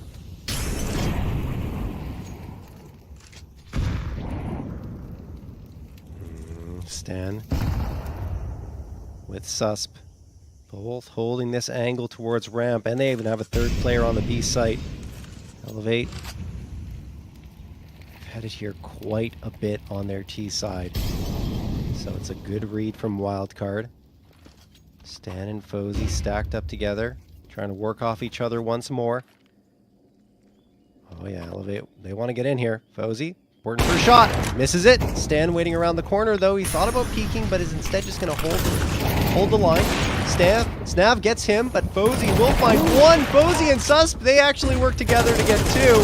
Shane and Peeping work their way towards the site, but Susp will find one more before falling. That said, the trades are great, and Elevate may have secured themselves a bomb plant. Yes, they have. The bomb gets planted here. Peeping over at Long B, flashed out, but so are Sonic and JBA. Now they've recovered their vision. Shane and Peeping holding the perfect line. There's two for Peeping, and that'll do it. Sonic and JBA are gone. Elevate are the ones onto map point. They are the ones to reclaim that point, get another chance to try and close things out like they had in regulation. And despite the best efforts, Sus doing such a good job at keeping them at bay. Not quite enough. Peeping, elevating his game. Fozy also surpassing PrizePicks expectations, getting that check mark. He's been playing a good series as well. We'll see if they can remain here on Ancient or if it's going to be shut down as it's Elevate looking to take it into a third map here. And another entry coming through from Snav will help them get to that point. Sus looking to aggress down the ramp side as well. Might work out. Might work out. No. Susp, unfortunately, doesn't get anything for this one. It's unfortunate for Wildcard. Oh, Frankie! Wow. The wall bang hits the leg of Susp. That could have been a frag with the op on a wall bang like that. Oh my goodness, we were deprived of a highlight reel play from Frankie. Oh my gosh, the bullets are whizzing by in CT. It's crazy. So incredibly close to landing that kill. Does a lot of damage though. Unconfirmed, but you might find it out if you figure out a way to close this round out. They've placed their faith into the op on the A side to do a lot of heavy lifting here. Yeah. Need some extra help on this B side as that has been a bit of a pressure point for them throughout this overtime. 36 seconds left on the clock here. Snav. Moving in. You're right. Time has been a factor for Elevate. I think they'll get this time, though. Yeah.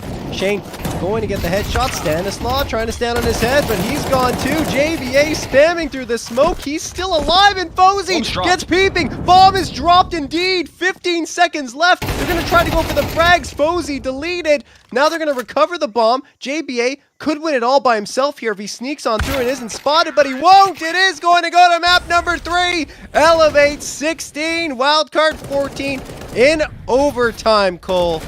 Oh, nothing but pure chaos right there in the final stages, and JBA trying to make the play that can close it out there as he was left last man standing, but not quite going to seal it. Elevate, they get a second chance in overtime, and they aren't going to let it slip again. They're not going to let it go into a second overtime there.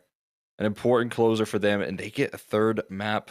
And being able to take down a team like right now what Wildcard is bringing to the table on a map like Ancient, that also shows the sort of depth that they're bringing to the table. Yeah, so, I mean, the fact that we're heading to map 3 is kind of surprising. I thought Wildcard would be able to close it out, but in overtime, Elevate step up their game and look very convincing in the process. So let's check out the stats. I mean, we'll bring them up as soon as we have them, guys, to see what the totals are after the first 2 maps. But in the meantime, look, what does this mean for map 3? Do you think that Wildcard can still pull this one back, or has Elevate done enough? I mean, it's a big victory here. Obviously, again, it becomes a bit of an endurance test for some of these players. But as we expected coming into this one, we were going to see some strengths here out of Elevate, and they definitely put up some excellent fights. We had, a really good performance from Stanislaw, which maybe isn't oftentimes the win condition from Wildcard, but when you see that, it feels like a bit of a luxury that you have going for you. And I really don't think there was any missing pieces, hinting by how competitive that game was. But again, in a lot of late round factors here, it was strong calling coming through there. It felt like Snav was able to really crack things open. And as we said, some of the key pieces on the side of Elevate, when you talk about like Shane and what he was able to do alone on those B sites for a couple of rounds, having big impact, it definitely felt like, everyone was up to the task of closing this one out. Yeah, and again, as with our previous series, majority of the players hitting the prize picks estimated frag counts. I think a 7 of 10, only 3 players did not get it, and 2 of those 3 were Shane, even though, I mean, I thought he played really well, like you mentioned in those key moments, and Frankie as well. Everyone else doing a great job, and Dare, pretty stand-up performance. Peeping had those moments where it felt like he was the one making a difference round after round, even though it was a frag here and there. He was still in the right place at the right time. So overall, Elevate, great work to send us to map number 3, but Wildcard are very much in this in my minds. We're going to head to that decider on Dust 2, guys, after this break.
Hey guys, this is Alish, and I'm here with the Complexity guys, and we are going to be using ChatGPT to make new gamer tags for all of us for CS. Hello, my name is Ricky Cameron. I play Counter-Strike for a living. I am in need of a new gamer tag. Yeah, describe it. Let's hear it. He likes dogs. I know where you guys live. I love dogs. I am quite tall. 6 foot. Anything else cool about you? Sexy. Nah. My favorite color is Off-white. I am from Oregon, and I drive a Toyota Corolla. I think that's enough. I'm a funny guy that plays anchor positions. I am very dependable, like a golden retriever. Yeah, I'm a dog. This guy's having way too much fun right now. Hi, Ricky. Nice to meet you. Sounds like you have some interesting qualities that we can work with. Here are 5 suggestions. Tall dog anchor. Off-white White dependable. 4. Corolla retriever. Corolla retriever. That was it. Corolla retriever. Corolla retriever with 4 on the A side. Imagine, dude. I like Corolla retriever. Yeah. Hi, my name is Jonathan Jablanowski, and I'm the best Counter-Strike player in the world. I am a very smart player. Say that. I am the smartest player. I'm bald. I have no hair. Say I have no hair. Anywhere. Anywhere. I am known for my smile. Say that. It's actually true though. It is. Say I like Brazilian food, and I say he balls. I am rich, but I don't drive. I'm a billionaire and I don't drive. Because you don't have to. You're a billionaire. You get chauffeured anywhere. See what it's got for me. Of course, Jonathan. Here are 5 one-word gamer tag suggestions for you. 1. Brilliance smile. 2. Bald genius. I like that one. Bald genius. Bald Bald genius. genius was the best, yeah. Not even close, really. Hello, Chat GPT. You are one of the best chat AI models I have ever known. John's so mad at it. My name is Johnny Theodore Roosevelt. Yeah, that's my name. I am a professional CSGO player on an American team, but I am actually from South Africa. I love it here. Do I? I am the leader of the team tactically, morally, and financially. Although my teammates are very ungrateful. I am very stoic in nature. Some describe me as a Greek god, and I can't really blame them. And I have dualies that make me really happy. And I force my American teammates to use them. Especially Bald's genius. This is the most we've written. This is like off the dome, dude. This is a good one. Yeah. Glad to hear you're enjoying my assistance, Johnny Theodore Roosevelt. Here are 5 gamer tags. We got 1, stoic strategist. Strategist, dude. 2, tactical titan. That's a good I one. like that one.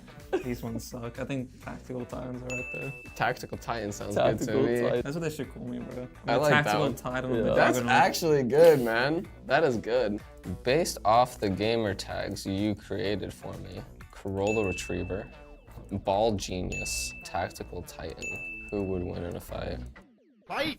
In a lighthearted contest, it might play out like this. Bald Genius, being exceptionally clever, would likely come up with a strategic plan to outwit both Corolla Retriever and Tactical Titan. Tactical Titan, with his tactical prowess and leadership skills, could rally his team to work together efficiently. Corolla Retriever might surprise everyone by retrieving resources or tools that could turn the tide of the competition. But who would be the winner? Let's say Tactical Titan would be the winner. Are you serious? With their tactical expertise and leadership skills, they would likely have a strategic advantage in any scenario. However, remember this is all just for fun and imagination. I won. I guess Johnny won. You always win in the end, John. Tactical Titan. We were no match.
All right, here we go. Map number 3 between Wildcard and Elevate on Dust 2, the brawliest, puggiest map in the pool.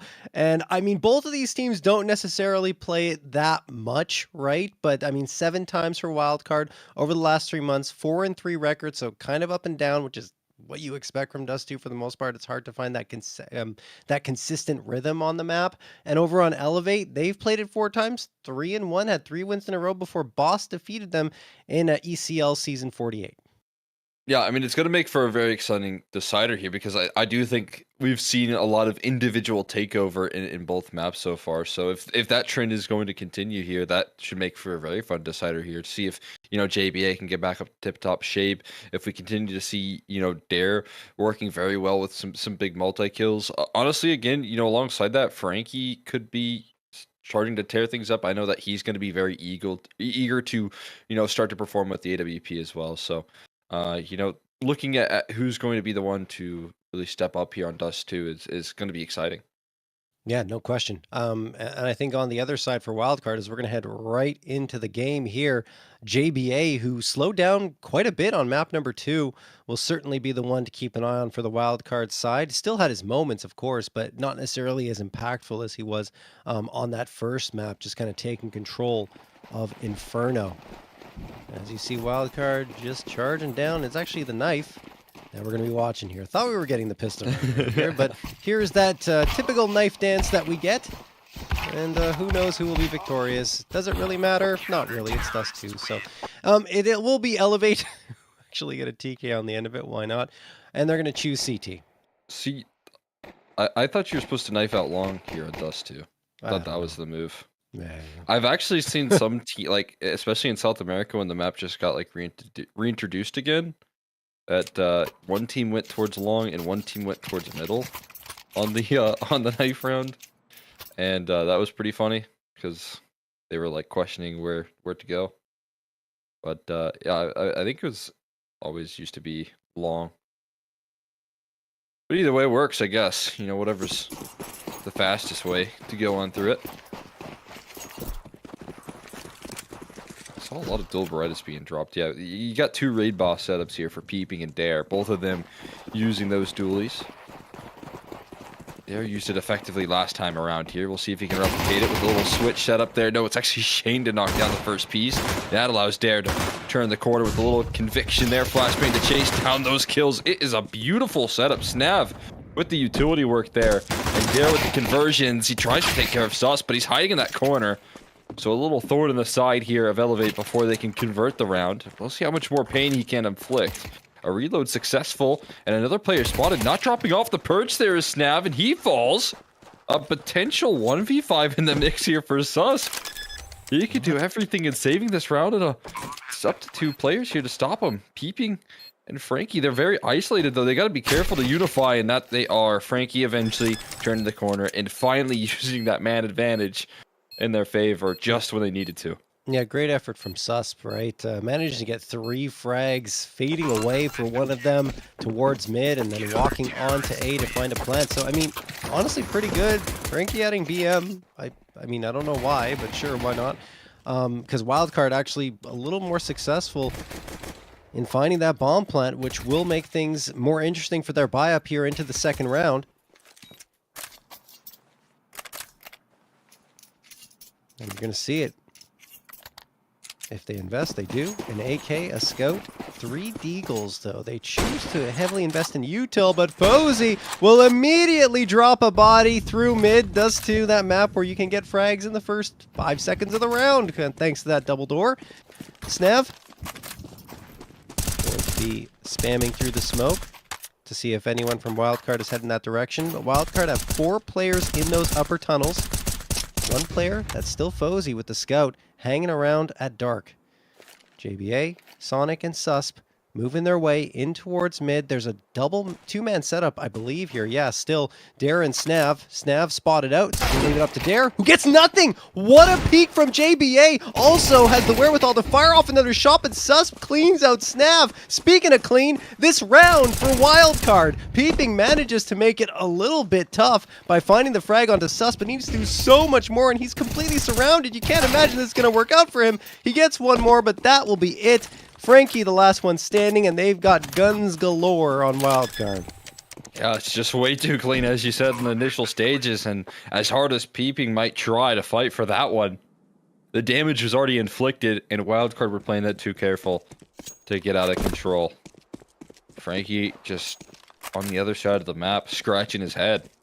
It found himself in this position a couple of times. Utility that was dropped in spawn right there that he just picked up, which is weird. Was that dropped on the T side? I believe so. Maybe they were dropping it.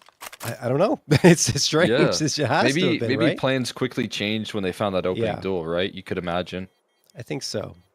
I don't know if they necessarily expected like an immediate scout Yeah. shot, so they kind of played off of it. You can't always account for a kill 5 seconds into the round like that, but it's always nice when it happens. And, you know, they adjust their scope very quickly to capitalize on that duel. What? That is insane right there. That's a wild shot right there, catching the feeling. It somehow knocks the head clean off. That's frustrating kickoff here to the decider for Elevate, though, on the other end of things. We get that one back. Oh, man. That's nasty. It really is. Fozy goes for it again, but this time Peeping is the one to connect with a shot. Not a headshot, though, so Fozy still survives to see another frag, potentially. Frankie, on top of his head. His teammate's head, I should say. Boosted up with the sole A1S in the round. 3 players onto pistols.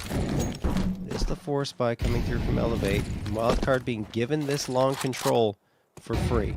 Tossing all the util. The smokes are out. Now Elevate. They're hanging around, obviously. Given the more limited buy-up, they have to gamble that it is going to be coming towards the A site. Still a minute 10 on the clock, so Wildcard don't have to commit to this. In fact, getting a frag here from long, perhaps from Fozy's scout, could help them rotate off of this, because Elevate would have to heavily commit towards A. But instead, they're just going to go straight on into the A site. I don't know what read Elevate has, but they're sending 2 players towards Cat. In fact, 3. Peeping. Waiting with the scout. JBA collects Frankie. It feels like we waited forever to find that first frag of the round. A full minute already off the clock. Susp is going to find himself something. Yeah, there it is. A follow-up after Stanislaw gets Peeping, and it's all Wildcard. Yeah, good setup in the round right there for Wildcard. It's always nice when you can take that amount of space without making a lot of noise. You know the smoke's down, but you don't know necessarily if they're crossing. It's not a guarantee. So, save called out between Shane and Dare, if they can get away for that matter. Dare seeming a lot more safe in his position. The Shane ducking out, but the 8G just dunk him down. He actually goes down swinging, but JBA still has the armor to tank through it. And it will be Wildcard, you know, sealing 2 in a row to make sure the force by wars don't happen in the third map like they did in the first. Terrorists win. All right, bomb explodes. Wildcard take it cleanly. All 5 players left alive. Fozy still sticking with that scout. I guess why not? The one shot he's taken has been a headshot. I should say the one frag he has. And Elevate, having forced up in that previous one, will be on another eco. A deagle, and that's it. That's the only pistol upgrade they're going to be able to get. Everyone else on default pistols. Peeping is rocking the P2K. Not often used anymore. Almost always the USP, proven to be superior. Stanislaw down into lower tunnels. 4-man stack for Elevate on Cat. This actually could get interesting. We'll see. Stanislav realizes what's going on. They all bundle up. There are 2 frags. Here we go. Guns on the ground. Maybe they can make something of this. Shane manages to collect one down to a 2v2, but Peeping and Snav can't do anything more. What an effort with just 4 USPs and the Deagle. It's a brilliant effort right there. Facilitated by a flashbang to execute everyone into position to make sure everyone was on that same page. The flashbang pops, everyone jumps off catwalk, and best case scenario right there, really. I mean, you did actually see a chance to win that round, potentially formulating, but, you know, at least you go with a couple of kills and put some pressure on the economy here for Wildcard, and that sort of purchase, that's what you're aiming at. Fantastic, and setting the tone on the gun round here. Snav had the good long spawn. He uses it fully effectively to take care of Susp.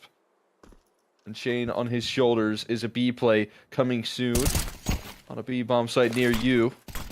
Just use his utility effectively, and he does so. Allows his teammate actually to find the kill instead. And still staying alive on this bomb site, letting his teammate find maybe even more impact. Getting chased down though, now it becomes a bit of a problem before Shane finally strikes here, finally shoots his gun. He eventually is able to track a kill, but claimed by the op here, a presence of Fozy. Stan with the AK headshot as well, and Fozy left into the 1v2 clutch.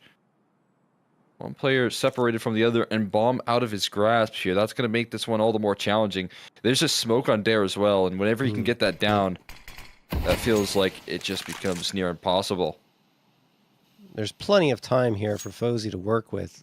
I feel like doesn't have to save it, but the op's kind of important because you do not want to give a double op to the CT side on Dust 2 for free. If he gets one here, there's still a chance. 37 seconds. Smoke fades. They have the incendiary. They're going to toss that out immediately. That'll buy another 5 seconds off the clock. Fozy deciding to move in. Dare's watching. So is Snav. And Dare wins the fight. There's the double op afforded to Elevate. Will they go for it, though? They don't. Okay. Well, they just get the lone op. Don't pick up the other one that was dropped. We'll have an AK and an op, which is what they prefer, I suppose.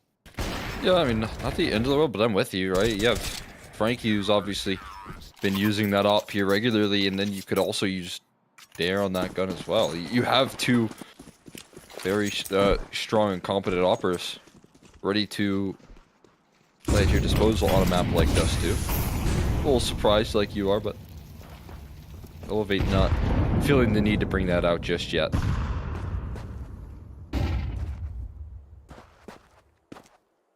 Oh. Full buy now coming through for Wildcard. 4 AKs and the op once more.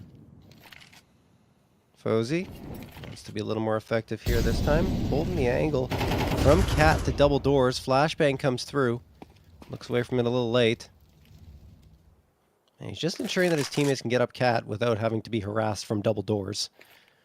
And that is successful. Elevate.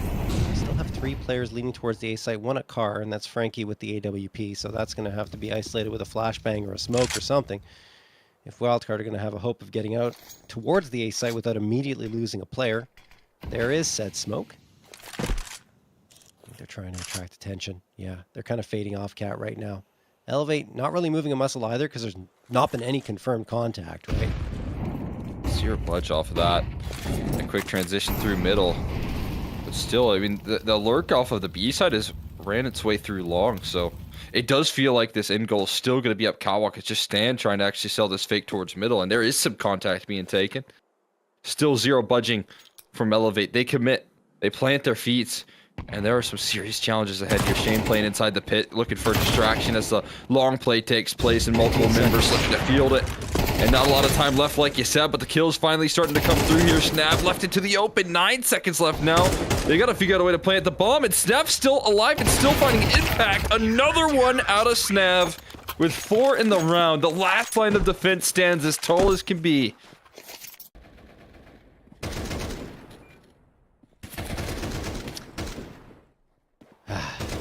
Wildcard and letting the time run out.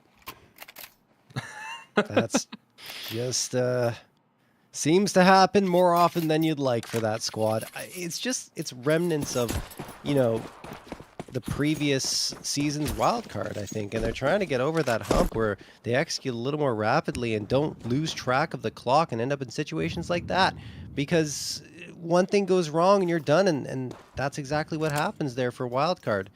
I'm not the hugest fan of under 20-second executes. I don't think many people are, because everything has to go perfectly. It's something you can use on occasion, let's say once or twice in a map, but to see it happening so frequently for wildcard where they're running out of time and they're not able to really get a proper execute going is just, yeah, not the best of situations. Now they're just going to try and go for a full-on execute towards B. Maybe it'll work, perhaps? No, not at all. Yeah, I get what you're saying about the patience there. It feels like it's like the devil on Stan's shoulder sometimes. It's like, just wait 5 more seconds. Someone's gonna do something. Someone's gonna budge. We're gonna get a rotation. And when it works out, it's one of the most like exciting calling styles that we have in North America. And I think it's perfect to punish a lot of the like styles of North American Counter-Strike where everyone on that CT side loves to take control and love to take advantages, but when it doesn't, it does look like that, you know, it just fizzled out rounds, timer expiring, or time forcing players to make sloppy decisions. So it's almost like a blessing and a curse. Right now, it seems to be Wildcard's cursed moment. See if they can overcome it with a lot quicker of a play here. Stan has a good long spawn, but it just leads to a quicker death here, and Sonic's down so incredibly low. So a 4v5 with a big HP advantage to boot.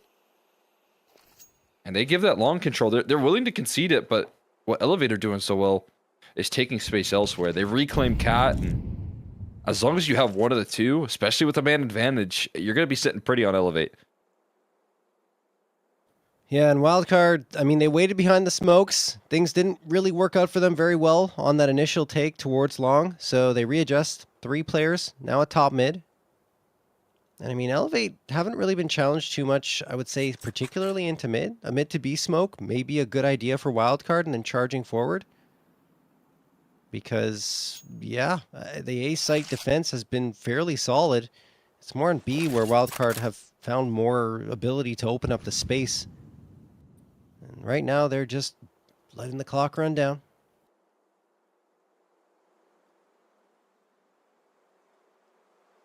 Still completing that so far. And a nice headshot there from Snav. I mean, maybe a little bit of contact being taken, and yeah, it does get it there. Caught in the open. Again, the pressure back on, now this time, Shane's shoulders. Sonic gonna make the move on in, and he's just tucked towards the back of the corner there. Great blowing of the smoke, though. And that's gonna buy valuable time here for Shane to plant his feet. JBA, though, and Sonic strike in unison, and this time, there could be enough to plant the bomb. A late lurk through from Frankie, but he gets met by a Molotov, and both low HP bars leave the op with the worst possible weapon to go up against in this clutch, and Frankie just gonna call it quits. He's not gonna try and test his efforts through that smoke, and it's understandable. But Wildcard this time, they get the blessing of a late round play. Yeah, I mean, that is just a clutch Molotov that comes through. I think it's from JBA towards those tunnels, because it is the difference between a bomb plant and a lost round. And you look at the health bars here for Sonic and JBA, not necessarily confirmed damage for Elevate to work off of, and Frankie just values the op more. But, I mean, if he had known there's only 12 HP combined amongst them, might have just picked up a rifle and tried his luck. Anyway, Wildcard are going to tie us up once more at 4 apiece. Nice little closer right there. 3v5. And those are the sort of moments, I think, again, that's the reason these late rounds can go so well. Because they have the players, they have like these incredible X-Factor individuals on this team here of Wildcard to operate in these late rounds so effectively. And then you see plays like that from Dare, 15 seconds left, and his brain, he just watched his teammates take an opper down towards long and lose another player on that A side play. So in his brain, it's like, okay, it's gonna be A, there's 15 seconds left. And instead, it's out towards middle, and it's a huge surprise for him. You can see how surprised he was with the knife out.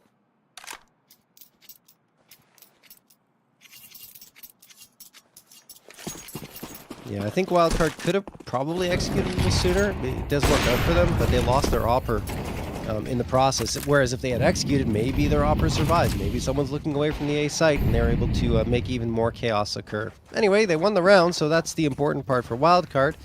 They do lose their first player here. Number 9, Nade connects with Sus for a little bit. Could get the trade. There it is, but he's also traded on back. Oh, back and forth we go, in fact. Fozy with the AWP onto Frankie. There, spots out Sonic, has the timing, and the man advantage goes back in Elevate's favor. 1:17 on the clock, still plenty of time for Wildcard to work with. But the early attempts at taking contact with Elevate haven't panned out. Oh no, the timing for Fozy. He still gets the frag, but can't react quickly enough to respond to that trade that comes through. JBA, last one standing, has the bomb on his back, and this is very winnable for the star player here on Wildcard. JBA, staring out towards the window. It's a 1v1. It's a 1v1. He doesn't look towards Car. JBA is going to fall, and Elevate take themselves a 5th round. Just confidence for peeping right there. Covering that angle. It's nicely done. He's been super solid when he's left on that B bomb site. And it is a slate round. He continues to thrive here. And now he's leveling up. He's the one that feels like it has taken over the server alongside Snav with some big individual moments for Elevate. It's been swinging in their favor. And it's a good time for a timeout. Settle the nerves. Try and close out with a little extra credit here on this T side. See if they can find some more. It probably won't be too much on this round considering what money they have. They can afford a little slight investment. Stan's got money for some upgrades and such, so...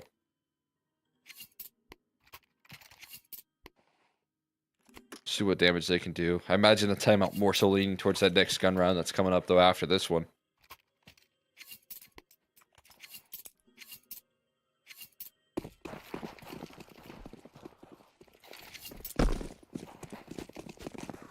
Just a quick note that the last time Elevate played here on Dust 2 was 2 days ago, up against Boss versus Wildcard, who haven't played since last season on June 16th. So I think Elevate looking perhaps a little more practiced here. And, well, Dare is going to make that look very easy on the spray control and the anti-eco. Nade comes out, will probably do some damage, and there it is. Stan taken down to 84. Dare charging right up against that smoke. And, well, I don't think this is going to be much of a round. A non-starter here, as Elevate going to take a 6 as soon as Stanislaw drops to dirt. And there it is. Comfortable. No casualties here. That'll really just bolster the economy for the remainder of the half. For the CT side.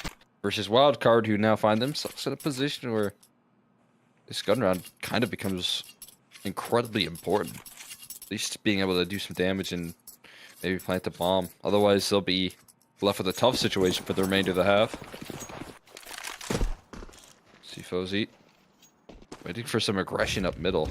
Instead, it's Snav to reroute towards lower. And have some initial contact taking place soon here. JBA's got the flashlight up. He peeks before it, though, and gets a pick before the utility tosses off. And another one. Stan unavailable for the trade. JBA in a panic. The bomb actually does pull it back, but he takes so much damage for it. Down to 4 HP, and Snav immediately throws a wrench into the game plan of Wildcard. Wildcard. Usually winning the majority of their rounds on T side of Dust 2. Now it's not looking so great. They have to pull it back. Sonic, oh, chance here. There it is. 2K for him. On to Shane and Dare. 3v2. That is absolutely massive. And the A site is cracked open. Fozy's going to rack up another one, and it's all up to Peeping, who does manage to get the trade, but Sonic knows. Sonic gets nothing. He hangs around towards Cat. The bomb is in lower. What does JBA do now? Because his high HP players are gone. He's only got 4 on his health bar. He had to have heard Peeping, though. With the confidence that he just swung towards middle, he fully just knife out, chased it down, so he knows he has ample time. He's going to plant on top of the box right there. Not quite planted for long, though, which I think could have been a bigger win condition. I mean, he could just defuse behind the box. I don't know if JPA is going to be able to say much about this from this position. Yeah, I Peeping want to has a see what smoke, Peeping too. can do. But yeah, you're exactly right. The smoke is an asset as well. Maybe he's trying to convince him that he's not long? Okay. Yeah, I don't know. No, that's just a bad plant, unfortunately. Sorry, over. JBA. I think you might have thought you planted it somewhere else than you actually did. As Elevate are going to easily defuse that bomb to pick up a 7th. It's a tough one. that one's wild. I can't lie. I thought he knew that was the case, but yeah, I think you're right. Maybe trying to leave that element to surprise. But in a clutch, I don't think you ever really want to put yourself in a position where you can't win the round, and that's where JBA found himself, and he didn't have any options once he was planted in towards long. Yeah. It actually, I mean, for those of you watching who might not know, most of you probably do, but you have to plant it right in the middle of that box. And it's very specific because if it's too far to the right, too far to the left, what you saw is exactly what's going to happen. So when you plant it right in the middle, you force the player to jump up on top, and then they have to take the time to jump up, which is where you can catch them off and get the easy frag while playing from pit. But in that case, JBA just a little bit too far to the right, a lot of bit too far, as it was hanging over the edge. That's a tough one. Yeah. Lesson learned there, but tough time to do it in the semifinals. Where those mistakes are gonna help you. Right now, that one's gonna be certainly felt. Again, they still do a lot of damage. They still give themselves the luxury of another decent purchase here. So we'll see if they can at least try and keep this one a little bit more tame. Frankie. Oh, love the boost. They're giving him a lot of love here on Dust 2 right now. With that AWP, letting him really take some duels, take some angles. Dust 2 has a very slight T lane in terms of round time. Right now, that's not the case for Wildcard. And if Elevate get an 8th, I'm feeling pretty good about their prospects to be in that grand final against NRG. Played a very strong defensive side. Flashbang going to come out. Stanislaw. With 42 seconds left, thinking, okay, is this where we're going to go? Do we go? Do we back off? Do we go? See what the call ends up being. Definitely go. Because Sonic finds that frag in towards pit. Susp afterwards on Frankie. Dare scrambling around, just trying to find his nade. There it is. Another one on the ground for him to pick up and throw, but it barely does any damage. Both of them. Stanislaw planting the bomb. Wildcard in full control here of this final round of the half for now. So they can maintain that control here. It's the retake utility.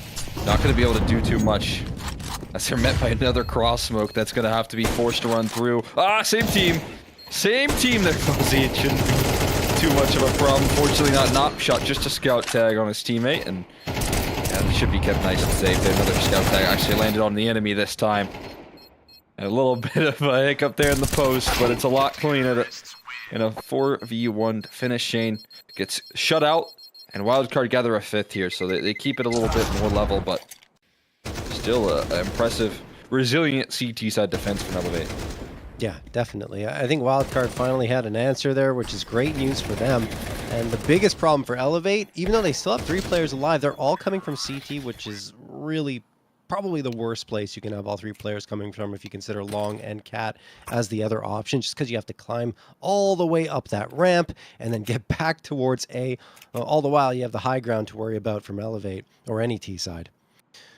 All right, well, still a 2-round lead heading into this second half.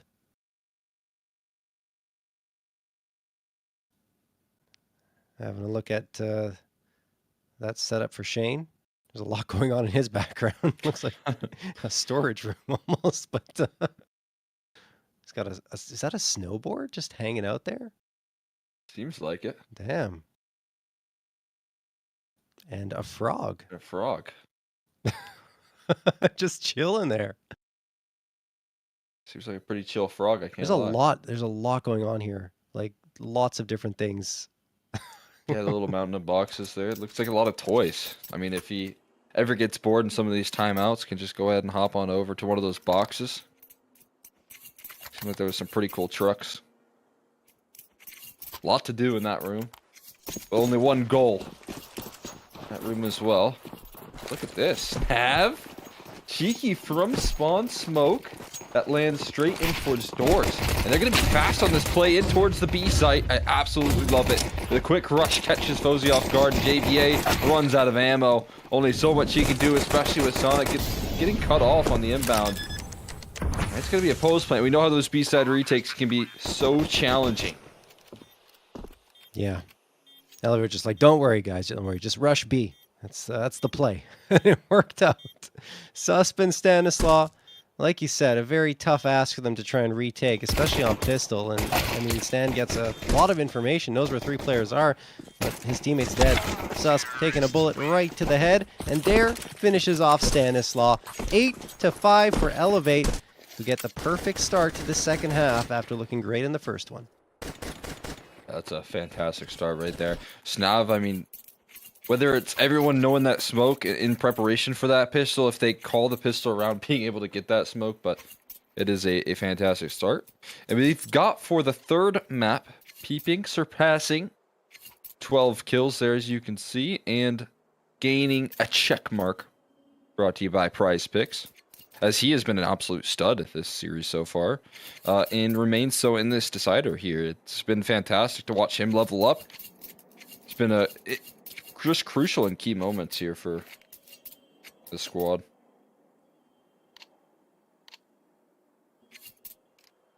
Timeout called off the back of a win here for Elevate as well. Especially going up against USPs. I'm not sure if they notice something or want to talk about it.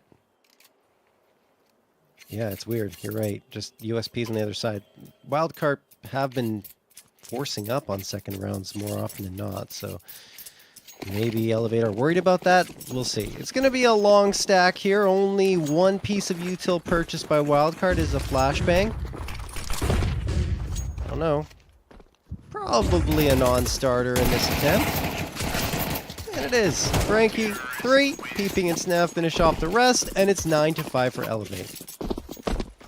Again, kind of tearing that one up. As you said, though, you're right. There has been a lot of force buys coming through from this wildcard side of things, so I like that Elevate just trying to remain on the same page here. You got those timeouts, so you might as well use them. They get closer and closer to that 13 mark here as the first gun round comes through. There isn't the best firepower here. Missing an AWP on Dust too. Snap self-flashing out towards the long, getting active with this MAC-10. The flashes are so well placed, and he takes a lot of space for it. Another kill coming through from Dare, and the long hold collapses on Wildcard. 3 entries, and it could be the A-site claim. Sonic left to save the day. Can he do it? It's a really nice effort, but runs out of steam there with some damage. I don't know how much Susp can do. I mean, a 1v3, unconfirmed damage onto Snav. It might just be the case that he holds on to his weaponry. 3v1 for Elevate. And yeah, I think you're right. Sus just wants to hang on to the gun. Not going to challenge much, but this is just phenomenal for the Elevate side. Up to double digits. Wildcard need to climb back up a very tall hill once more just to get back into this map. Susp will be successful in saving. On the other side, I guess Elevate are watching their economy very closely, seeing that only Frankie is comfortable, maybe Snav as well. They want to make sure they build up a little bit more of a cushion if they want to hunt aggressively. But yeah, Elevate 3 rounds away now. Get into those grand finals and securing at a minimum $1,000. If they win it, $4K available. Again, it would be a statement here because a lot of these teams struggling up against this this wildcard roster right now. Well, been a lot of excitement here from, I mean, us, and to see Elevate, despite what was a bit of an awkward start to this season here, given the roster changes. it would be exciting to see them overcome it, and especially if they could further extend that into a good run in the finals. Definitely taking down 2 tough challengers.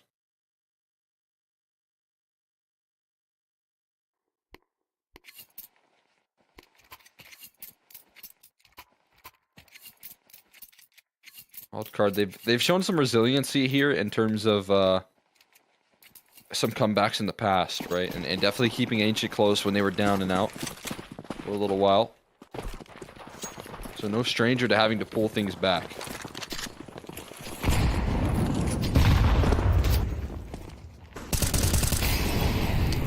Snap. Found. Sus finishes him off. An aggressive push from Wildcard here towards B. Trying to get back into it as the bomb will be planted. Frankie throwing the smoke down. Elevate have tons of control here, but still 5 players in fact to worry about. Oh no, Stan! Stands in that Molotov for way too long, and it is indeed all Elevate here. The half by yielding absolutely 0. 11-5 for Elevate. And they're letting them know right there. This can be where taking on a team like Elevate can be frustrating. Running down those kills.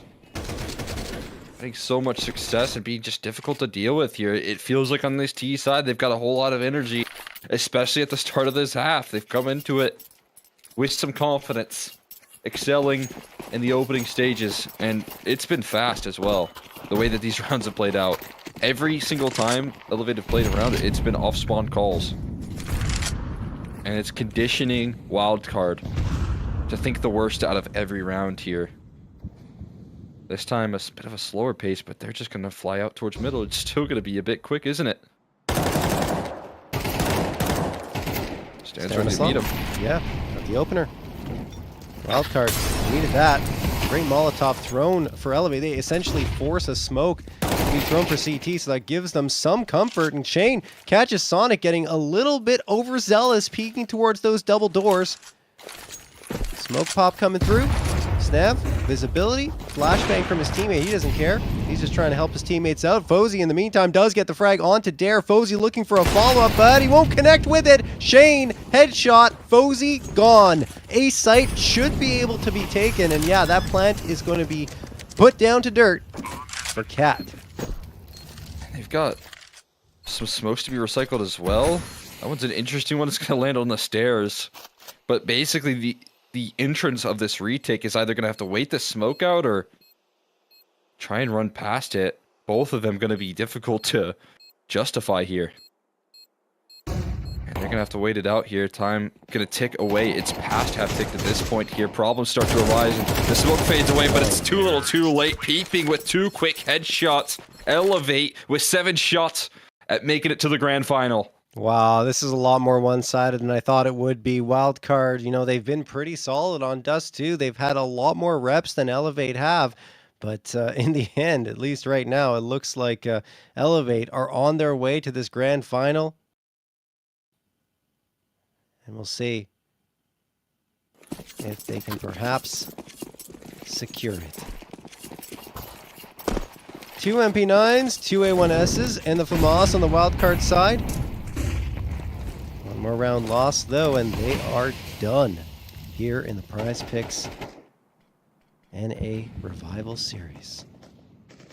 Snav making his way towards lower tunnels. There's a smoke, I believe, being tossed for lower by Wildcard, so they might consider charging out here. I'm not sure what the idea is. But it is going to guise off visibility at the very least, so they can reposition themselves should they choose towards that B site, which is a little light right now. Dare wants to test his luck. 2-player series, probably dead to rights if he comes out, but that Molotov helps so much. JBA has to use a smoke onto it, and he waits inside. 101 on the clock, and here come the engagements. JBA gone through the smoke. They were trying to track each other, couldn't see anything.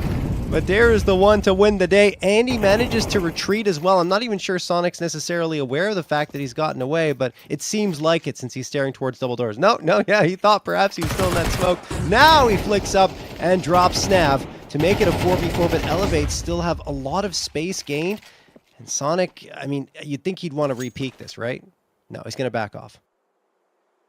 Gonna have to get out of dodge here. Fozzy.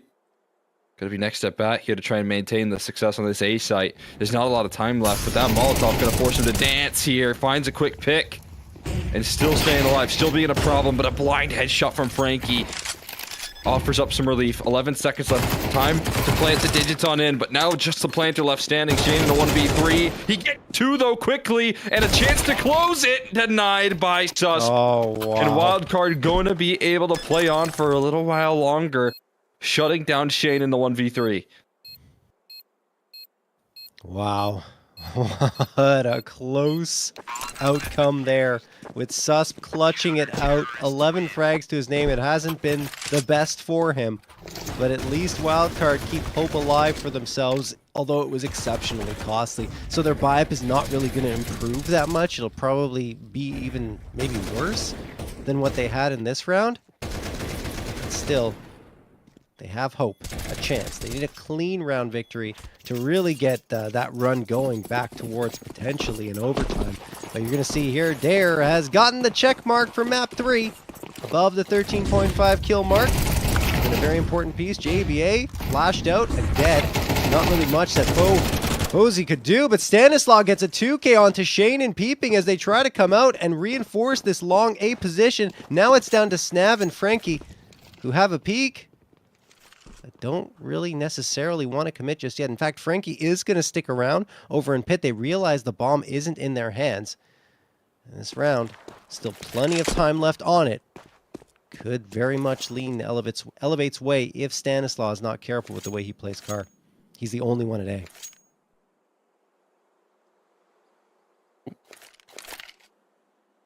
Shane surpassing more than 13 kills as well. Stan looking to put this round to bed right here and right now. The tracking does come through there. Frankie does trade. Crossing it towards that A-bomb set, a whole nother task though. Denied access. And that will allow Wildcard to again continue to play on it. I mean, if they could show this level of resiliency, that would be truly incredible. But, you know, again, the finish line, Elevate, struggling to figure out ways to seal the deal. They've still got another strong purchase, though.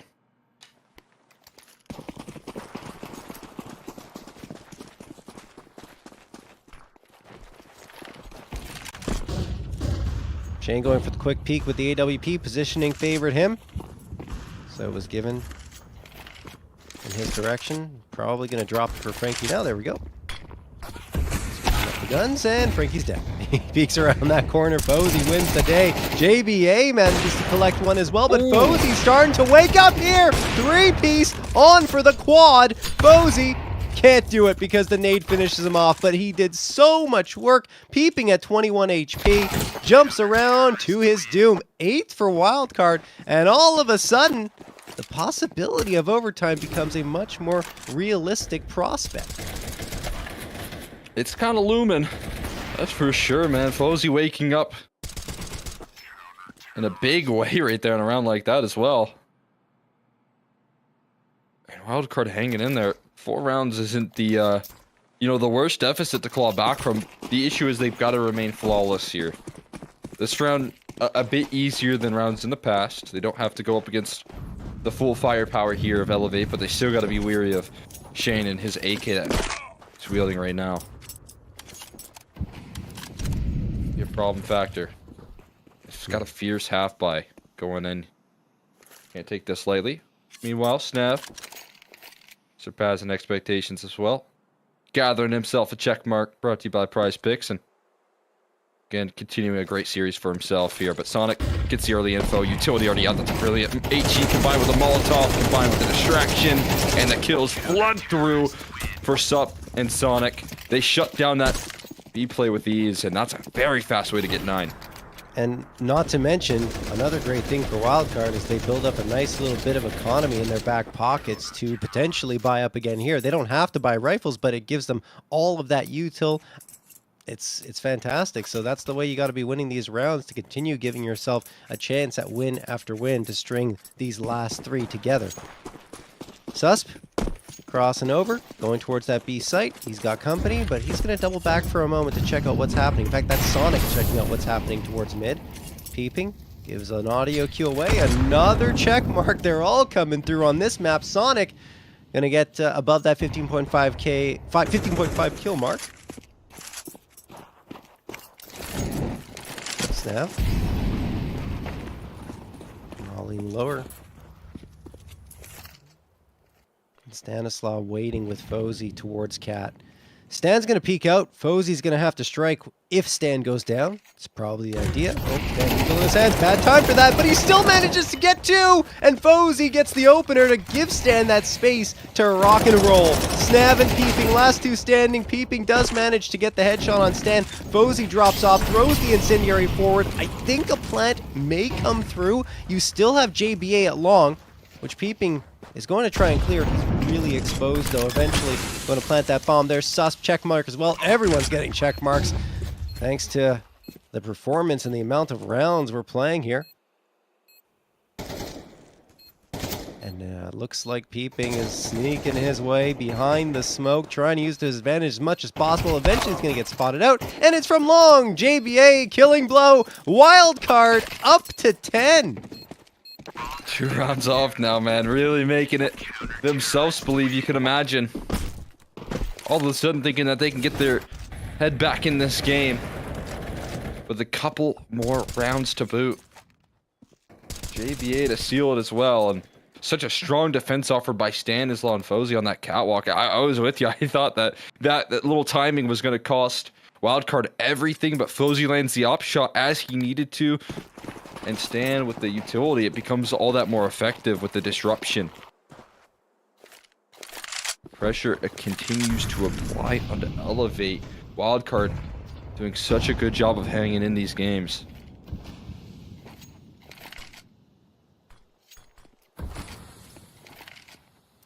Sonic, forward positioning. Fozy gets the opener. Sonic only one before he is traded by Dare. 4v3 still in favor of Wildcard thanks to these opening engagements that have been won.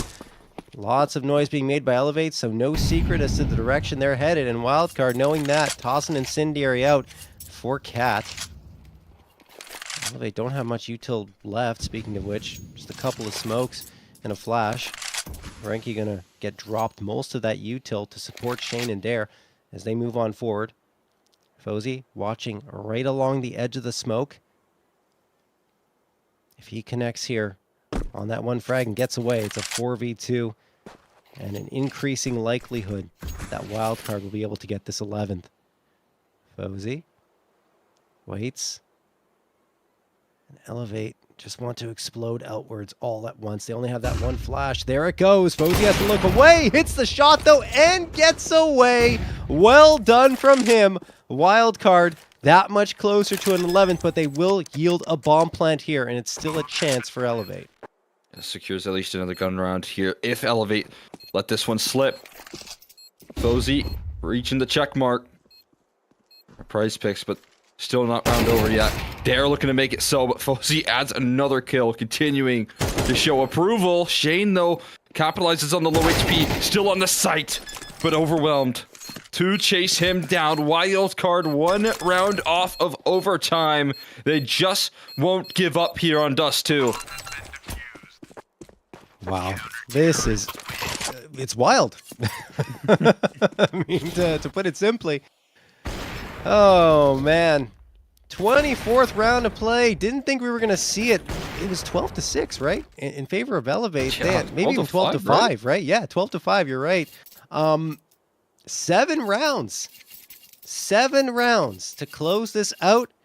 And we're on that 7th. If Elevate should lose here, well, everything tilts in favor of Wildcard, and tables might start flipping. Ranky. Going out here. In towards lower. Elevate. One last chance to end this in regulation. See if they can do it. Amplify the frustration here. If Elevate didn't think this was going to need 7 chances. But if they could seal it here, a sigh of relief would lean on their camp.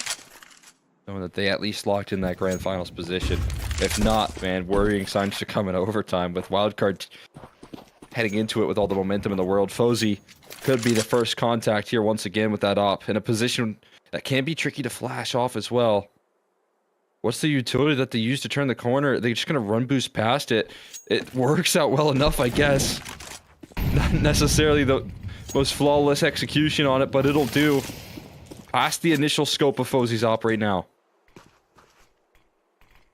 Here comes the Molotov for the site. Oh my Fozy- god! Oh yeah, look at that nade. That is chonky coming through. Wildcard trade frags through, but Stanislaw continues to be impactful, and there's a 3K from him. They are 2 frags away from heading to overtime. Peeping keeps hope alive briefly, but his teammate, he's gone. It's all up to Peeping with only 5 HP, an AK, and a prayer. He tries to fake the plant twice and bait out engagements. It is over for this round in regulation. We are headed to overtime thanks to 7 rounds in a row coming through from Wildcard. There's nothing sweeter than watching your IGL step up with a 3K. When if he fell down right there, if he fell short on that defense, that could have been curtains. That could have been the key difference maker. And Stan with a heroic play like that does surpass 13 kills. Does get to that PrizePicks check mark. And certainly has my approval as well. They're continuing to play well on the CT side. Have found the adjustments, have shut down Elevate with all these aggressive duels. And with the pressure release of no longer going up against the opportunity to close, maybe that's going to be what allows Elevate to get back into winning ways. Top shot connects. JBA finishes the job. On for 3. JBA going to get that 3K and making it look easy in the process. Throws some util for himself. Flashbang out. 3 swings. Sonic supports him. JBA's gone, but it won't really matter. Maybe? No, it does. Snap going to get the follow-up onto Sonic. 1v1. As Susp going in towards that A site, wins the duel from CT. Wildcard continue their round win streak into overtime. They got to do it with a man down right there. It's been a long time since we've seen advantages in favor here of Elevate, and they finally got it. They finally got a man up after such a drought, and yet still, this time JBA with the multi to nullify it. And a clutch coming through from Sus. I mean, a 1v1 with a full minute left on the clock is incredibly challenging. And Sus just swings for the fences. Now the confidence exuding here from Wildcard.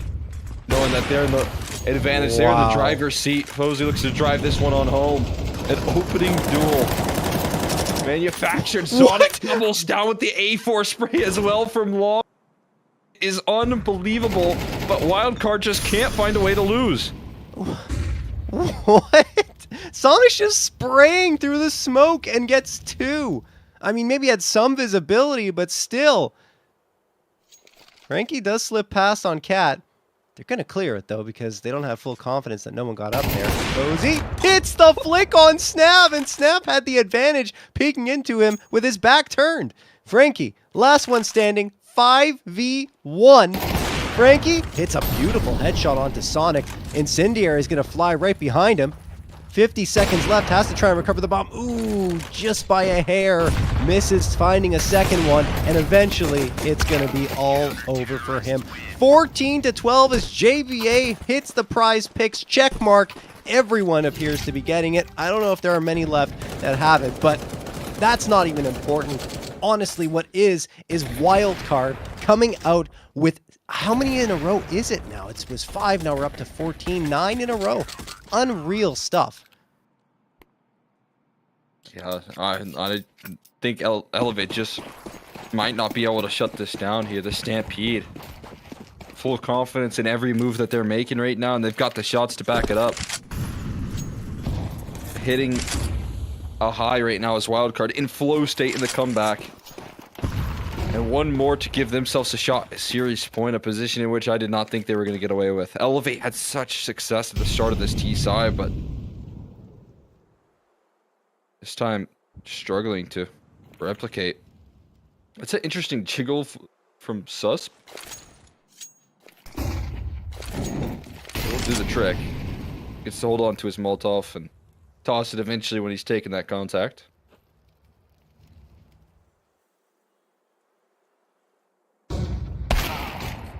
Wow. That option actually works out for Snav. Fozy down early, and again, a rare man advantage. Snav actually saying, I'm going to start opping right now.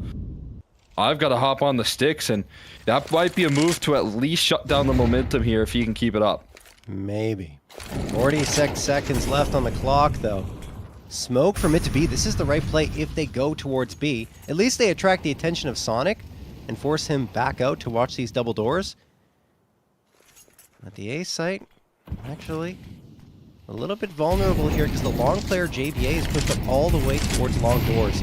Now the reinforcements are coming in. 25 seconds left. Sonic, along with Stan, are trying to get visibility. Elevate, have to get this bomb planted.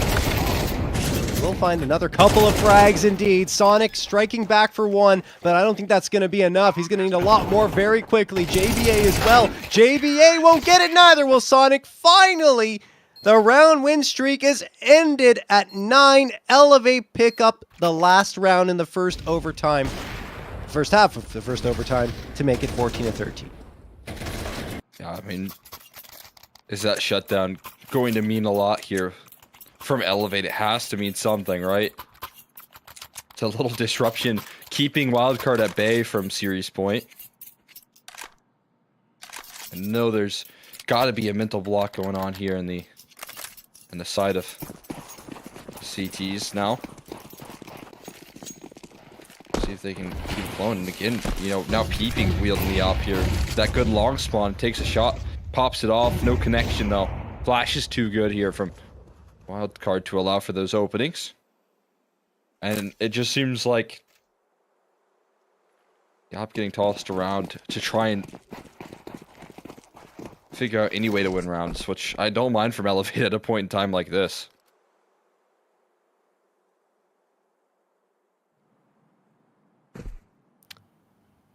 Elevate. Can they come back? I don't know.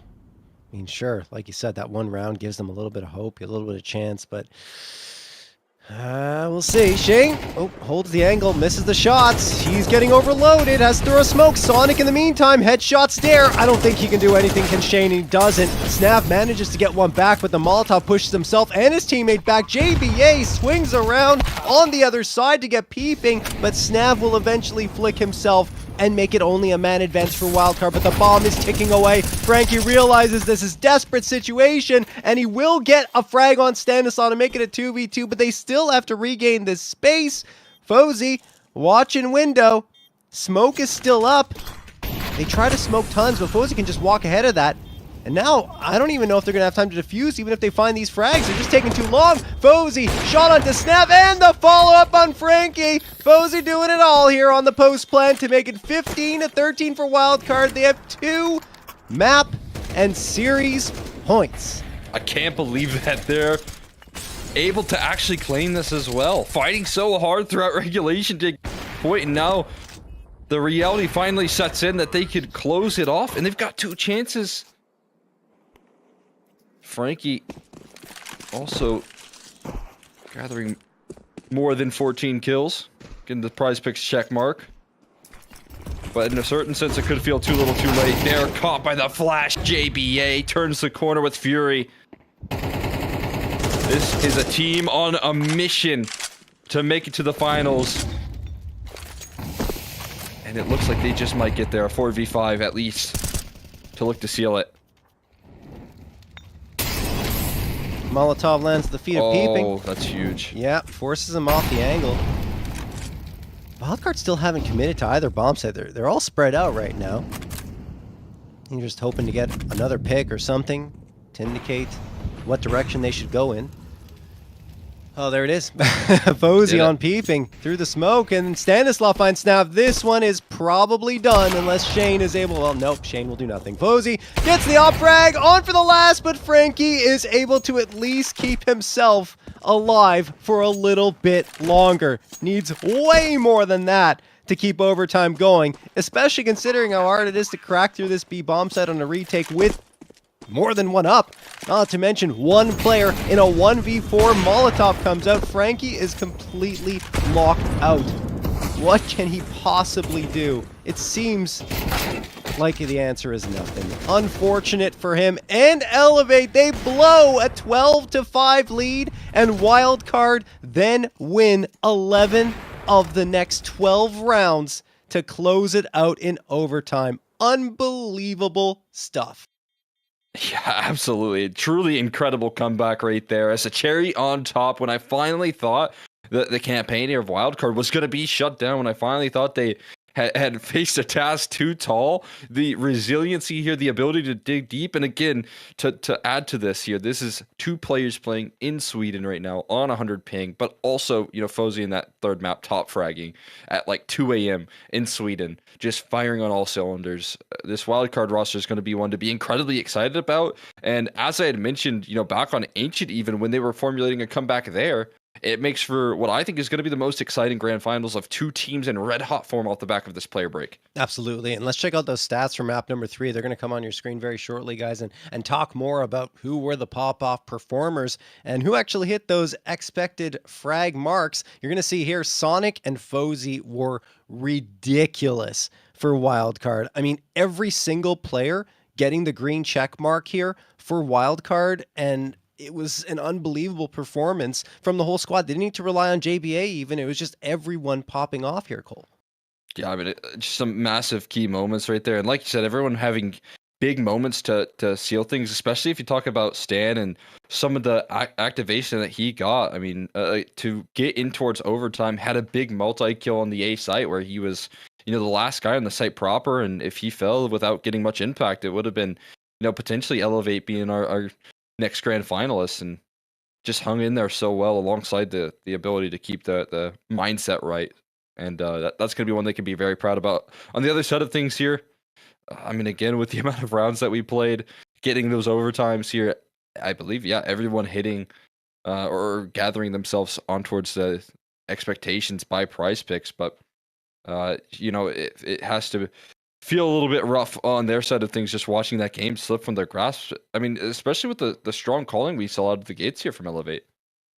No, absolutely. I mean, I thought Elevate were the ones that had the edge. Everything was looking amazing for them on Dust 2. They switched sides, and I thought that they were going to close it out. Everyone did, right? But Wildcard's so resilient, so persistent. A couple of close rounds at the beginning of that comeback, but afterwards, it just felt like domination to the finish line. Yes, in overtime, we had a couple of exciting ones, but getting there, it was just Wildcard stomping on through. Nothing would stop them from reaching their objective, which is the grand finals. We're going to get there in just a little bit, guys, but before we do, a quick shout out to everyone that made this possible, guys.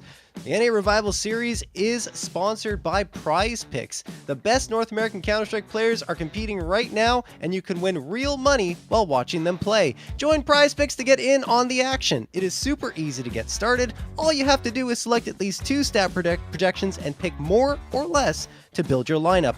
Then sit back and watch your lineup stats rack up.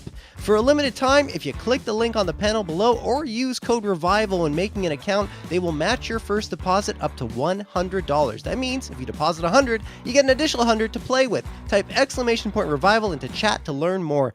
Thank you again to PrizePicks for partnering with Complexity and Mythic League to host the NA Revival Series. The PrizePicks NA Revival Cup is also partnered with Mythic League. Players are always asking for a premier solo queue matchmaking experience without cheaters, and Mythic League has been providing this for over 6 years and is now free to play for Faceit ranks 1 to 5 in the Silver Division. And of course, from this match, Snav, Frankie, Peeping, and JBA are all playing in Mythic League. All players are required to have and use their microphone. The support staff is always available to help out in the Discord for live matches, and Smurf accounts are banned swiftly. Additionally, there's $5,000 in monthly prizes available for subscribers throughout all divisions. Give Mythic League a try today and use code ML50 for 50% off your first subscription of 1, 3, or 6 months. Guys, we are going to take a break, but when we come back, the grand final between Wildcard and NRG.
Terrorists win.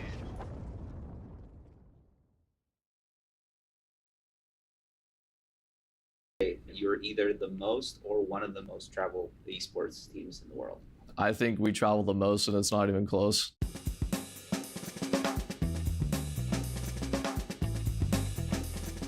Yeah, I'd agree 100% that we're the most traveled team in the world. In fact, I don't even think it's close for CS at least. We're definitely like up there with the most amount of travel out of any team. Confidently say that we are probably the team that travels the most, yeah. We're always on like 8-10 hour plane rides, like to and from. We have so many long flights, so. Being a North American team definitely involves a lot more travel than the European teams. And then obviously there's the extended travel when you need to get home. It's a nice long 10-hour travel, Dave, just for you to get back home. Last 6 months, if I can remember, we've been to Denmark, Poland, Malta, Germany, I think. Such a hard question because I don't remember. I wouldn't say it's ridiculous. I mean, it kind of is, but it's a lot. It's definitely the hardest part about playing the game for sure. We definitely face some challenges that other teams don't have. So we attend a significantly large amount of events around the world, combination with the fact that we're a North American team and we want to practice in Europe. We travel a lot to just simply go and practice as well. Longest amount of time like home, I honestly have no idea, but it would probably be less than like 3 weeks. We're usually never home longer than 3 weeks. I think most of the time we're just trying to get through the travel day, so people will often find ways to just keep themselves entertained, whether it's like watching shows, watching YouTube videos. Actually, before I flew here, I was playing Last Epoch on my laptop. That's something I like to do, just try and play some games, you know, pass the time a little bit. Just watching TV shows, and I'm trying to sleep as much as I can, like on those long flights. Just try to survive the long trip. Most of the time I end up sleeping anyway, and I end up only watching like 2 episodes. A lot of times I actually am watching just like demos like on the plane, especially on like the really short European flights where I'm only doing like 2-3 hours. I'm a bit of a weirdo, so when I'm traveling, a lot of the time I just kind of sit there and just wait. The screen's off, but I'm just staring at the screen, like no headset on or anything, just like waiting for the flight to end. I pretty much do nothing when I'm traveling, honestly. I'm just like AFK. With the Legion Go, with the amount that we travel, we're going to be using it all the time. You know, Legion Go can help me out as an in-game leader on the plane. I could watch demos on it. Gonna try doing that when we're traveling, and then maybe playing games like on the travel and stuff like that. I could definitely implement the Legion Go to my travels because I actually like playing like single player, like console type games. I think on the flight that will help me pass time for sure. Something that I've also wanted to do, like playing like single player games when I'm on the plane doing super long hours. Having the Lenovo Legion Go is going to up my Steam hours by a lot. I can finally play like Rocket League and stuff, games like that. What do you think makes it worth it for them? I think for them, it's about being able to achieve your dreams. You know, they all want to be a world champion in Counter-Strike. They want to compete. They want to be the best. I've been doing this for 9 years now, and if this wasn't the life that I expected, then I don't know when I was going to finally get it through my skull, so. I love traveling the world. Like, I know like it's crazy to be away for this long, but if I didn't love CS, I don't think I'd be able to do the travel because it is very mentally taxing at times, but you know, it's just the love of the game and seeing new places and exploring the world, and it's all what makes it good. It's not the best part about the job, but I mean, I'm able to do what I love, playing CS. You know, just being able to play the game with your friends and have fun with it is definitely like one of the best parts, is just having fun together playing the game.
All right, we're back here, guys. Let's go. Grand finals coming up. Prize Picks NA Revival Series number 1. It has been very exciting up to this point, but it all comes down to this. NRG and Wildcard facing off in the grand final. Honestly, we were already talking about this previously, Cole, but Wildcard impressed us since their first match, and it doesn't surprise me at all that they are the ones in this grand final. Yeah, I mean, and in the fashion that they got there, maybe that's the surprising part right there. The wildest comeback effort coming through from these guys who have stood incredibly resilient. And, you know, you can see how hungry they are to play, right? If you're down in that position, you know those two Swedes are going to be going up into the early morning in Europe, but excited to play some North American Counter-Strike. And Fozy was one of those leaders to get them there, so... You know, I think the story of this grand final, as we mentioned, was the two teams coming into this looking the most exciting in the off season, making the most exciting roster moves. Yeah, no, I mean, I was going to say exactly the same thing, Cole, honestly. And looking over at the NRG side, Nitro is that addition that you're talking about, that player that we didn't necessarily expect to see coming back to CS2, but he did, and he's looked pretty solid so far, contributing in the frag department, and also, of course, in terms of some great calling as the IGL. The rest of the squad, Breeze continues to impress me. Hext is coming into form in a very big way, and OC's OC. You don't have to worry about him, honestly. You always know that he's going to be on point. Not to mention Automatic. There isn't a player that isn't worth highlighting on this squad, in my opinion. Yeah, I'm right there with you, right? I feel like even Automatic, who has taken a lot more like sacrificial roles on this roster, has still performed in big moments, and it felt like this event has had a lot of like big clutches, big round saving plays, and that was how he closed out that last year's one of those maps. So I'm with you, right? And even still, like Nitro on this side of things is still playing incredibly well. He's individually looking strong. So very excited to see this matchup and see if they can keep it up. But I mean, obviously, one of these two teams is going to lose their hot streak, which I think is a bummer for both of them.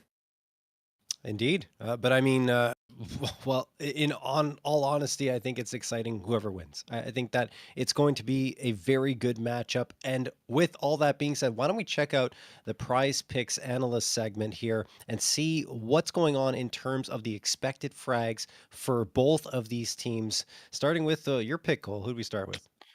Yeah, I mean, as you said, they're looking forward to seeing some of these rosters here and some of these players really perform up to expectations. So far, it has been, for me at least, in terms of consistency, Hex playing incredibly well. The guy just keeps it up. I mean, just throughout the entire event, quarterfinals and semis, he has been super solid. I think outpacing himself even in this event in particular.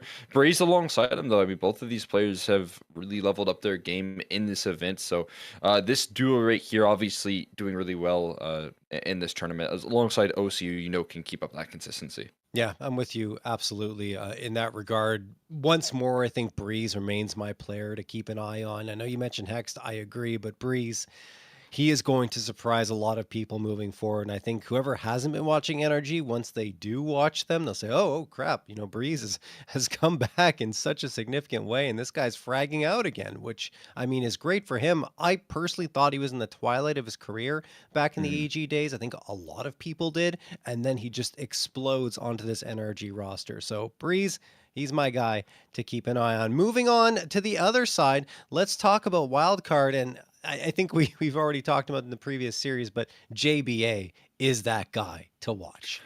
I mean, there's just no question about it. He continues to play, these big impact moments here. We saw, especially on Inferno here, when you talk about like getting Stan through some of his tough times in terms of calling on that T side, you have a solution at hand here, and that's JBA take over the game. And again, it felt like at certain times Stan wasn't even calling in towards the right sites, the right directions. But when they have players like JBA that can find the entries, those problems can be nullified very quickly. Alongside that here, I want to kind of highlight Susp, who, for me is kind of has a low number, that 26.5, but has been just performing very well. And I think for me at least, I expect these kills to consistently be shown from him. He feels like he's a player that can bring multis, can get them out of tough situations. And so, I mean, another one of these players, Sonic, obviously in that last map, though, took over the game. So it just feels like everyone is hitting a stride right now on Wildcard. And, again, one more test at hand. Yeah, I think we're going to see a lot of head-to-heads between Sonic and Breeze in particular, and that's going to be some important engagements to keep an eye out for. Sonic, though, tends to be one of their more consistent players on the wildcard roster, so we'll see how it all plays out into this grand final. What's at stake, of course? Well, it's $5,000 divided up in $1,000 for second place and $4,000 for first place. That's what is at stake here for both of these squads. Obviously, they want that lion's share and getting that first place prize. That said, let's check out the vetoes here. Mirage Ban, of course, coming through from Wildcard. Let's see if we're going to see anything different here in terms of the ban from NRG. We'll get it. There it is. Nuke. Okay, so Nuke is out. What do you think is going to be the first pick here, Cole? Well, I mean, for Wildcard here, again, it would make sense to try and lean into your strengths so far. Seen a lot of good signs here on Ancient that they've looked very confident on, which wouldn't be the biggest surprise for me. And yeah, it makes a lot of sense that they start things off in that direction. Now, for NRG side of things here, there could be a good opportunity to lean into what they've seen in the past here. And that's pretty clear weaknesses on Inferno. If they can try capitalize on that, that might be their goal here. Yeah, I think if Wildcard were playing up against NRG on Inferno last time, they would have had success. NRG, that is, but Anubis ends up being the pick. Okay, not what I expected, because Anubis is actually pretty good for Wildcard too. Wonder what NRG is cooking on that one. Yeah, I'm very interested alongside you there. That's at least for me, a tad bit surprising there. And I think them playing into their strengths as opposed to trying to target the weaknesses. But, Inferno's a strong point for them as well. And I think it's going to be a luxury that Wildcard get this second phase Inferno ban, right? I think there's no question about that. And then Dust 2 to finish things off there once more. So, it should make for a very exciting map pull at the very least. We're going to be seeing a lot of aggression, a lot of attention on some of these like mid-control areas. But For me, again, NRG, it just seems like a missed opportunity to target wildcard. Yeah, this is very strange. I think Wildcard got a pretty good veto, a very good veto, given their map pool and the way it goes. Strange, yeah. I think NRG should have punished. Definitely should have gone into Inferno. That just because Wildcard won their previous engagement doesn't necessarily mean that NRG still wouldn't have been able to absolutely dominate with a 10-2 record on that map. I guess they want to try and explore something else and see what Anubis can bring them. Yeah, I mean, definitely identifying some confidence here, and I will say again for NRG, this has been a team that has looked to do some preparation. I kind of noted it, but NRG, what they've looked so good in is understanding the setups of their opposition and breaking those down, especially on those T sides. I think it's a specialty of Nitro, who it feels like he's been really liking to get the reads on his oppositions. Get some tendencies kind of identified and. If that's the case here, if NRG have been really targeting, Anubis and say they might have seen some sort of weak point that they can try and capitalize on, then I hope to see that in the server. I hope to see the reason why NRG didn't kind of lean in towards this punish pick. Yeah, absolutely. No, I agree with you. Maybe they're trying to expand their map pool even further and show Anubis as a point of strength. And in a grand final like this is a time to showcase it, perhaps, for them. I don't know. But Wildcard, if they play as well in Ancient as they have in times past, I think could very well set themselves up for a potential 2-0. And going on to Anubis, which is a map that they have been good on, it should be interesting to see how it plays out. All right, so looking at the server here, I think we're still waiting on a few players to join up. So, no? Okay. Yeah, we are. We are. Okay. Jumping into that, you saw that we only have those 6 players in there. So, I actually have a question for you, Cole. Yeah. What do you think about the current state of CS2? It's a loaded question, I know, but what do you think about it? I really enjoy playing CS2. I feel like I've seen some complaints and some like nostalgia for Go, but at this point, I'm kind of over it. I'm enjoying CS2. I feel like I've got everything I could ask for out of the game, and even like at the pro level right now, like this year's been crazy cool to watch like these storylines formulate. So many cool players coming up into the scene, and it still feels like we have some of the stories of old, like obviously like Nico playing very well, but like the Monacy and Don conversation, it's really cool to see. So I love CS2, to be honest with you. All right. Well, cool. What about you? I'm glad we can disagree. Are you on the same page? No, Oh, wow. no. Okay. I mean, I'm on a different spectrum here. No, look, I love CS2. I think that in general, there's a lot of upgrades that it brought, both visually and the smokes and mechanically, but there's also downgrades that are still there in terms of netcode and the way things go. Right now, the one thing I'm encountering the most is just desyncs that are happening when you're fighting. There have been instances, even when I'm winning, even when I'm doing well, I'm like, I don't know if that should have happened. Like, for example, I'm just going into upper B tunnels with the Galil, and I see a player coming from lower. I spam away 3 bullets. I see the 3 bullets being fired, and then half a second later, the headshot is shown on my screen. I'm just like, wait, what? I think the reason I like it so much personally is because I'm always playing on Virginia servers for some reason in matchmaking, and I immediately get 5 ping, and then whenever I play, Face It Pugs, it's Chicago. I mean, I even get like 30 ping to Denver, so like I'm never on a situation where I feel out of sync. It's weird And though. so that's just why I like it personally. I've never felt like I've had those It's moments. so weird because I've had them constantly. The only time I didn't was like, I think in a brief middle period, like around the halfway point between the release of CSGO and Yeah. right now. Do you So, have like, bad latency? Like what's your no. like average ping? like 20? Like Yeah, I don't know what to no, tell you. no, exactly. Like, and it's so Wow. weird because I've heard like everyone's having different experiences when they play. Like Yeah. some people have the desync, some people don't. Some people encounter have it at like all. tab out bugs. Yeah. I've never encountered that. I did at one point for like a couple days and then it went away. So I was like, all right, nice. Yeah. But I know like people have had weird like crashes and stuff like that. All of that has avoided me so far and hopefully continues to avoid me. I hope so But too. it's made CS2 very fun. I love it.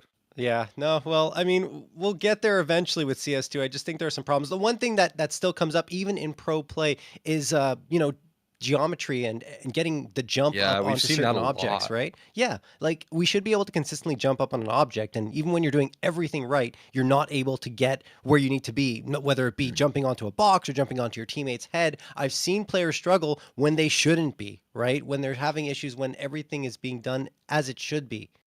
Yeah, I'm with you. That's one of those bigger complaints I have. Some of the movement, it feels a little bit awkward. I know that some of the updates have also tried to identify that. Like Vertigo sandbags have been a huge problem for me in the past, and like ancient, or rather Anubis, the small like little jump ups that have been failed there have led to some pretty like iconic moments. But yeah, I would definitely echo that one. That's one of my bigger complaints. But you know, it's for me, it feels like some of those issues are so like marginal for me. Yeah. It just doesn't matter. I mean, yeah, I'm going to say that they matter a little bit more to me, but It at the feels same frustrating when you're the one that's like kind of losing to it, though. I know what you mean. exactly. At the same time, I still love CS2. I want it to be better. I think there's Yeah. room for improvement. It's not necessarily at the level of Go in terms of like netcode and everything, because there are still these issues that are coming up. But I love the game, and I love the way it makes my skins look in game. So that's kind of important to me. The blue phosphor M4A1S is Oh, amazing. Absolutely yeah. fantastic. I was so happy I bought that before the price jump. I was like, this might look really good in CS2, and it absolutely does. All right, well, we're still waiting for players to join up here, guys. So we got, okay, looks like everyone is in and ready. You guys don't have to listen to us yapping for much longer, I promise. Everyone's going to jump into the pistol round. And we'll get going on map number 1 of Ancient. We can talk a little bit more about the stats for both these squads going on that map. 15 and 9, and we just saw a win, of course, for Wildcard in that previous series on the map. And over on the NRG side, haven't played this much, 7 and 6. Still pretty solid. I mean, the only problem is against the top competition, they've struggled. And against M80 in particular, 3 to 13 loss. Yeah, I mean, definitely some worrying history in that sense here, I think. But again, both of these teams kind of hopping into, this fresh-faced, this event in particular, and what I've seen from both of these rosters, like the NRG victory yesterday versus Nouns, showed a lot of resiliency, a lot of fight. I believe, if I'm remembering correctly, they were down in that matchup and had to pull off a pretty good comeback versus Nouns to sweep the series. And so, I mean, for me, it feels like both of these teams have come through, as we had mentioned, making big moves and really capitalizing off the offseason, and more than anything, committing to Counter-Strike, which is cool. Yeah, and I think there's no coincidence either that these two teams are here in this grand final. They are also going to be two that it would not surprise me at all if they finish in the top 4, top 5 of ECL, because that's how well they're playing, and that's the projection I kind of have them on here. As we finally get going here with the pistol round on Ancient NRG Wildcard, it is the first grand final of the PrizePicks NA Revival Series, and we're going to have 11 more after this. So excited. I mean, especially if it ends up like this, the competition that we've seen already is so exciting. And obviously, some of those rosters still competing in international competitions. The Esports World Cup that just finished up, where, we obviously had M80 and Complexity playing in. So I imagine that we'll see some of those North American teams come back and potentially compete even further. So that competition just, for me, going to get even more advanced.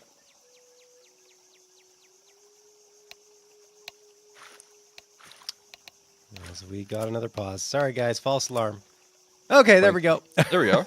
Nice. We're into it. I promise I pressed the start button. I pressed it multiple times, guys. It's not our fault. Glad you pressed Don't it. blame My casters. button's broken over here.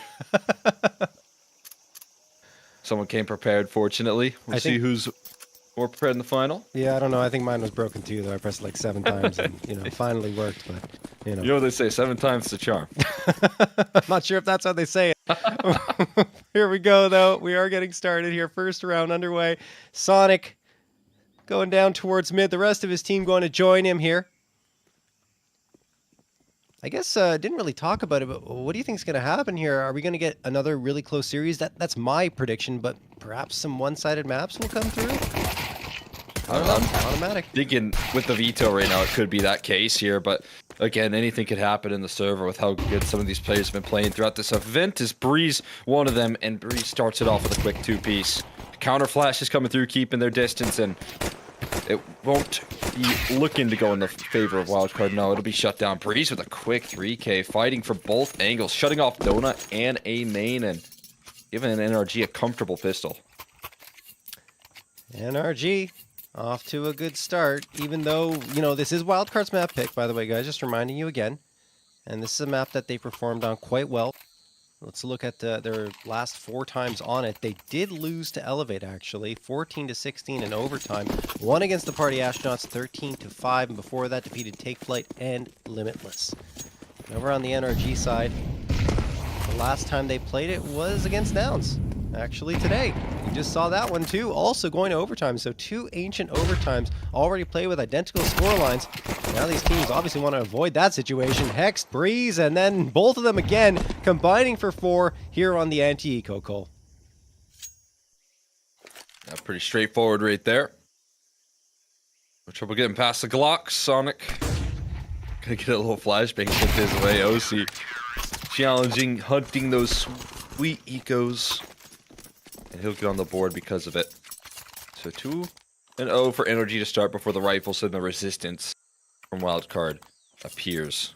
And as I mentioned at the start of this one, what I've noticed so far is Susp using some of that experience and some of that, you know, just knowledge that he has to work this B side so effectively on the T side for Wildcard.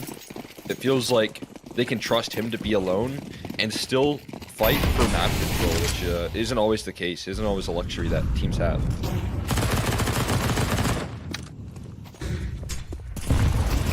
Just been Wildcard trying to pinch in towards mid, but Hex somehow through the smoke manages to find the headshot onto Sus. Oh, 5v4. Sonic spamming in towards Donut, but another frag goes the way of NRG. This is the buy-up, by the way, guys, for Wildcard. So far, not so good. Stanislaus slipped out. He pops out of the corner and manages to get one back. It's still a man advantage in favor of NRG. Wildcard are trying to claw their way back into this round. There is a bit of a problem. The bomb is still dropped outside of T spawn, so they're going to have to full-on rotate back in order to get it. And it feels like because of that situation that leaning towards the B site may be the better decision, just because it's going to take some time in order to recover it.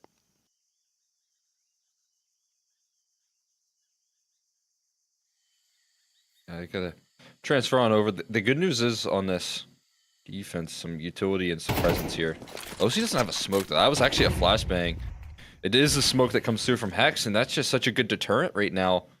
We talked about the woes here of Wildcard in the past, and the clock being one of their bigger problems on this T side. Whew. Sometimes they can use that to their advantage, and Sonic will send automatic packing in middle. They're going to try and transfer over towards this A side, but Bree's going to use a little bit of trigger discipline. This is so smart. Watch the bomb Oh transfer no! from What? JBA. He clears the corner, and it's just pure frustration on Bree's face. Is Sonic then able to take space on that site? How diligent is JBA as OC looking to save the state of this round? 9 players out of 10 keep going and don't clear that. Don't realize that their teammate didn't look towards the right, but JBA heads up play, clears the corner, and wins the round effectively by doing so. Wow, that could have gone wrong in so many ways for Wildcard, but thanks to JBA, they get that first round. It was a 5v3 too. Yeah, it's a lot of adversity to overcome right there. Sonic to start it off. Sonic overlooks the angle, but JBA has his back. That is truly incredible. And a get out of a young player right there. That's the sort of diligence that you can't often get from these young guns, but and so wise right there, so smart in that round. It's automatic looking to maintain space towards middle. He is stuck in a really hot position. I don't know if there's any HEs there to blow open the smoke. I don't know if they're interested in making that move here, but they are looking to crunch in towards middle, given the position up short side. Fozy ready to collapse alongside these 2 players looking outside the smoke. There it is, Fozy. Spotting out Breeze. Automatic. Oh, Pops up at the right time, could do damage, but he has to be careful of his flank, and yeah, automatic's done. Sonic and Stan doing work. Susp collects one as well, and this buy-up for NRG has been completely muted. Wild card, last one found. That'll do it. Tied up 2-2. And they are starting to roll along once more. Just systematic control right there taken by Wildcard. The way that they handled that mid pressure. Having Fozy get up towards that short side of that catwalk and getting ready to collapse in towards shelf, and then having your assets towards middle alongside that.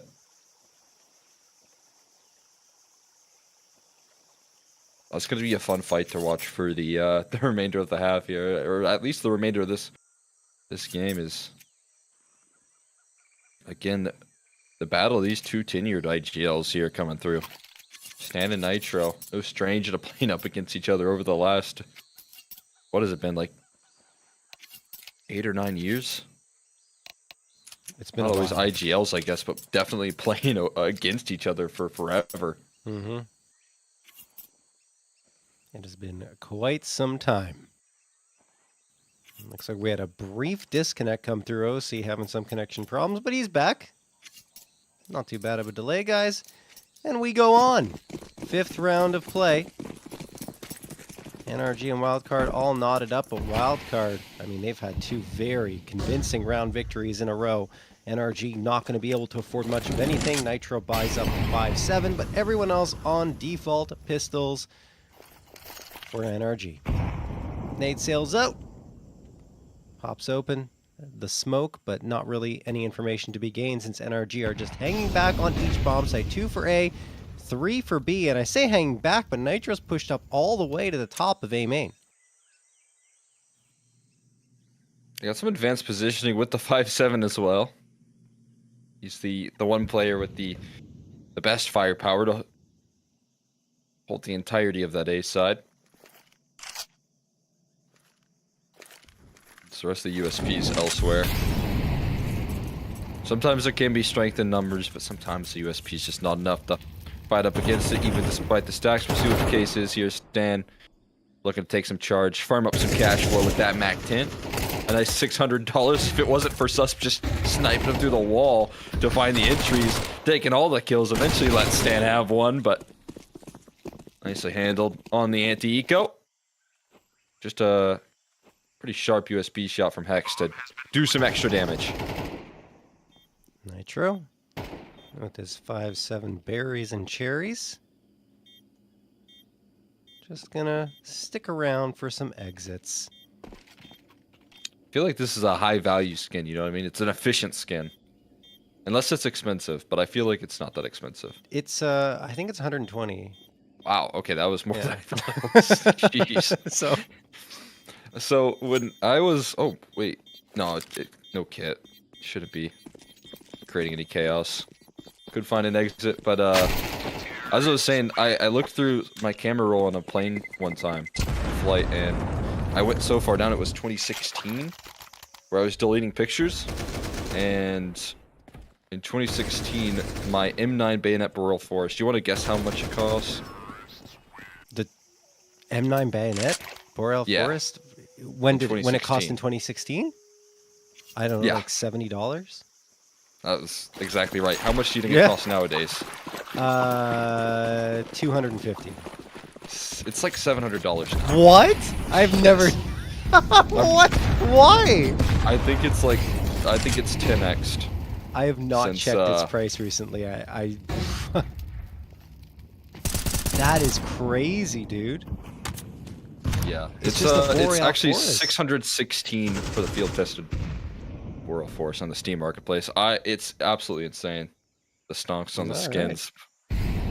It's pretty impressive. I think Wildcard are looking for stonks in the game. They want to get those rounds racked up. Fozy, along with JVA, get a couple of frags, but Nitro will strike back for 2 in a row. So that makes it a 3v3. Nitro tucking himself up into the shortened cubby. It was shortened quite a while ago, of course. Sus overlooks it. Why? I feel like he should have had the information to peek that, but doesn't. OC finds one onto Sonic, and Wildcard kind of getting shut down at this point. Stanislaw, the last one standing, waiting for a push to come on his flank. 47 seconds left, and we know that Stanislaw has a ton of patience when it comes to these types of situations. NRG, wisely, not going to aggress. They're going to wait for him to go in their direction. 30 seconds left now. Stanislaw eventually going to make a move. You have to imagine saving doesn't really afford him much. Maybe it prevents an AK from being dropped over to the other side, but let's see if he can give it the old college try. And out sees the rifle of Nitro, but it doesn't matter because Osi's on the other side peeking around, finishing him off, and NRG tie things up again. That's a lovely setup right there. Honestly, with the amount of space that was taken here by Wildcard, I thought that was going to be enough. As you said, some small clears, some solid timings there working out in NRG's favor. A scary round to throw out into the mix there. Wildcard just kind of contacting up the ramp side. It's going to make sure that NRG, for the remainder of the half, are respecting that potential. Putting some more resources in that direction. But again, Breeze looking for the task of middle control here.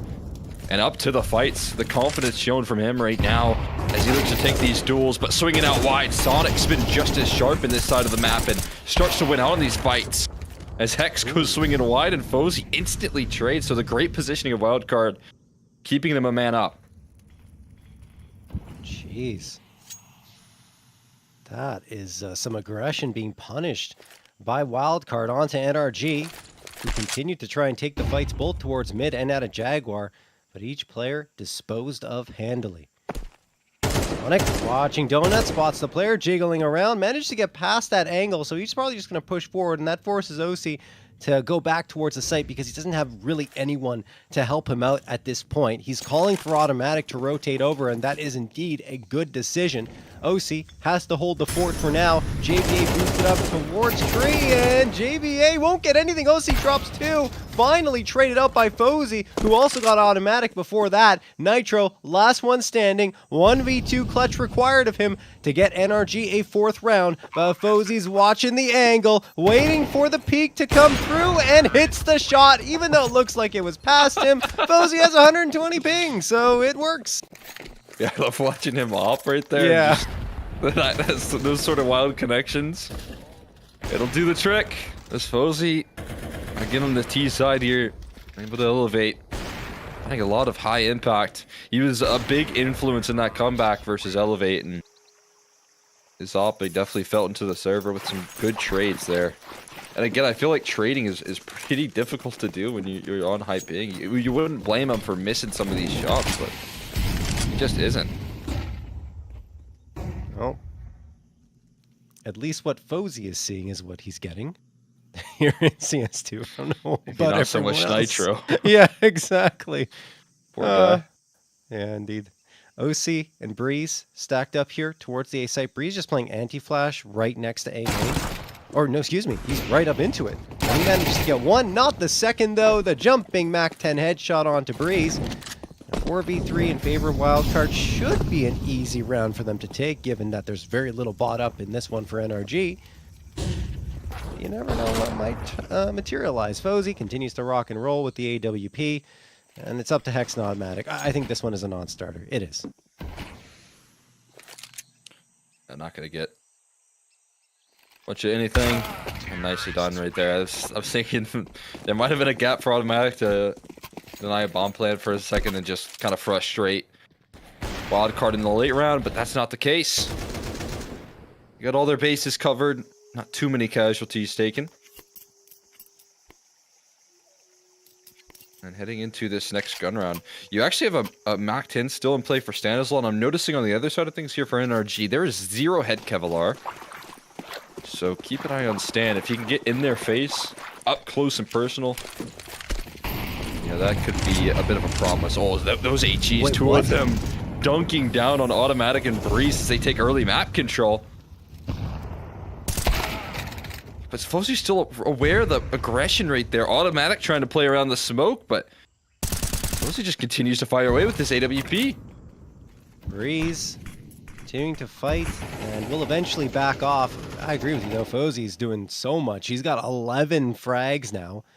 Leaps and bounds above absolutely everyone else in the server. Wildcard biding their time now. 3 players for NRG on B. That's where the bomb is for now.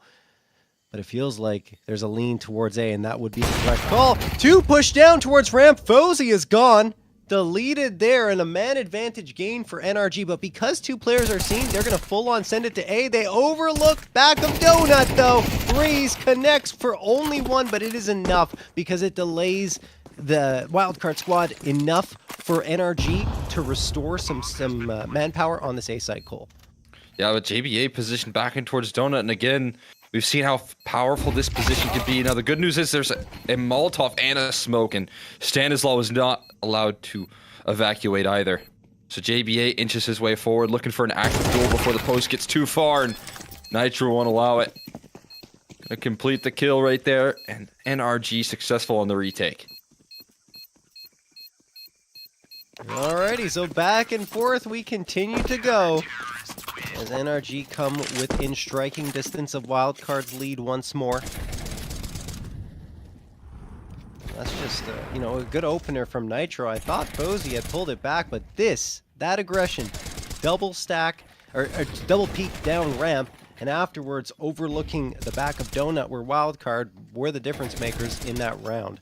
As we go again here, I think it's going to be a buy from both sides. It is. 4 AKs, the op for wildcards, same thing on the other side for NRG in terms of M4s, and they actually, no, they don't have the op, excuse me, they have a couple of AKs and 3 A1Ss. Susp gets the opening frag onto Nitro, Hex trying to find the trade, Susp sneaks into the smoke, Hex expecting it, watching the edge of it, there we go, trade does eventually come through, and B site is kept safe for now.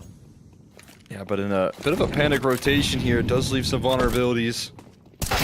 They have this Donut control, but Sonic clotheslines Breeze, doesn't allow him to get too much space here. Automatic kind of revealing himself inside of Donut as well. And quick on the retake here. Fozy this time not connecting with the op shot, but it won't matter because Stanislaw stands right behind him, and he does connect.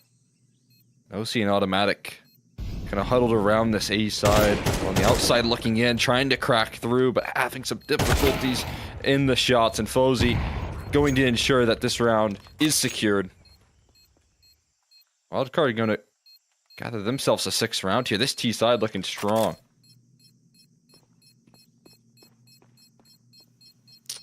Yeah, well done. I mean, it's a bit of a seesaw right now in this first half, but Wildcard, I do agree. You know, their T side is looking as good as it has been over the last few matches here on Ancient.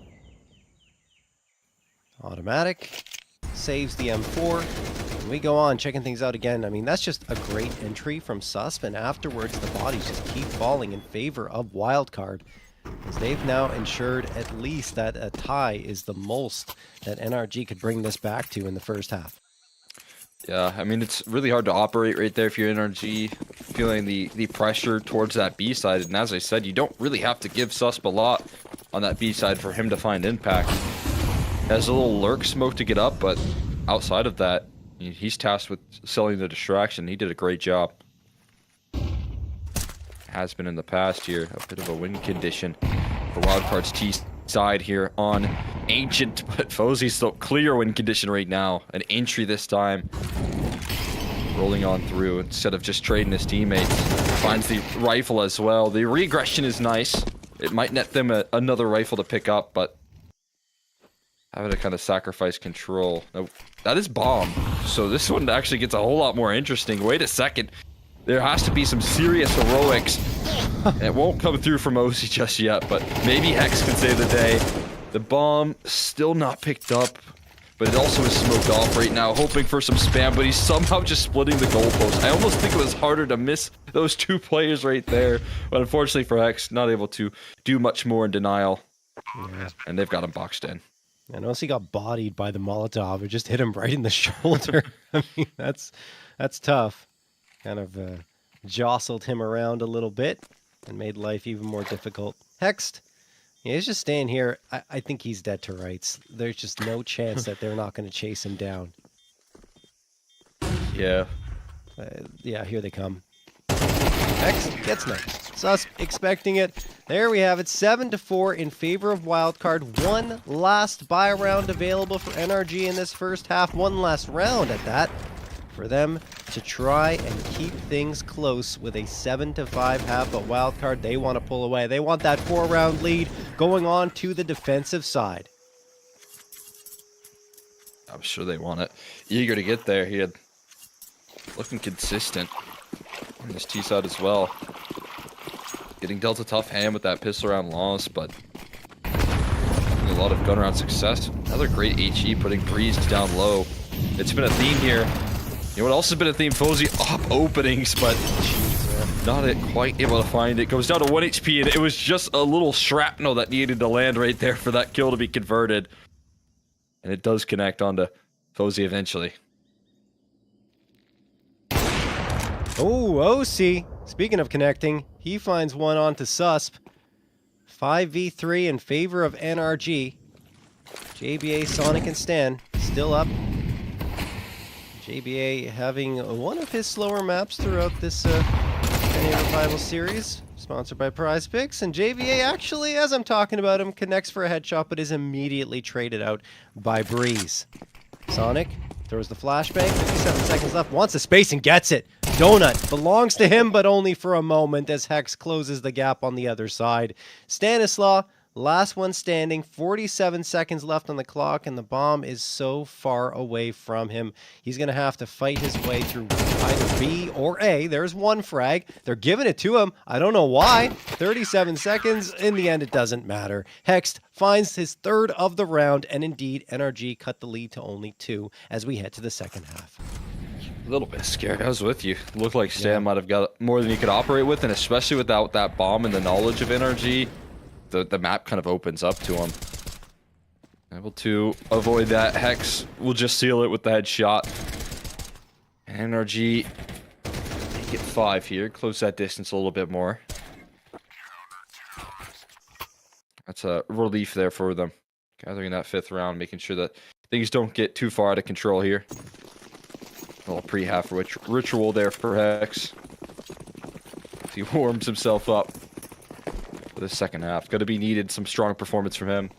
And the rest of this NRG squad is Wildcard looking to hold down that A-bomb site with dual Berettas and blocking the utility, but they don't have the smoke for CT. They mollied it off. It's disrespected by Sus, but they just push right past it. Now they're getting in towards the site through the smokes and keeping the site contained. Now the pressure on NRG as they move in quickly here on this retake. Don't even let them get in towards comfortable positions before Hex and Nitro have to fight their way out of the situation. The back of default is just so tricky to land those shots, and it shows why. It's Hex now in the 1v3. Has found the first piece of the puzzle as Sonic gets knocked out. He's got to isolate these last 2 duels, and they're not giving him anything right now. Bomb's still dropped on the floor as well. So just waiting things out here. Has recovered the bomb at least. That's mission number 1. Maybe he can make his way into Catacombs, go to B. No, he's been spotted out. Still a chance to do that. Watching GPA maybe cutting it off, but he's hit the timing, yeah. I don't know if they saw didn't know. him. No. Stan turns away. They're thinking it's possible. Like, oh, no, is it? Maybe? Possibly? 33 seconds. Man, even a bomb plant's great. He's got it. He's got it. He's just got to hightail it over to that B site, and the plant is secured. There he goes. Off to the races.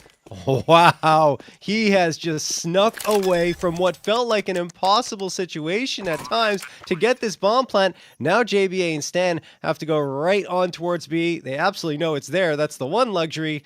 The bad news is they have to hunt him down without a defuse kit. They need this quick frag, probably have someone stick it, and then another take the fight. We'll see. At the current moment, they want us to send 2 players out, and it works out. Stanislaw gets the headshot onto Hex. Scary for a moment, but Wildcard do indeed pull it off. Good news for NRG as Hex has earned them an extra $600 to work with in the follow-up round. Yeah, I mean, nice attempt right there in the clutch. A magical timing from Hex. That could have led to an even more impressive round, but Stan puts a quick shutdown to it, making sure he doesn't get away with too much. Like you said, though, I think valuable bomb plant that if you're on the side of NRG, you're going to be really happy with. Because now you can get a much better investment into this round. Again, that $600 kind of change has been made it a little bit rougher there.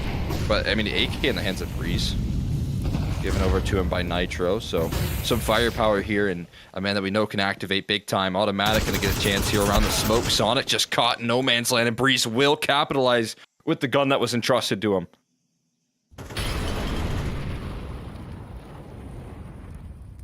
Stanislaw waiting in Jaguar.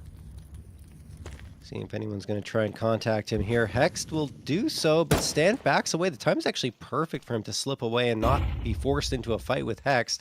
Fozy is in a bad spot, but he makes it work for one and a second. What? JBA, in the meantime, drops Hext to dirt. Breeze only gets one reply, and you have a 3v2 for Wildcard when it looked like NRG should have been in full control.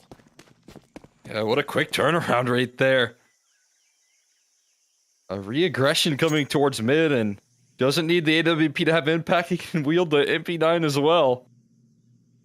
A long-range duel that goes his way. Stanislaw just pressing the issue as well, suffocating the round here for NRG.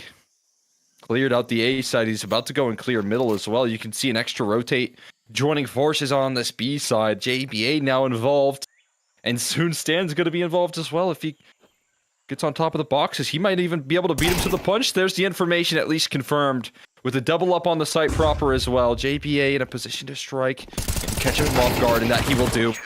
Back turn and then back turn again for Sus. Wildcard play that one to perfection in the 3v2. Beautifully done. Fozy took a huge risk. We're probably going to see it on the replay. Just floating around mid right here. Gets the first. The second felt like it couldn't happen, but it does. Good spray control. Maybe a little bit sloppy, but at the same time, it doesn't matter. His movement was great, so he wasn't able to be connected on. And Wildcard get themselves a 9th on for potentially double digits here. NRG are not fully investing. Only some pistol upgrades coming through. 3 P250s, 2 Deagles, and a little bit of util. You see already it's all used except for one smoke, just so they can potentially get mid control, but they are leaning right now away from mid and in towards that B site. Still a lot of time left for them to maneuver, of course. They are just going to boost on top of that box, and of course, the Deagle of Breeze is going to be the one to take an engagement, if it appears for him. I want to let him get some opportunities to connect here. But unfortunately for him, there is no picks on offer. Wildcard remain passive in the defense. We need to overextend. Nitro's got a chance with this timing on the smoke. But as it blooms, he just walks right into the edge shot there. A1S now on the site there for Fozy and Sus with 2 Swedes. We'll lock it down with ease. Wildcard hit double digits and are building up momentum on this defense. And economy, right? Their economy is looking quite nice. Foundation is there. That's so important on CT side.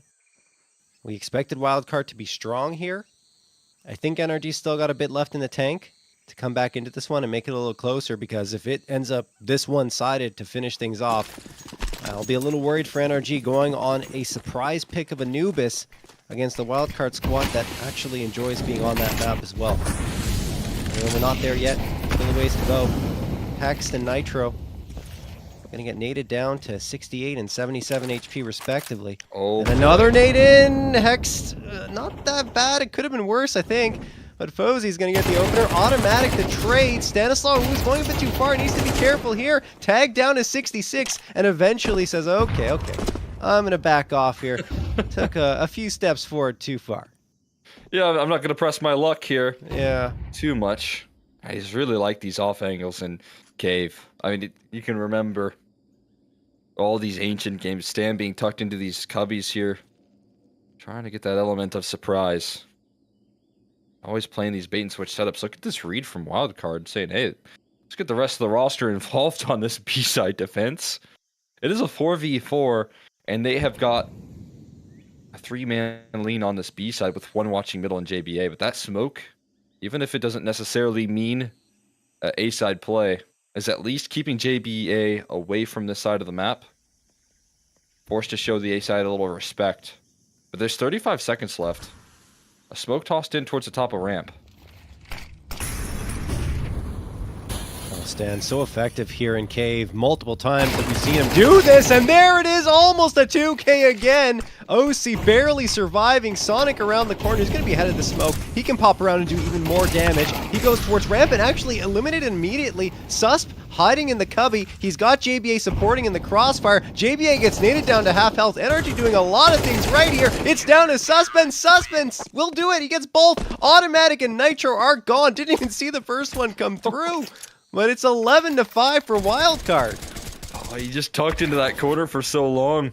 Was overlooked. As the story of this round here, these CTs playing in positions where they just get pushed past, and Susp the one to seal it. The last player standing was the one most entrenched on that B bomb site. That's incredible.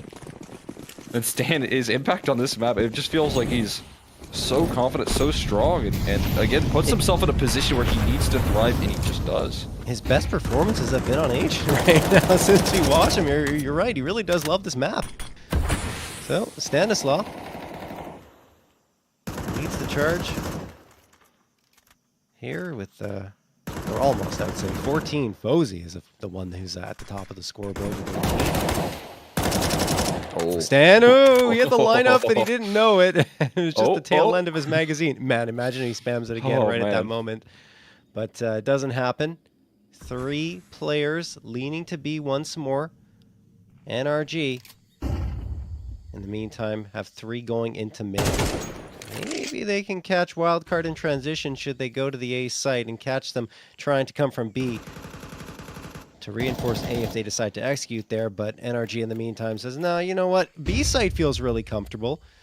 I don't know if that's a good thing for them, though, because Susp and Stanislaw have a pretty wicked setup here on the ramp. Yeah, I mean, it feels like it could be volatile, but they're committed. Sus holding the line here, needs to be quick on the shots, and Hex just swings around the corner with the Galil finds 2. It forces Fozy to fight forward, gets a kill, but also has to get out of dodge. Now, why is he position? Sure. We'll see how much he can contain as the H blows the smoke open up. Some smart CS2 mechanic being put on display. The no-scope as well if there wasn't a pesky pillar in the way. But 3v3 still, and an opportunity for NRG to strike back. NRG lost 2 bodies when they thought that they could get onto that site a little cleaner. Great work from Fozy, both with the opening shot and the smoke pop in order to get a second. JBA moves in, spots the player, can't do anything, but Sonic immediately gets automatic. Cave has been cleared out. They know both players are at ramp, but now it's all up to Sonic. Can he spot the bodies? There's one. Needs to get the last on the bottom of ramp. It doesn't matter anyway. The bomb would have exploded, and OC wins it with the last kill. OC, does he go down with bomb? He does. So no one survives out of that round, which is, I think, a little more problematic for NRG than it is for Wildcard. Yeah, it's I mean, Wildcard though, but right. Wildcard don't have like the most money in reserve, but I think they have enough to make an effort to reinvest here. If they want to continue to apply that pressure. Yeah, I mean, that certainly feels like the right move, especially if you win this round. It feels like it's kind of a layup to close. See if they can win this round, make their job a lot easier. Automatic damage through middle here. JBA looking to crunch on in. Hex put on some serious pressure right now, playing around this smoke. Oh, but he's smart. He's very smart about it here, playing around it. He has managed to sneak his way up cat and avoid the resistance, but also could have the element of surprise. oh, Susp deleted by Breeze. That's just a wide swing that pans out in Breeze's favor. ABA, he is a snake in the grass. He gets 2. Oh, I don't know if he had any business getting the one onto OC. Now they know where he is, and bodies are dropping on both sides. Looks like we're going to sit at a 2v2 as JBA is found out and finally dropped. Nitro recovers the bomb. Wildcard absolutely know it's going towards the B site. Fozy's making way too much noise. Hex hears him, and Hex will easily find that one. Stanislaw, last one standing as the bomb has been planted. Stanislaw, there's a gun on the ground for him. Grabs that, spots the head of Hex, or excuse me, Nitro. Smoke goes out, nice nade from Nitro, fading away. He is smoked out of this engagement. The bomb is planted in the open. Oh, great flashbang, beautiful stuff coming through from NRG, and that will give them a 7th. Just incredible stuff right there. and the recovery effort. I explained some smart Counter-Strike knowing he needed to push the issue here. And sending this one into a 1v2. Not a lot that Stanislaw could say. NRG staying afloat with that round right there means a lot.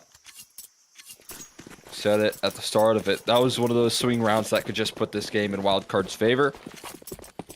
Now NRG have an opportunity to fight back into this map.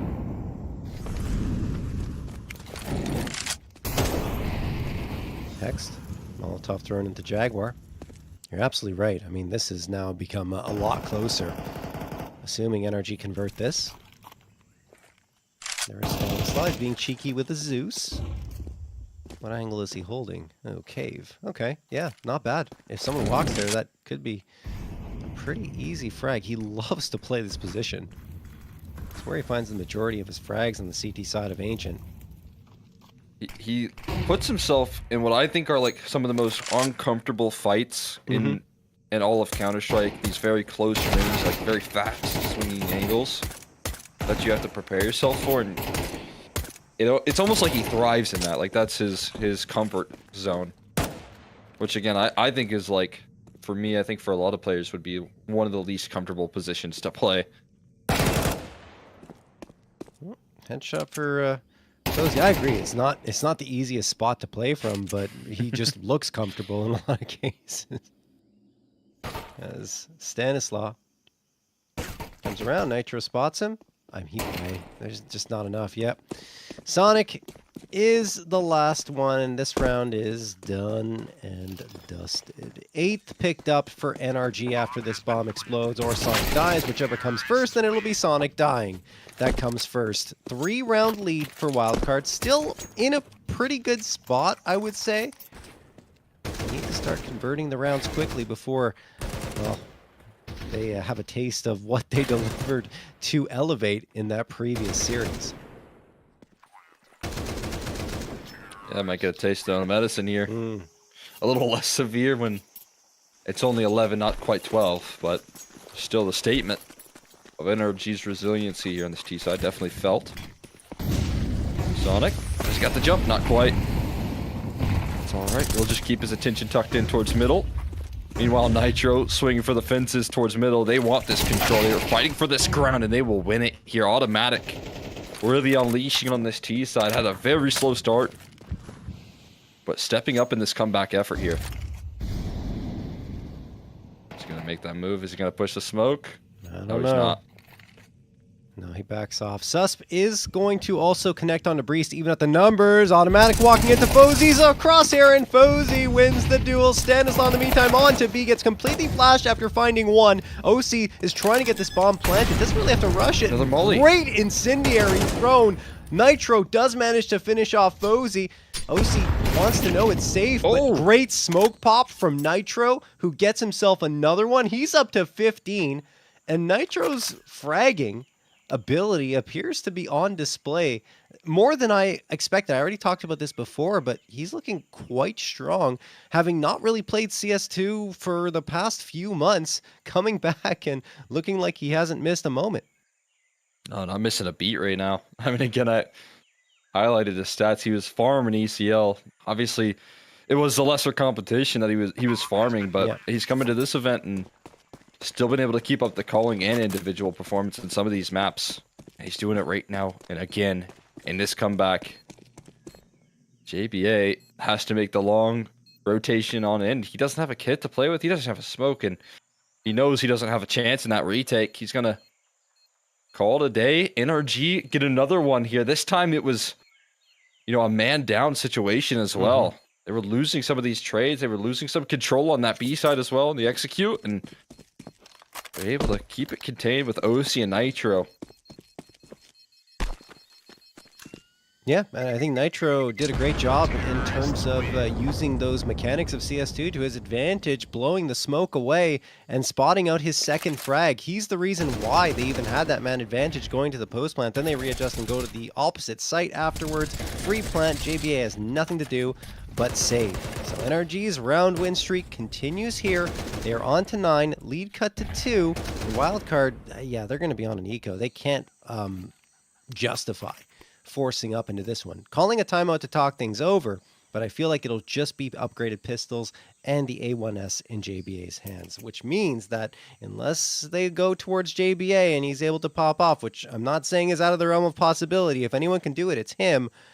NRG should have a 10th. Yeah, also, I mean, in runs like these, JBA is going to be one to take initiative. And maybe not the like highest performance from him individually. He would be super eager to try and do some heavy lifting in this round. He's got his teammates buying into some Deagles and a 5-7 in armor for Sus, but another timeout. But taking some time to figure out how they want to close things out. This has been a really cool story again between, you know, Nitro and his leadership and being able to dig deep, high pressure situations. I mean, you just know he's capable. He's got that respect of his team, and that's a real asset to NRG. Everyone being on the same page. NRG looking to make it 5 in a row here. We'll see how Wildcard decides to set up. Is it a full-on stack in one direction? Is it 4 players on B site, leave 1 on A? What do they decide to do? It looks like it's going to be 4 B site and 1 pushing towards mid who will readjust to A, so that is exactly what they decide to do. JBA holding in Jaguar with Stan. Stan's the bait here, right? If he gets something, great. If he doesn't, then Hex might come around the corner and it's easy trade for JBA. Stan, holding the angle.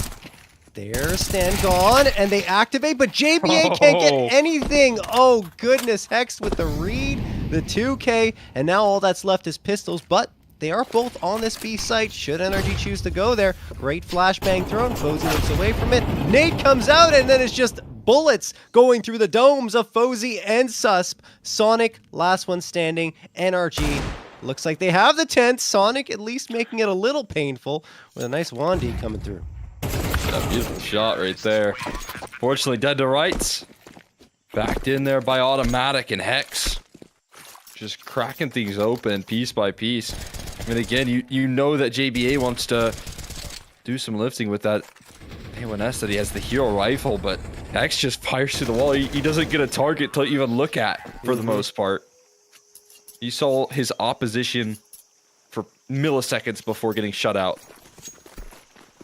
And that's how you handle a hero rifle, I tell you what. Oh, no question. NRG have crawled all the way back from being down by 5 rounds. I should say 6 rounds. Only a 1-round lead for Wildcard. Stanislaw gets a trade, but Hex comes right on back and drops Stan. So a 2v3 in favor of NRG once more. Susp waiting in Jaguar. And the bomb is still behind those B double doors. OC with the AWP is hoping that someone's going to push into his crosshair and make this round a little bit easier. I am not sure that Hex realizes he's right next to Susp here. He's clearing it though. Looking in the right direction. Hex hits the headshot as he is apt to do. 20-second frag for him.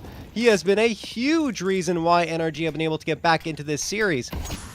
I should say map, but also series. Fozy gonna get smoked off, and I think it's mission save at this point, but there's a player coming right towards him. Has to be quick, and he will not be quick enough, at least not accurate enough. Breeze, the headshot. NRG tie things up at 11. 6 in a row required to get to this point, but here we are going the full 24 again. Hex just abusing the side of the map here on the B side. Finally being able to put into what Stanislaws love to get away with. And that trade game, it's shut down. You know, the back and forth between Wildcard and NRG. You know, finally it's Hex to put an end to it. And that's such a statement right there. Like you said, a big reason as to why this one is even competitive for NRG is his ability to just pop off, and he has been doing that. And now, again, it could be NRG actually figuring out their way to map point first, believe it or not. That's unbelievable. And, you know, not to mention, just if you guys have been watching all day, this is the 5th map of 6 that have been played that have gone 24 rounds, and 2 of them going to overtime, maybe even 3 actually. It was what we expected, seeing these 4 teams come into this. Elevate, of course, being gone, and the other one being, oh, it's slipping my mind right now, Nouns, getting eliminated by NRG. But man, oh man. To think that it would deliver as promised, which doesn't always happen. It's quite a treat. Absolutely. I mean, yesterday we got our easy day, some pretty quick series, but we knew today was going to be so much more back and forth. That's what we got. Even the 2-0 had an overtime in the mix, like you said, so we're getting all the rounds here. Yeah, we've had 3 overtimes so far, actually. Wow. And I mean, again, if you're wild card, these Swedish players, it's going to be an endurance test of how much energy you got. It's getting late. Or, well, it's getting early, actually, I should say. Yeah. But they're still holding on, and they seem like they're just fighting so hard, especially when they closed out that comeback versus Elevate. It's 4:27 in the morning for you guys in Sweden, just in case you're wondering how late it is. Like you said, for them. Stanislaw gets an opener here with the 5-7. Oh, that AG. Really? Oh my goodness, I was thinking for a moment they might be able to do something. They still can. Automatic, down to 23, Hex popping through, and there's Nitro, the IGL saying, I got you guys, I'll take this on my shoulders and ensure that nothing more happens, or maybe it will! Sonic with 2, only 5 seconds left, they can't plant the bomb, but they get a frag, and they get the last one, no! Wildcard wins the round on time! You gotta be kidding me! What a play from Sonic! Oh my god, waits the smoke out, 2 kills, and the bomb denial. That's what cuts it for Wildcard at the buzzer beater. They used that time against NRG. I cannot believe it. They'll be the ones to claim it in the most unlikely of fashions around that guaranteed for NRG, around that felt save. Gets swiped away by Sonic. And another thing, though, Energy took a little too long to get onto that site in a situation where they weren't facing off against rifles. Oh my goodness, it's okay. Fantastic play from Sonic. Absolutely ridiculous that he comes through and gets those shots. You got to give him a ton of credit. Hext going through here, Molotov out. NRG absolutely need this one to keep hope alive on Ancient. This is Wildcard's map pick. So if they take it, of course, that would make sense. But NRG have just fought tooth and nail to bring this one back. Feels like it deserves OT. It does. Give us another one. Why not? Yeah. Suppose he's out. He's so overexposed, but Automatic's actually the one to kill him. No trade necessary. An op shot goes awry. So, this round here for Wildcard, they've got some complications. But at least, again, resources stacked in towards the right position. A lot of defense on this A side and covering off that mid base. I mean, this is a fierce setup, but an initial kill from Nitro. Anticipating the off angle. It's up to JBA to shut things down. Low HP on Nitro as well.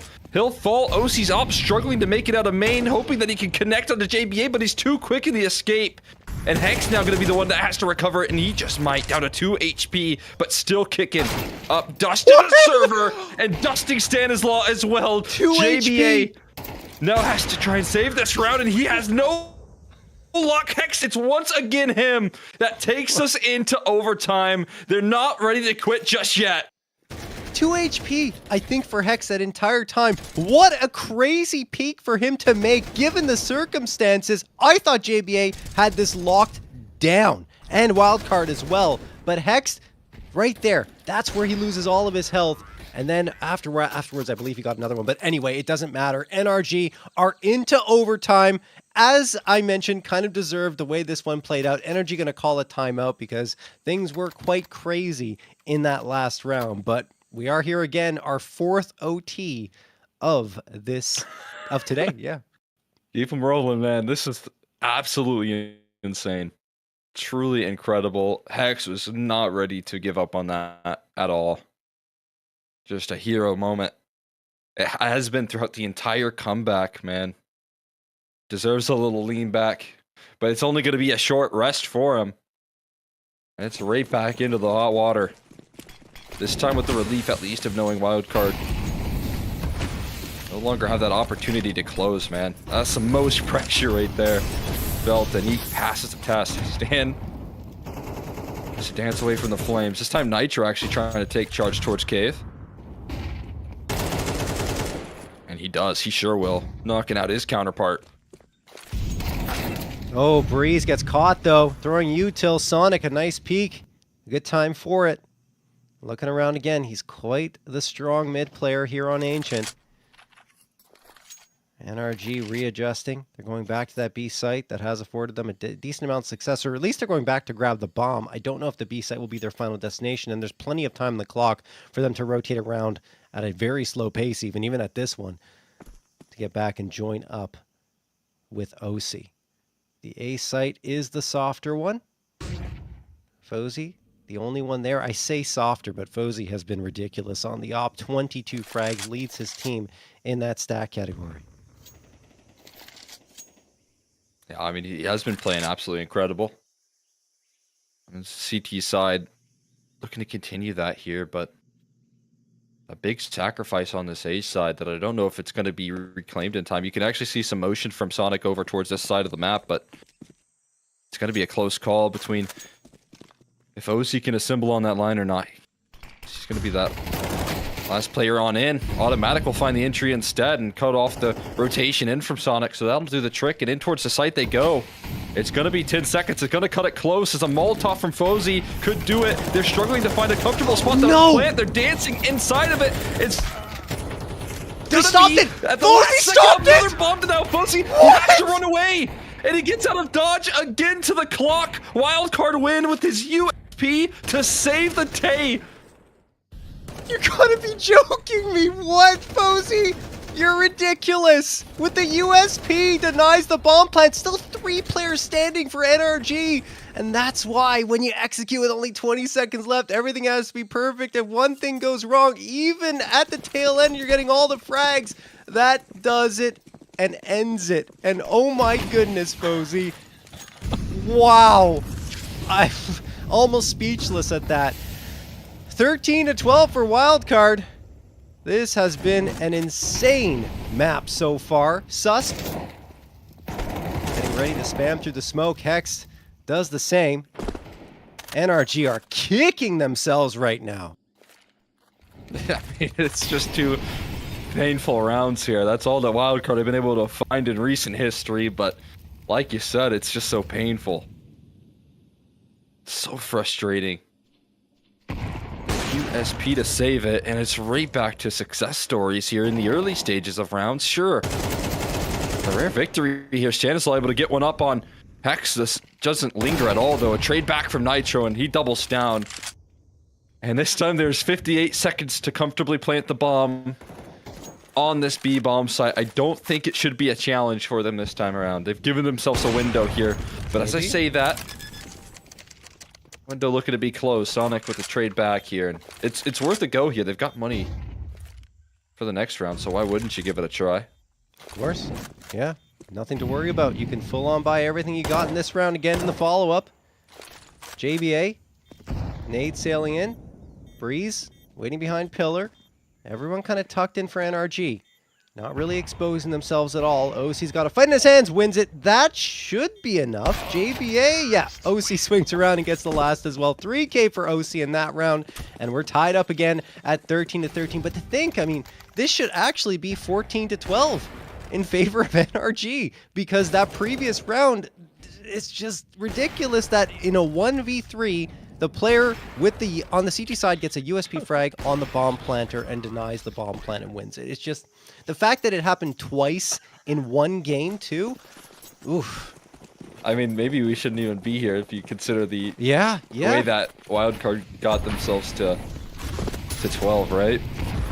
Absolutely nuts. It's automatic. Too much targets right there towards middle, and OC doesn't quite catch the initial peek from Stan, but he's already reassembled on the angle. Fozy tests this. I'd say absolutely not. He's wise against it here, but Susp, in the meantime, shrouded around the smoke here. Awkward dueling towards the middle. JBA, careful not to shoot his teammate. OC continues to fire up with the op, but challenge a hand here. Was he looking for another chance? And I'm probably not going to catch here, so if they're quick about this thing, they could catch Susp alone on a bomb site. Feels like NRG don't want to end up in a situation where they're down below 30 seconds again. They're going pretty fast now. Oh, I said that. They're backing off now. I thought they were just going to go into the B site and try to fight it out. Instead, they back off. 55 seconds left for them to make a move. OC and Nitro, 111 HP combined up against 3 wildcard players. And look who's here, Sonic. Oh, seems to go by. Says, I'll try for the second and doesn't get that. 2v2. Wildcards send both JBA and Susp hightailing it back towards the A site. OC sticks the plant comfortably. Now you have JBA looking to work through Catacombs and Susp from CT. Susp going to be smoked off, but he still gets it through the smoke onto OC. Oh, goodness me. Nitro now alone in a 1v2. A clutch required here. Bomb ticking away. Peek around, and Susp wins that too. 3K for him. Wildcard go into the second half of the first overtime with a slim 14-13 lead. Slim as can be right there, but they get the job done. A nice attempt on the recovery from NRG, but shut down. It's the Swedes playing around smokes right now that has cost NRG a whole lot. Brutal affair for NRG, who fought so hard for the comeback. Just a spam through and is on the edge of the smoke, so we got a decent amount of visibility, but it's just maybe at the last second he might have seen him. Jeez. Using that mechanic's been really cool to see. It's becoming a little bit more popular. I've seen like it happen a lot on Mirage Window. I'll hold that thought though. Posey flying out towards middle, looking for an opening tool. I mean, I guess if you get that far out and you don't get any heat your way, that's fine here. Stanislaus looking to chase down these kills, but again, Hex has been so incredibly strong in this position.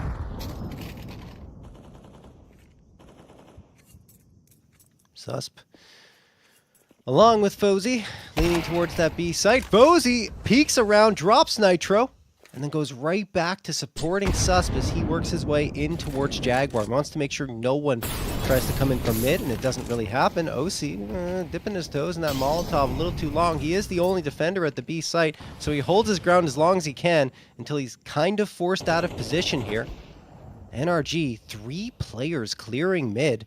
2 gonna jump into lane, so that means the retake will be swift, if it even is a retake. Yeah, automatic. Goes down to 17. Fozy, along with Susp, trying to do work, and it will be both of them connecting for frags. Automatic and OC, the last 2 standing. Wildcard realizing their position. They just go straight on towards A. They might just get themselves a chance here. 1-15, they've got a good opportunity. Automatic so low. OC gonna be quick, at least towards CT spawn, but smoked off. He's got to take the route towards Temple. And the post plant's established already. Fozy is gonna connect with the op. Automatic knows you can't push his luck. Even though not a lot to lose here. Spotted out, now kind of contained. It is gonna be... Oh, wait a second. What's going on here? He's going to give it a go. Taps the bomb, but yeah, I mean, handled quickly. Temple too far of an off angle. Wildcard have locked themselves in 2 opportunities. One wasn't enough in regulation, but now they have 2.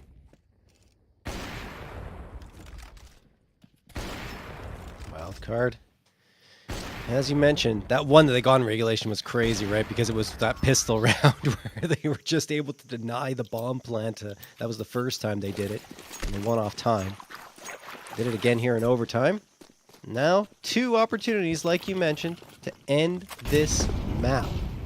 NRG getting aggressive. OC misses the shot. Now he has to try and fade away quickly to avoid the counter from coming through, and he does. Readjusting, but still not comfortable.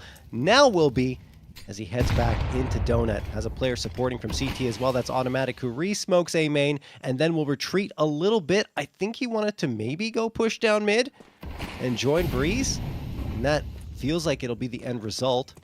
Sonic doesn't realize there's so much manpower, so much pressure here being applied towards mid. Wildcard in the meantime, we're just waiting out the smoke in A main. 3 players right there. No one on the A site. as Energy are going for mid control. There's one player lost on Energy. It's OC. Hex holding a good angle, but he looks away at the wrong time. A little flick to the left, and Susp capitalizes on it. Tons of frags coming through here, and after all is said and done, 2v2. Wildcard gained the edge. JBA with a very precise shot to the head of Automatic. Nitro, last one standing, coming in from CT. Nitro. I'll see. Yeah, he's going to come around. I think JBA knows he's there, and there it is. Headshot found. Wildcard have won it here on map number 1, 16-13, Cole. They do it, man. They just, again, show so much grit with this roster here. In the situation that they've been playing with, you wouldn't blame them for falling short to that comeback effort. That Energy did such a good job of mounting there, but a couple of wild rounds that I imagine so much frustration for NRG felt in overtime again after the regulation wildness, and obviously that's going to be a big pick up there. That was Wildcard's map pick, so it's a good sign that they're closing that out, and for the series it could mean more. But that's NRG's first loss off the back of this player break, and I feel like at this point they forgot what it feels like to lose in terms of maps, and Wildcard just gave them a reminder. Yeah, that's absolutely wild. That is their first map lost since the player break. Let's take a look at the stats here. As a wild card, you see Fozy, he almost hit his estimated frag total for the first 2 maps on map 1. He is 1 away. That's essentially a guarantee there. And then looking over at Sonic and Susp, kind of the same story. They're so very close to hitting the estimated frags from PrizePicks. Unbelievable performance from pretty much everyone on Wildcard. JBA a little bit slower out of the gate, but he was critical in securing some of those rounds in overtime, Cole. Yeah, I mean, no question about it there. And it has the luxury of maybe having some of these slower efforts because the full roster just showing up to play here. Stan controlled a lot of the map early on, and while maybe he had some struggles a little bit later down the line, that's more so a credit to what Hex was able to do to punish that. And it just feels like Wildcard continuing to thrive throughout this situation. And if they can complete this mission here with the situation that they face themselves in, with the deficit that they found themselves versus Elevate, avoiding the comeback right here, that'd be so incredibly impressive. On the other side of things, though, again, it's in between Hex and Nitro that are doing so incredibly well. And that's a consistent performance from Hex, but Nitro stepping up there, it would have been so nice to see NRG capitalize on that. And again, fighting hard for that point, but couldn't quite get it across the line. I also have to point out, Nitro, in the 13 maps he's played so far with NRG, he's got a 1.26 rating, which I think is ridiculous to see him popping off to that extent. And it's also a great sign because I was questioning and thinking, oh, maybe it's just, against the lower tier teams. That's what's happening. No, he is doing it against top tier competition at the ECL level, which is even more promising to see from him. This is fantastic news for both Wildcard and NRG because this went overtime. They both played amazing CS. There were some mistakes here and there, but overall, it was a joy to watch. We're going to get some more in map number 2 to see if perhaps we're going to get a 2-0 or we'll be sent to 3 after this break.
Terrorists win.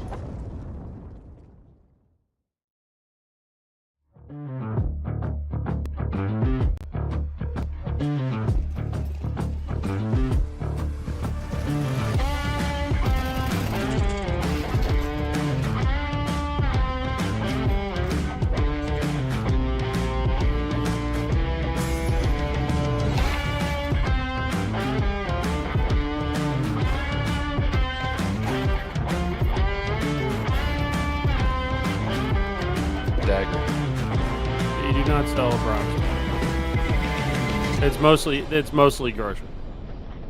All right, we're back here with map number 2 soon, TM.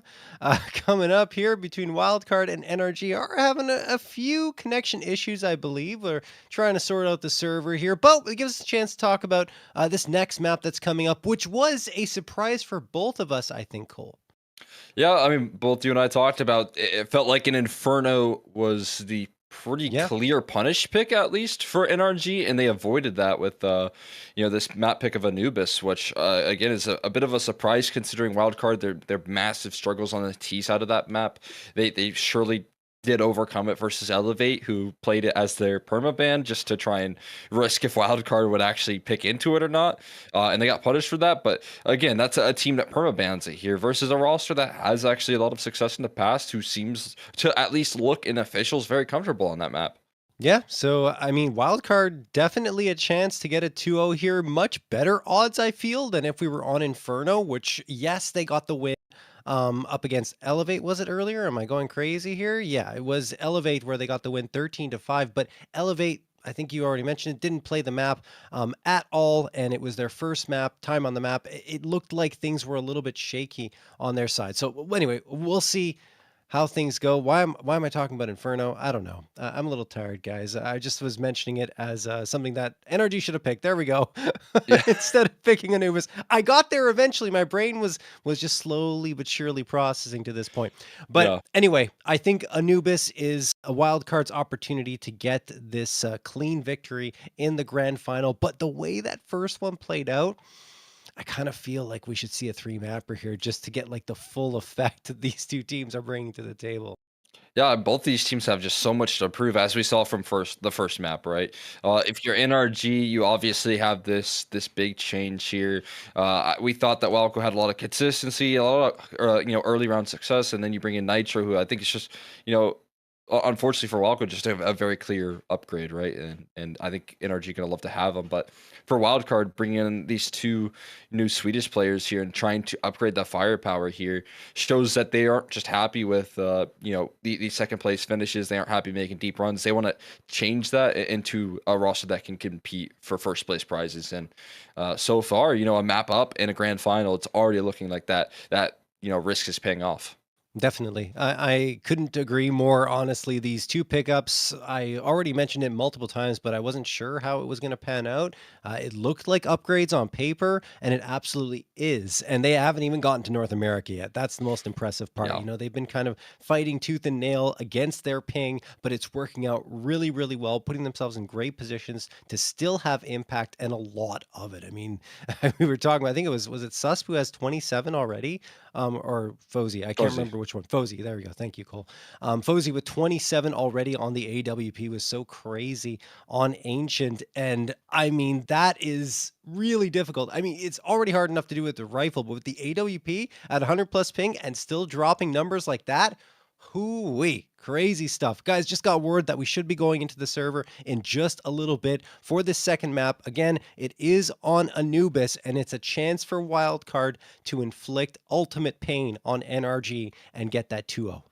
Yeah, absolutely. This is the opportunity, and they're going to want to capitalize on it again. As we mentioned here, it's getting late in Sweden, so if they can finish this grand final off in a 2-0 fashion, that'd be the dream. Otherwise, you do hop into Dust 2, which I would be excited to see, right? I think both of us would be looking forward to seeing if that third map comes through, and if, Wildcard can replicate some of the momentum here and start things off well. But yeah, I mean, Anubis, again, it feels like Energy we're really leaning on playing to their strengths as opposed to falling for that Inferno, which I wouldn't have blamed them in going for. So we'll see if they have a lot to prove here, and we'll see if that comfort is displayed in the server. And we'll see if the decision for NRG is the right one to be on this map, because I agree with you, Inferno was the obvious choice. Okay, let's go. Cozy. We'll go in here. Ooh, that's... okay. Decoys. I thought they were smokes for some reason. I was like, wait, what? Why are you throwing 2 smokes? But it's decoys. Automatic waiting here towards CT. Gets overloaded by the Glocks. Sonic delivering the killing blow. And now all 5 players are funneling their way towards this B site.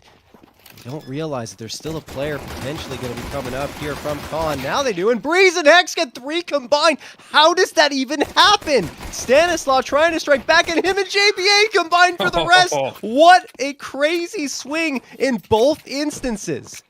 Yeah, absolutely. Just back and forth swinging here. And the opening pistol, but Wildcard, they set the advantage, and then they get to close it off with Stan and JBA having the cutoff. Everyone flying through E-Box right there. You could have thought NRG using that to their benefit, but walking into a pretty deadly crossfire between the duo that has been working together for quite some time. Right, Stan and JBA becoming kind of a tenured duo in the North American scene, and Stan a big part of that JBA growth, I feel like. Got a force buy here for NRG, looking to apply some pressure early. Oh, not too bad. Not too bad at all. 2 frags already, but the trades come through and it's looking pretty strong. Yeah, Fuzi had the edge there coming around that corner up against Breeze and OC. Nitro and Automatic spotted out, at least Automatic is. Nitro trying to swing around from CT. But the bomb is going to be planted here. And I mean, yes, an opportunity for them.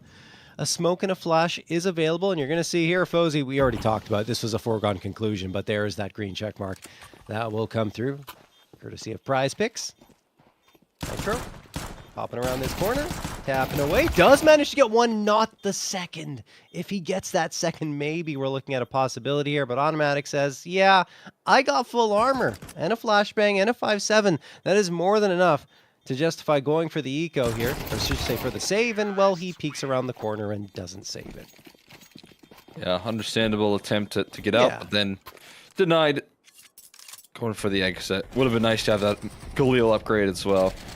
Fozy swinging with that Mac 10, like you said, reaching the 27.5 and surpassing it even.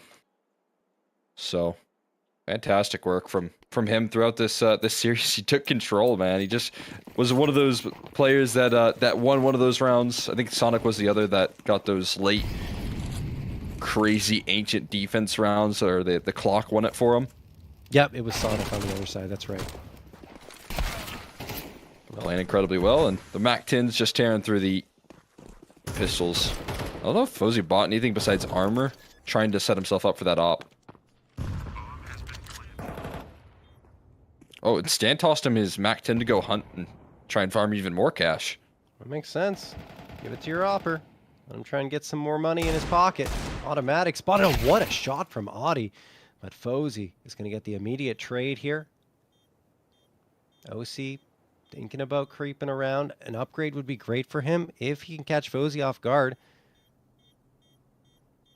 Fozy, as he mentioned, was trying to farm that cash, and he just got an additional 600. So he's at 5,400. If he stays alive, oh no, he goes down. It doesn't matter. Anyway, he's still going to get the AWP in the next round. OC will likely grab the Mac 10. And Hext still hunting for something, but unfortunately for him, won't get anything. OC actually did not go for the Mac 10. There's a frag for Hext. He's dropped. That's good for him because he wasn't going to have anything into the next round anyway. But Wildcard get the third. Up easy pickings right there. OC with an extra 300. He had plenty of money for that op, though, either way. And he'll get it out. for the first gun round, but as is true for the other side of things on wildcard, both teams with all the tools at their disposal. See who gets the benefit here. Fozzy eager to get an opening op duel here. Set up with a couple of bits of utility as smoke to kind of lurk on in. Not a bad idea letting him try and activate, but in the meanwhile, Susp handling some aggression there. I believe that was over towards E-Box, and a nice pickoff onto, again, the player that kept NRG alive in that comeback.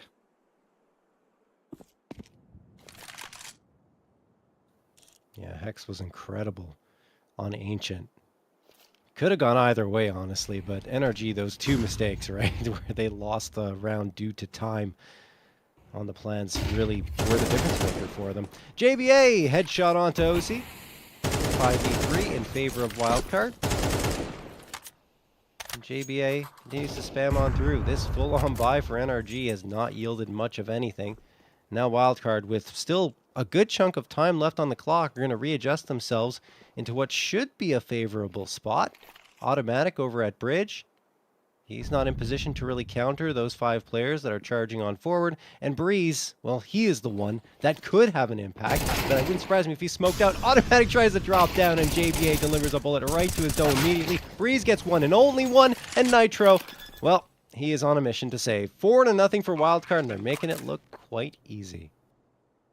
Yeah, I mean, T-side expectations are that they feel a lot of this early success. I mean, that's another luxury that you kind of give this wildcard roster when you pick into this map, is obviously the side selection being a huge factor as well, and even more challenges at hand here for NRG in terms of the veto. And right now, feeling the worst end of it, but with ample time to get back into things. Nitro just tucking underneath the crosshair. Sonic doesn't give him a chance to shoot again. No op saved.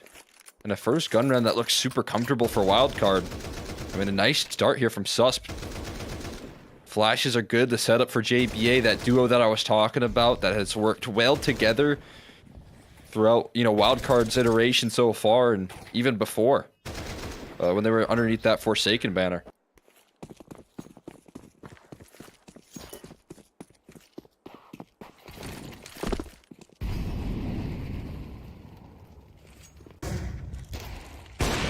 Engaging, hits the shot onto Hex after Hex wide swung around that corner, hoping for a Deagle headshot, but doesn't get anything. Incendiary flies at OC's feet, clears out that back angle, but no, he comes in again, gets the headshot onto Sonic with the Deagle.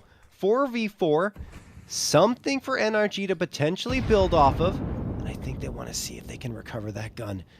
They're going to try and close the gap towards B main, and you see fading away is Stan. So indeed, that gun is ripe for the picking. I don't know if NRG will feel safe enough to charge up, but there they go. Oh man, Susp was waiting for it. Oh, and Breeze strikes again. There's one for him, 3v3. Wildcard need to be really careful now. They're waiting for more pushes to come through, and I mean, right now Stanislav's job is to make sure that no one picks up any guns, but eventually he has to go and join the rest of his team because it is still even numbers.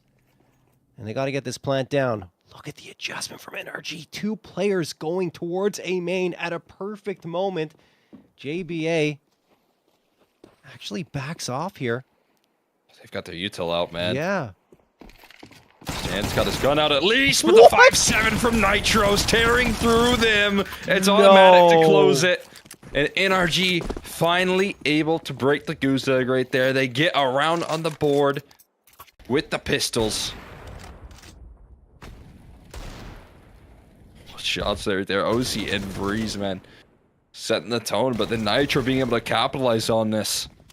Such effective work right there, yeah. Ridiculous. Like, it is basically a so rifle at close range. Insane stuff. Nitro! There it is. The PrizePicks green check mark for more than 27.5 kills. So we got another one joining the party.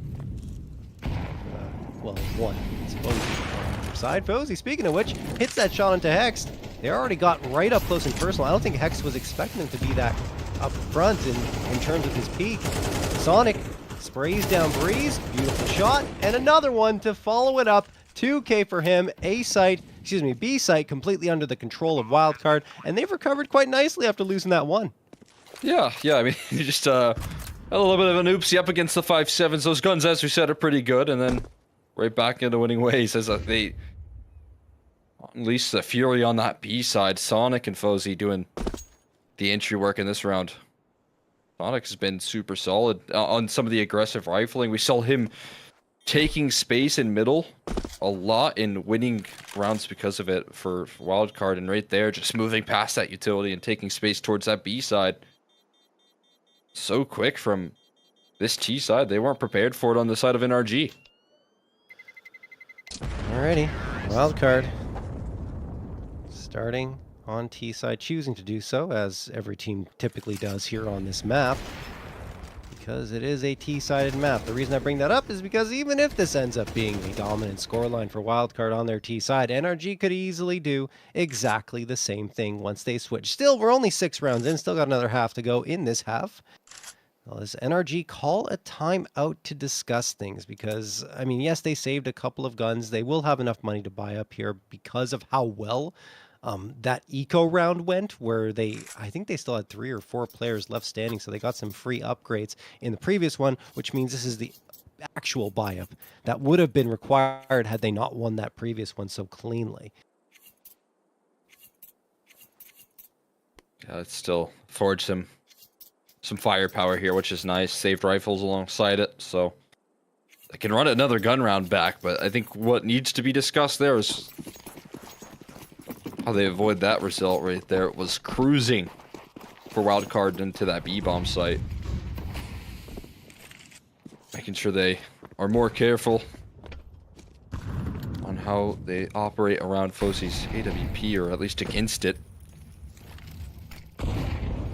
JBA interested in taking some space towards A, getting some flashes set up for it. And the utility down and out as well. So OC's deep line of sight kind of shut off. Gave his teammate an HE though, might be used to blow open the smoke. It certainly is, but he gets caught by a flash as soon as he tries it. So no luck in that department in opening duels. Yeah, it's interesting to see NRG kind of put the brakes on the aggression. I think it makes sense because Wildcard have been punishing them repeatedly. They're just going to wait on the sites instead. 2 players here. Hex throwing the incendiary on back as soon as a Molotov lands at his feet. Incendiary fades away. 3 players for NRG leaning towards the B site. Only 2 at A, but they're both stacked up at A main. So mid is wide open and free for the taking if Wildcard choose to go in that direction. But right now they got 2 towards B, 2 towards A, and the bomb leaning towards B. Interesting. OC opener onto JBA, who gets caught out. No trade in sight because way far away was Susp. Not in a position to help out JBA. Here comes Stanislaw.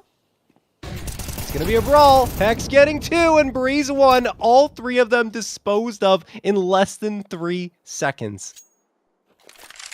Clinical right there. That's what NRG needed on that B site defense after a bit of a bump in the road there.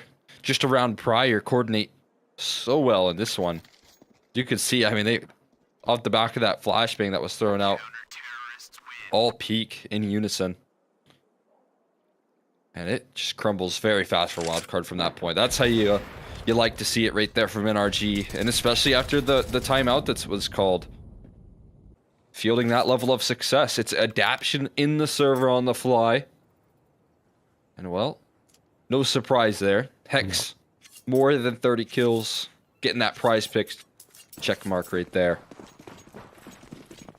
He held that B bump so well in the last round.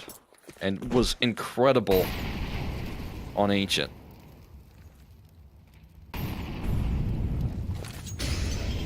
Automatic throws a smoke. Oh, ooh, Stan's closing the gap very quickly. Yeah, there's no chance. Automatic probably going to get sprayed down here. Actually survives with 31 HP. Wow. I was surprised that Stan didn't continue spamming the wall, given the fact that Automatic was definitely connected on, and he saw that with the blood splatter. But, okay, now they've got a lot of presence towards mid. Maybe that's what Wildcard wanted as they readjust themselves and send 3 players, make that 4 of them into canals. Oh, and that big A-lane here from NRG as well. Trusting in their B anchors here, but this time you have one less player to coordinate your efforts off of. You're both taking these off angles. This wild card, their utility starts to be tossed on in. Smokes to separate Breeze and Hex. They're going to be on the outside looking in here. And Breeze trying to play off the back of that. A quick pick through the smoke, and again, continuing to find these kills. Playing around the utility. Finally, it's going to be Sus blowing open the smoke. Makes him vulnerable as well. Hex turns his attention in time, and Fozy boxed in here. Back turn, chased down, and it should be a trade. It is, certainly. As NRG good to respond, and that B site holds strong once more. That's still a pretty wicked flick from Fozy onto the player in con, but it was too tall of an ask for him to go around and get another one on the player that was flanking. So, yeah, NRG, great work on the defense. That smoke pop could have been better, honestly, for Sus, but it's just that once you pop it, it's not only you that gets visibility, so does the other team. So you have to be a little bit quicker, or even better, have a teammate set up to take advantage of the smoke pop. So that gives you that little bit of an edge. Wildcard going to call a timeout after NRG have won 3 of the last 4 to talk things over and say, okay, well, we got the AK. What else did we do? Do we fully invest? Do we try to force the issue, or just stay with the lone AK?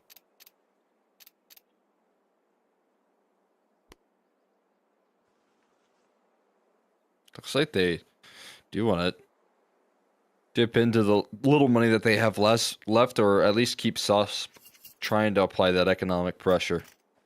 Getting a couple of kills. Trusting him with the rifle. And giving him a lot of trust here. As we mentioned many times here, high ping for Sus, but it hasn't weighed him down at all, it feels like. We'll see what he can bring to the table. OC with the op has let one of those pistols sneak up there, so a little bit scary for Fozy. Could have been an Opus's reward. Oh my god! Automatic. What? Falls in middle. Sus was elevated on the angle, so AK now recovered into the hands of Stanislaw. That is way better for Wildcard now. Losing the fight against Nitro isn't going to be great, but now Fozy's going to walk in. Yeah, there's just too much presence. Did Hex get 2 there on that spray? He did. Oh, yeah. What? Sonic and JBA, last 2 standing for Wildcard, and what started out to be very promising quickly evaporated in terms of the hopes for Wildcard. Oh, man. And Hex gets to build a lot of confidence off of that round there. 8K. Tossed on in. Breeze will claim it. Nicely done.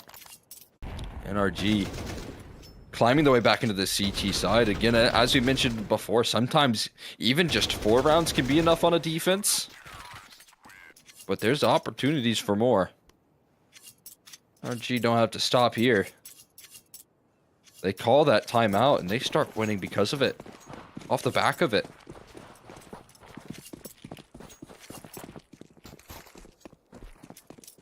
From 5-1 to 5-4. 3 unanswered round victories in a row for NRG. Wildcard will still have a buy-up coming into this round. 3 AKs, the Galil and the MAC-10. They've just been lacking conviction over these last few in terms of just choosing a site and hitting it. Feels like we're getting all the frags before, you know, anything of impact can happen towards the bomb sites.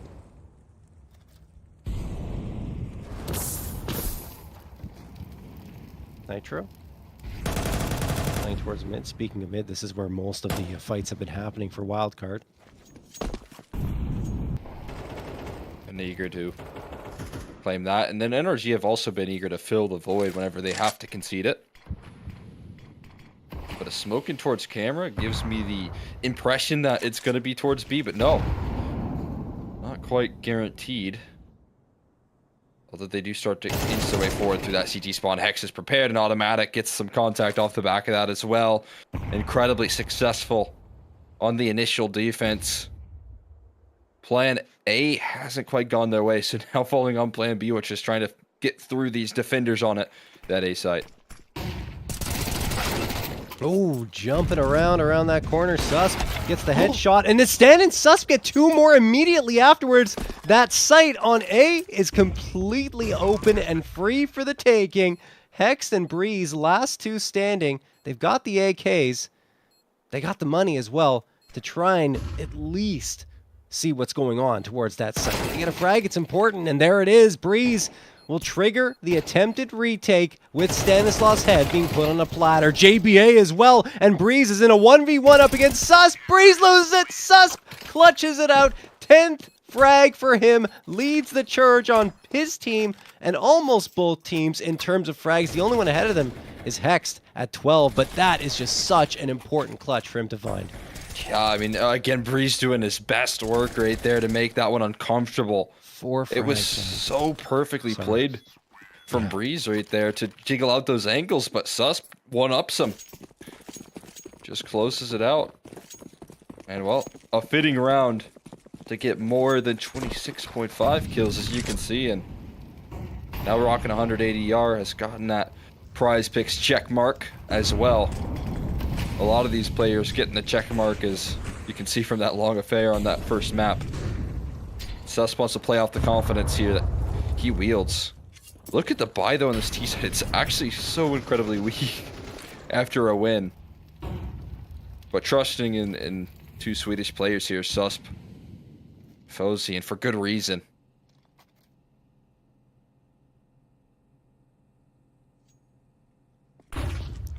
Gonna be 6 a.m. soon for both those guys. See if the match is over before then. If you go to map 3, definitely not. Automatic gets one, immediately traded out by Sonic. Susp, will lose that engagement with Breeze. So now, with Sonic at 1 HP, and the rest of the squad still trying to gain some control. We'll see if this works out. OC's watching Connector. Fozy could walk right into his crosshair. OC needs to be very wary, and he is. And it's actually Sonic who just gets blindsided on that angle. Only 2 left now with 35 seconds left. Oh, nice peek from Hex. Another one collected. Fozy trying to escape here. Gonna be hurt. And the Glocken at the worst possible moment. Nitro will finish the job as NRG inch ever closer to a tie scoreline. And again, it's gonna be very workable at 6s if they can get to that point here. So NRG maybe starting off slow on the defense, but finding a winning formula off the back of that timeout. Losing that clutch to Susp, sure. But they had that 5v3 even, so they had the early advantage. For the most part, they've had success off the back of that timeout.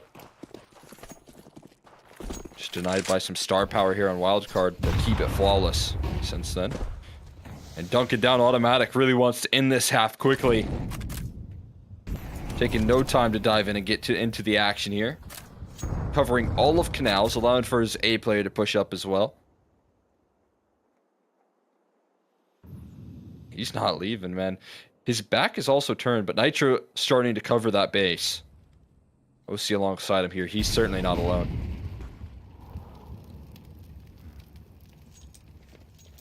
Wildcard. 2 players going down that bridge, checking out what's happening in Canals to make sure that they can call out the all clear for the other 2 players that want to move their way in. Hex, yeah, catching off Sus at a perfect moment as Wildcard were getting ready to go for an execute.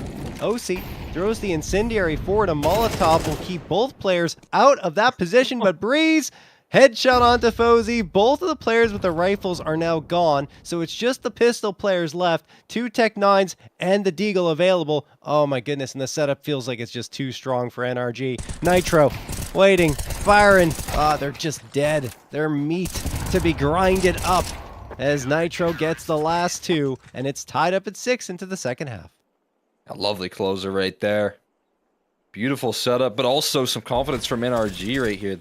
You know, you kind of expect a little respect from NRG as the smoke goes in, but Hex says, I'm going to push this smoke, get a quick pick.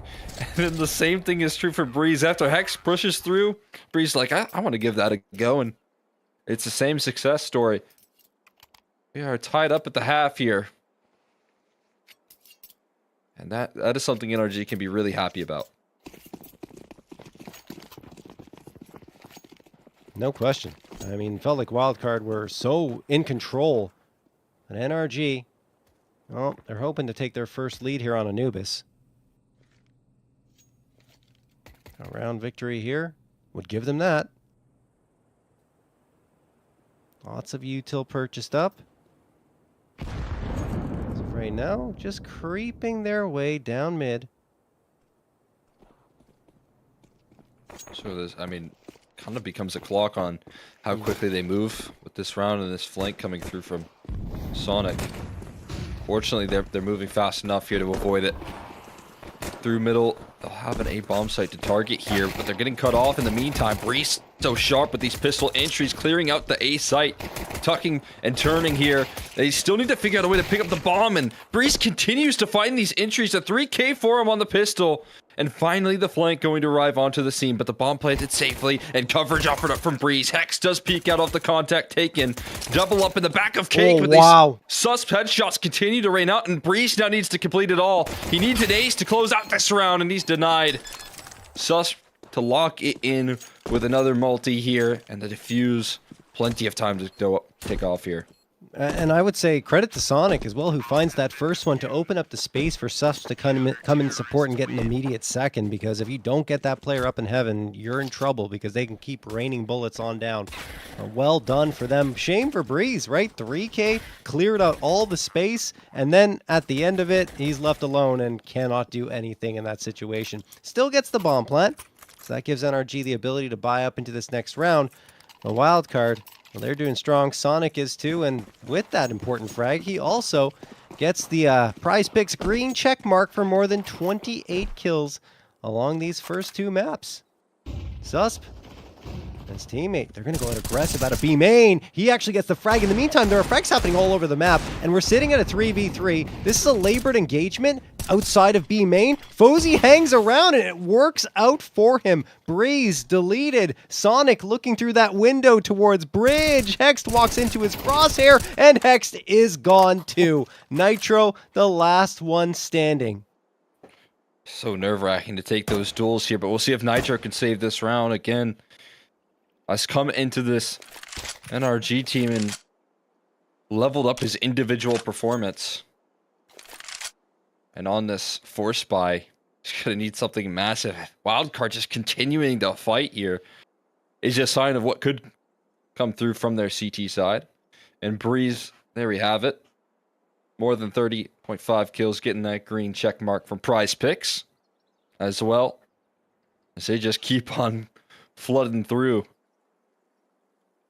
As the second half rolls on.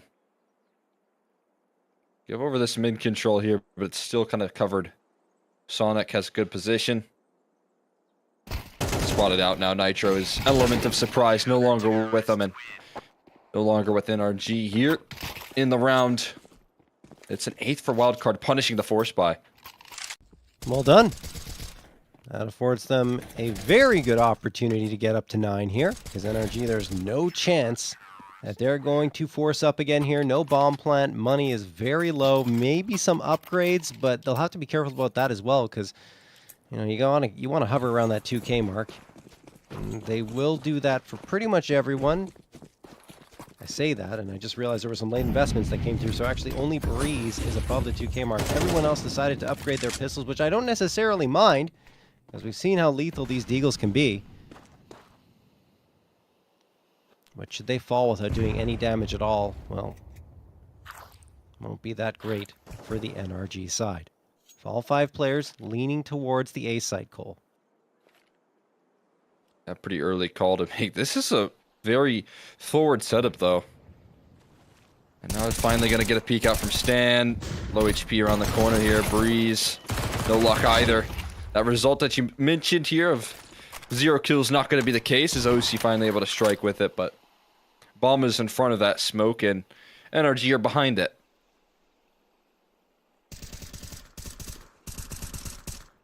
There we have it. Stanislaw with a couple of sweet ecos. Going to gather more than 25.5 kills there in the first 2 maps, and get that PrizePicks green check mark as well. They're all coming through there. Everyone's getting a check mark. Yeah, 2 for each side. Stanislaw waiting here to finish things off. He's with Fozy. Oh my goodness, OC. What? And he's still got a chance to get another one. Fozy settles things down. Oh my goodness. That was ridiculous. Wow. So close to making something realistic happen there in that round, but falls short. It's still, I have to see that shot. Wow, what a flick. Oh, that's pretty right there. And again, you know, it's not one of those rounds where Wildcard can completely stamp their dominance on it. A couple of kills is kind of what you want. That's why you invested a little bit into that Deagle. And that's mission accomplished. Almost make your money back, in fact. OC flashed off the line for Fosi to reassemble on the angle. That is such a good setup right there. For a split second, OC has to back up, and that allows Fosi to get on it. Energy going to need to convert a gun round soon, otherwise things are going to quickly slip away for them on Anubis. Breeze? Oh no. Tip of the spear here. Automatic engaged with, but Breeze does manage to get the trade, so it's not too bad. Still their man down. Great Molotov thrown towards Pillar. That forces a player off, but Fosie's right there to immediately find his second frag. Hex and Nitro, last two standing, still 4 up for wildcard, although it is a mini 2v2 going on to this B site. Oh my goodness, excuse me, A site. JBA immediately finds Hex and Nitro. The spacing's not great, so he can't come in to try and find a trade, and he gets flanked out. Sonic the headshot, 10-6 for wildcard, and really, I think the most problematic thing for NRG is that a lot of these rounds haven't even really felt close, and it brings us to question why they brought it to Anubis in the first place instead of going for that obvious punish pick of Inferno. Yeah, I mean, I'm right there with you.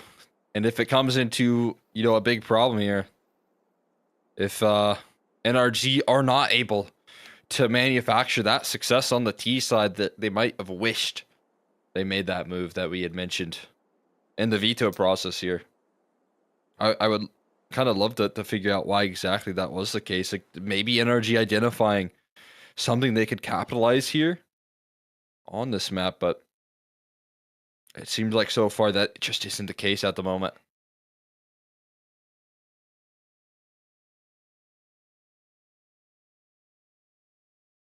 Well, pressure applied. Yeah. NRG need to talk things over and find a solution here. Had that chance. Let's see what they can do. I mean, 4 Tech 9s and a P250. Lots of util here on the half-buy. It'd be nice for them to win a round with a lower investment. Look how far out they've gone into canals. JBA is ready to apply a ton of pressure from this off angle. And he's even got Aggression support. as well. Look at this. 3 players are out here. Yeah, they've set themselves up, entrenched themselves into canals, and if you want to take that space back, you're going to have to really work for it here. This is a great reaction from Automatic, and we've seen this once before where it creates a gap in towards the middle, and he's been able to identify that here, and he's taken charge. They realize Temple, but yeah, just in time, sus. But can he win the duel? That's a big question. No. Automatic sends a headshot his way, and the round is up in the air now on the pistols. It is serious problems on that B side. Breeze taking a risk around the smoke, thinking about it at least. I mean, they're crunching in, ready to hit this bomb site from 2 prongs. One unlikely though from Temple. Can they hold the line? It's another big swing from Automatic, but this time by JBA and Sonic keeping contained on this side of the map, but it's OC to strike back and trade, and a 2v2 enables NRG in the post plant. That's a good incendiary thrown down. OC has to wait to plant the bomb. As a result, gives him time to charge through on Fosie's side, but no, Nitro's waiting. There it is. Does he expect that Stanislaw is going to come from the same angle? It looks like it, but Stanislaw's managed to slip through, and not anymore. There it is on the eco. OC caps it off, and NRG find themselves a 7th. It's Automatic. It was actually him earlier on as well. On the same map, on Anubis, he slips through mid and creates chaos for his opponents. That's an important frag he gets. I think he had more in the previous time that he actually pulled that off, but it's a gap that wildcard left there, and Automatic's going to take that space every day of the week. Great for NRG to finally get something going here on their T side. Yeah, he did it versus Nouns. It's what facilitated that closer, and it didn't allow for them to come back. I mean, it was the last round of regulation. He made that same exact move, and when NRG need him the most, when it is required here, they really couldn't afford much more to go wrong. They're already a map down. They don't want to find themselves with another steep comeback to overcome. Because we saw how it went on Ancient. They fought hard. They got their heads back into it, but couldn't quite complete the mission. It's a huge relief. Breaking the win streak here from Wildcard. Taking the space in towards A main. He's joined by Hex. Hex just pops in there. Does a bit of a spray and goes right back up. Breeze 2K towards B main. Sonic and Susp tried to charge out and take the initiative, but Breeze denying both of them. I mean, if I'm NRG, I'm rotating immediately towards that B site after getting those 2 frags. But they want to play the patient game, trying to see if they can catch rotations. And Wildcard in the meantime are saying, okay, no, we're not moving from A just yet. Nitro, there's one, and the second. Makes it look easy as well. Fozy, last one standing, 1v5. Nitro just going to charge onto the site. He's behind Pillar. Fozy doesn't know, and Fozy just gets flanked out by Automatic. 8-10. Wildcard looking completely out of sorts in that round. This is clinical right there. Breeze and Nitro. They're parallel on the opposite sides of the map with the same impact. We know how Anubis can lean their CTs. They love to get aggressive, but this time it's punished, and well, this time Wildcard have run out of cash. It is brutal on their economy. They're going to call in a timeout here to try and slow down the NRG momentum, but it shouldn't be in a round like this in which they do so. And that just a little bit of impact from Automatic could be taken a long way.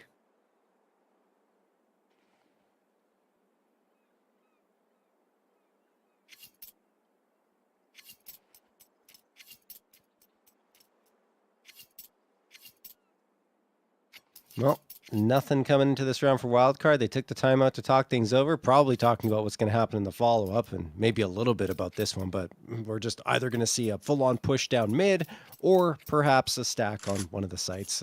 I feel like that's one or the other at this point. And it looks like Wildcard are going to stack up towards the A site. They decide to force the issue a little bit. That's a really great smoke thrown by NRG. And Wildcard will, in fact, be pushing out of A, looking for fights. They get all that information. It's just USPs, so they need to collect some very quick frags and overload Hex, who's isolated here. But it's just not going to happen. I don't see it. No. Playing it well, using his utility here. And I mean, it was a big play there from decide to try and get him down here, and eventually they find it. Actually, it's Stan to do it, and I think it was the most important that he gets this kill and maybe saves the AK, but no. Not a luxury they can afford. Stan invested $500 into the Molotov and then a $200 flashbang to get that little play going. And it still costs him everything. Hex still punishes all 4 of those USPs so effectively. All right. Well, so NRG pulling it back 3 in a row, but here come the rifles again from Wildcard. Stan settling for the MP9 because he wants all of that util on his belt. That's way more important to him than what gun he has in his hands. So he can set up everyone else for success. Hex, speaking of success, has been unbelievable throughout the entire PrizePicks Enemy Bible series. 20 frags here. I think he's got 40 at this point. Unbelievable. He's a huge reason why NRG were in that first map on Ancient. And again here on Anubis. Nitro. Molotov. Gonna get thrown there for Pillar. NRG just making noise here, not necessarily committing themselves because the bomb is all the way on the other side of the map. Breeze waiting for the push. Susp sprays away, but misses his spray completely. Susp going to get highway robbery there as he backs off in towards the B site once more. Automatic? Oh man, that's more information for him gained as well. Yeah, Susp gets one extra chance. Sticking around here. Hex is going to respect that smoke. It looks like he is. There's a Small window where maybe you could have made a move past it. There isn't a lot of time left on this round here, and yet still NRG are operating a man down. OC seems to be lining up a smoke here for this B side and trying to line up a flashbang, but Suspect's going to play in front of it. He just ignores the flashes and Wild Blind takes 2 down. He takes that entire prong, that entire B side execute by himself. He's looking to find it even further. Fozy actually the one to claim it. And 11 with ease for Wildcard. How on earth? I mean, those last 3 rounds, NRG were collecting everything, and Wildcard come right on back. I don't know what they talked about in that timeout about this round, but whatever it was, they closed all the gaps in their defense, and all 5 players come out of it with their guns. So they reinvest into the util. A little bit of an economic foundation this late in the game, exceptionally important. NRG on the other side still have plenty of money available to them. They've even got a buy-up available in the following round should they lose here. They certainly have other plans. Automatic already taken down to 60 HP. Oh, he steps into that molly. Was he trying to bait out a peek? If he was, well, he's dead. So it didn't work. Stanislaw. I mean, it did, but I mean, ugh, whatever. Didn't work in his favor. Exactly. Got the peek he might have been looking for, but still knocked out of the server. Watching from the sidelines now, and it's a great contact play there. Sonic draws the attention from Breeze for Susp to land the kill and the element of surprise, and it could be back-to-back. Very crispy, clean rounds. They're losing these duels on the extremity. Finally, OC, the one to pull it back here, and has an idea of where Sonic is playing. Mid control from Nitro also plucks down a pick, so not the end of the world just yet. Not completely out of things is NRG. Still hanging in there. Wildcard do not have to go for peaks. I mean, this was a 5v2. It's turned into a 3v2. NRG are the ones who need to gain that map control and get the bomb planted. And Wildcard, they're still pushing. They're still pushing. Will they see OC? They won't. But they realize it's clear. Maybe. Oh, they catch OC rotating back. What a call from Stan. Oh my goodness, that is a ballsy play. Nitro, last one standing, 26 seconds left. Stan's kind of stuck here. He tries to jump around and does escape. That's so important because now only 20 seconds left. Nitro has to hightail it over to the bomb site, and JBA knows that, so he just waits and gets the easy one. 12-9 in favor of Wildcard, even though Nitro and OC made that one interesting. It will be 3 opportunities for Wildcard to close out the series and the grand final here to try and win that $4,000. Yeah, and again, do it with 2 players playing in Sweden right now. And do it through the open qualifier. They've been playing non-stop Counter-Strike. Finally putting an end to the NRG spree of map victories in the first map, and they could do it with series as well. That goes even further than the player break. Automatic trying to play the same position. This time he gets past the smoke. This time he gets the entry he was hoping for in the last. In the previous. So expensive though, right? In terms of the amount of health it costs him.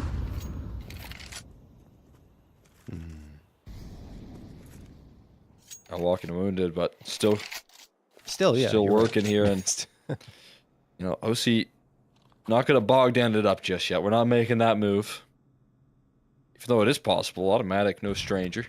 Yeah, but OC also. I think in that situation, I still keep OC on the op. I think keep the op, OC. Make it work. He's your clutch guy. Flashbang gonna get thrown. Automatic Hex and Nitro working their way into the right bomb site. Only one player here. It's JBA, who's had kind of a slow game. But oftentimes on the tail end, he delivers some impressive plays. Let's see if this is one of those times. JBA doesn't realize they got through. Now he doesn't. No, it is not one of those times at all. Automatic the insta-headshot.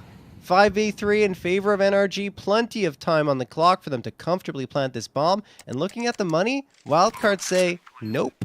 We're not going for this one. We're just going to save the M4s. Ready to close things off just yet. And there we have it. Automatic. More than 25 kills with that double up that he's just found. Getting that PrizePicks green check mark of approval. And definitely showing up there. It felt like running that playback was such a risky move, but having faith in himself is important in this stage in the game when Your tournament life is on the line. Breeze going for a quick pick up there. Not afforded that opportunity. And not too much hunting behind this. We'll see. I mean, Sonic playing a bit of a dangerous position, but nah, it's all good. Yeah, as you said, very expensive, very costly, but even extending that further with a quick shot onto JBA. Alrighty. NRG managed to get to double digits as well. Maybe we'll go the full 24. It all depends on what goes down here. Wildcard investing down to pretty much their last dollar amongst 3 players. Susp and Fozy have a bit of a cushion, but should Wildcard lose this round, it's going to be a scrappy buy-up in round number 24, which will set up NRG for overtime for a second consecutive map. OC watching with the op, seeing if anyone's going to try and cross that bridge. Sonic, there was the smoke there for Khan, and will give himself a decent amount of cover. The B site is pretty much entrenched in utility right now. NRG will have to wait it out if they want to go there or flash themselves out, but they're not even close. They're in fact just playing defaults, and you even have one player, that's OC, rotating all the way around through T-spawn, and the same can be said of their bomb carrier in Nitro. Okay, what's the idea here? 3 players leaning towards B main, Cole, for now. Yeah, some FT presence in terms of the defaulting here on automatic. In these crucial moments, he has been a menace towards mid. Once again, looking to exploit a gap. JBA aggressing forward in A main here. Fozy ready to go, but not quite ready for automatic. Gets clotheslined on the inbound, but there is a player secondary behind him. It does sacrifice this B side control here. Susp on the outside looking in the smoke. To bloom forward makes the job difficult here. Multiple of them now tossed in time to plant as well. And OC playing with the AWP in a post plant is so incredibly deadly. NRG need this round. And I don't know if we're going to see Wildcard go for it. They're a little hesitant on the inbound, trying to wait for this flank to activate here. Nitro spots it out. It's going to be a big win from Stan. It's a chance to get their heads back into this one. Stan's got to be so quick on the flank, though. Flash is so well placed, but OC regains vision, and Breeze has his back. NRG do claim it. And at the perfect time, 11 found with the money shot on the defense. I'm not sure how I feel about that. I get it, you know, trying in a 2v2 to close this one out, maybe hoping the element of surprise will be in your favor with a late attempted retake, but that means that 2 potent rifles are out of play heading into the 24th round. And I mean, the buy-up would have been far better with those 2 guns saved. Instead, you have 2 MP9s, a timeout call by Wildcard to talk over what they want to do here. The A1S Fozy, yeah, you have to go for an SMG as well. This is going to be a very scrappy buy-up for Wildcard. Yeah, that risk.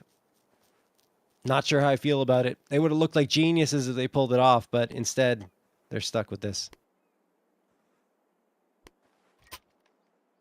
Yeah, 4 MP9s, man. Fighting for their chance in regulation to close. Otherwise, we go to another OT on the day. We get all the Counter-Strike and more here.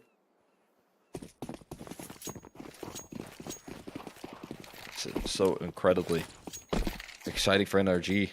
Trying to take it the distance. What's the game plan? Fozy moves past the crosshair. He gets away with it with just a tag, but the mid-aggression also crunching in on them. And Nitro caught a little bit surprised. So a man advantage here. Sonic retrieves an AK as well. A little firepower upgrade, but can he escape? Trying to play around the smoke. Sonic with another headshot. And it's not traded out. OC feeling the panic right now as they crunch on in. And the MP9 said just might suffice. Sonic might just do enough. Yeah, I mean, the thing is, for Wildcard, they have to temper the aggression right now. You have a 4v2. There's absolutely no reason for you to push up here. Let time burn off the clock. Put everything on NRG to make the plays. Hext and OC still have the AK and the op, but I mean, the AK recovered from Wildcard and Sonic's hand is so important, and JBA and Fozy just have to play some close angles here to make the MP9s work. Even mid-range is fine. 3 players stacked up here. So much util, but NRG are playing contact, it seems. OC going out Hext is not lining up in a util at all. They're trying to get the element of surprise in their favor. Everyone's moved away from B. It's only JBA left. Oh no. NRG could pull off another surprise round victory and send us to overtime if the adjustment isn't made, and Wildcard have come back now with all the smokes being thrown. They stopped playing for contact. 19 seconds left now. 18. NRG have to get a move on. Time is ticking away. Can they even plant the bomb? Mostly an important frag. It's going to be scrappy. Stanislaw finds the last two, and your champions here of the PrizePicks NA Revival Series #1 is Wildcard. They do the tough job right there. They close it out in regulation, mission passed, and plus respect. It's showering cash flow on Wildcard, and I hope they can take that money over in Sweden already. Get a little wire transfer on in that direction. As they do it overseas for Fozy and Susp, an incredible victory for those two players. It's late at night for these two guys, but they get the job done. I'm so incredibly impressed with the resiliency of this wildcard roster, and they finally prove what we were saying throughout this entire event, that these two changes that they've made here are big ones, even despite the tough situation that they faced. Absolutely. And I think once they get to North America, we said this like, oh, I feel like a broken record, but it's so true. Once they get to North America, it's going to be even better here for this wildcard roster. And I do believe the plan is to get them here within the next month, if I'm not mistaken. So that's going to be great to see them playing alongside their teammates with the appropriate ping and being even more impactful, because oftentimes you see how the ping kind of gets in their way, but it won't anymore soon, Cole. Let's check out those stats. We're going to bring them up for you for map number 3. And, well, wildcard, for the first two maps. It was not map number 3. I don't know why I thought that. Maybe because we went to so many overtimes and so many full 24 maps. But, yeah, those two maps there for Fozy were impeccable. 42 frags, and Sonic, along with Sus, everyone was great. Wildcard played so well. JVA's numbers are actually pretty low, which is the only surprise, maybe. Yeah, I mean, sure, though, if you can manage to figure out ways, if you have other tools at your disposal here on Wildcard and you're able to use them, JBA, again, not even a massive off series, he's still dropping some decent numbers. Just wasn't a massive win condition. Instead, like you said, Fozy stepping up to the plate there. Susp on the defense was an absolute pillar on that B side. Stan controlling, Cave on Ancient as well. And then Sonic in the last round, right? I mean, what a turn-up moment from him, who's been playing incredibly well alongside that. There's consistency out of Sonic throughout this event. On the other side of things, though, you gotta feel for the duo here between Hex and Nitro, who leveled up their game there. Definitely some impact from Breeze alongside him. That trio feels like we're doing a lot of heavy lifting, especially Hex in these comeback efforts, but couldn't quite seal the deal in two incredibly close games. Yeah, so absolutely unbelievable stuff. Every single series we casted today was so tightly contested, but the winner is Wildcard. Congratulations again to them. This was a great series, #1, and we've got series #2 coming up actually sooner than you think, guys. Rescheduled. It was supposed to be from August 23rd to 25th, but now it's happening in 2 weeks, so get ready. If you want to sign up, it's going to be on August 2nd that the open qualifier takes place, and then on the 3rd and 4th are the main event. Again, NACS Revival Series #2, or PrizePicks NA Revival Series #2, will be coming up on August 2nd to 4th. All right, guys, remember that one, especially if you have a team that wants to compete. That is going to wrap everything up for us here, guys. But before we go, one last thank you to everyone that made this possible. The NA Revival Series is sponsored by PrizePicks. The best North American Counter-Strike players are competing right now, and you can win real money while watching them play. Join PrizePicks to get in on the action. It is super easy to get started. All you have to do is select at least 2 stat projections and pick more or less to build your lineup. Then sit back and watch your lineup stats rack up. For a limited time, if you click the link on the panel below or use code REVIVAL when making an account, they will match your first deposit up to $100. That means if you deposit $100, you get an additional $100 to play with. Type !REVIVAL into chat to learn more. Thank you again to PrizePicks for partnering with Complexity and Mythic League to host the NA Revival series. The PrizePicks NA Revival Cup is also partnered with Mythic League. Players are always asking for a premier solo queue matchmaking experience without cheaters, and Mythic League has been providing this for over 6 years and is now free to play for FACEIT ranks 1 to 5 in the Silver Division. And, of course, one of the champions here, JBA, has a Mythic sub, so if you maybe want to be a future champion here at one of the PrizePicks NA Revival series, then Mythic League is the way to go. All players are required to have and use their microphones. The support staff is always available to help out in Discord for live matches, and Smurf accounts are banned swiftly. Additionally, there is $5,000 in monthly prizes available for subscribers throughout all divisions. Give Mythic League a try today and use code ML50 for 50% off your subscription of 1, 3, or 6 months. Guys, that is going to do it for us. Thank you so much again to PrizePicks, Mythic League, Flom, Slove, Ches, Rob, everyone who made this possible here. It was amazing, Cole. Any last words from you? I mean, this is just the start here. Of course, we've got so much more PrizePicks North American Revival series. As you had mentioned, there's going to be plenty of them, so make sure you tune in to everyone. But yeah, it kicked off with an absolute bang. Yeah, I couldn't agree more. Thank you guys so much for showing up. And for myself and Cole, we are signing off. Have an amazing night.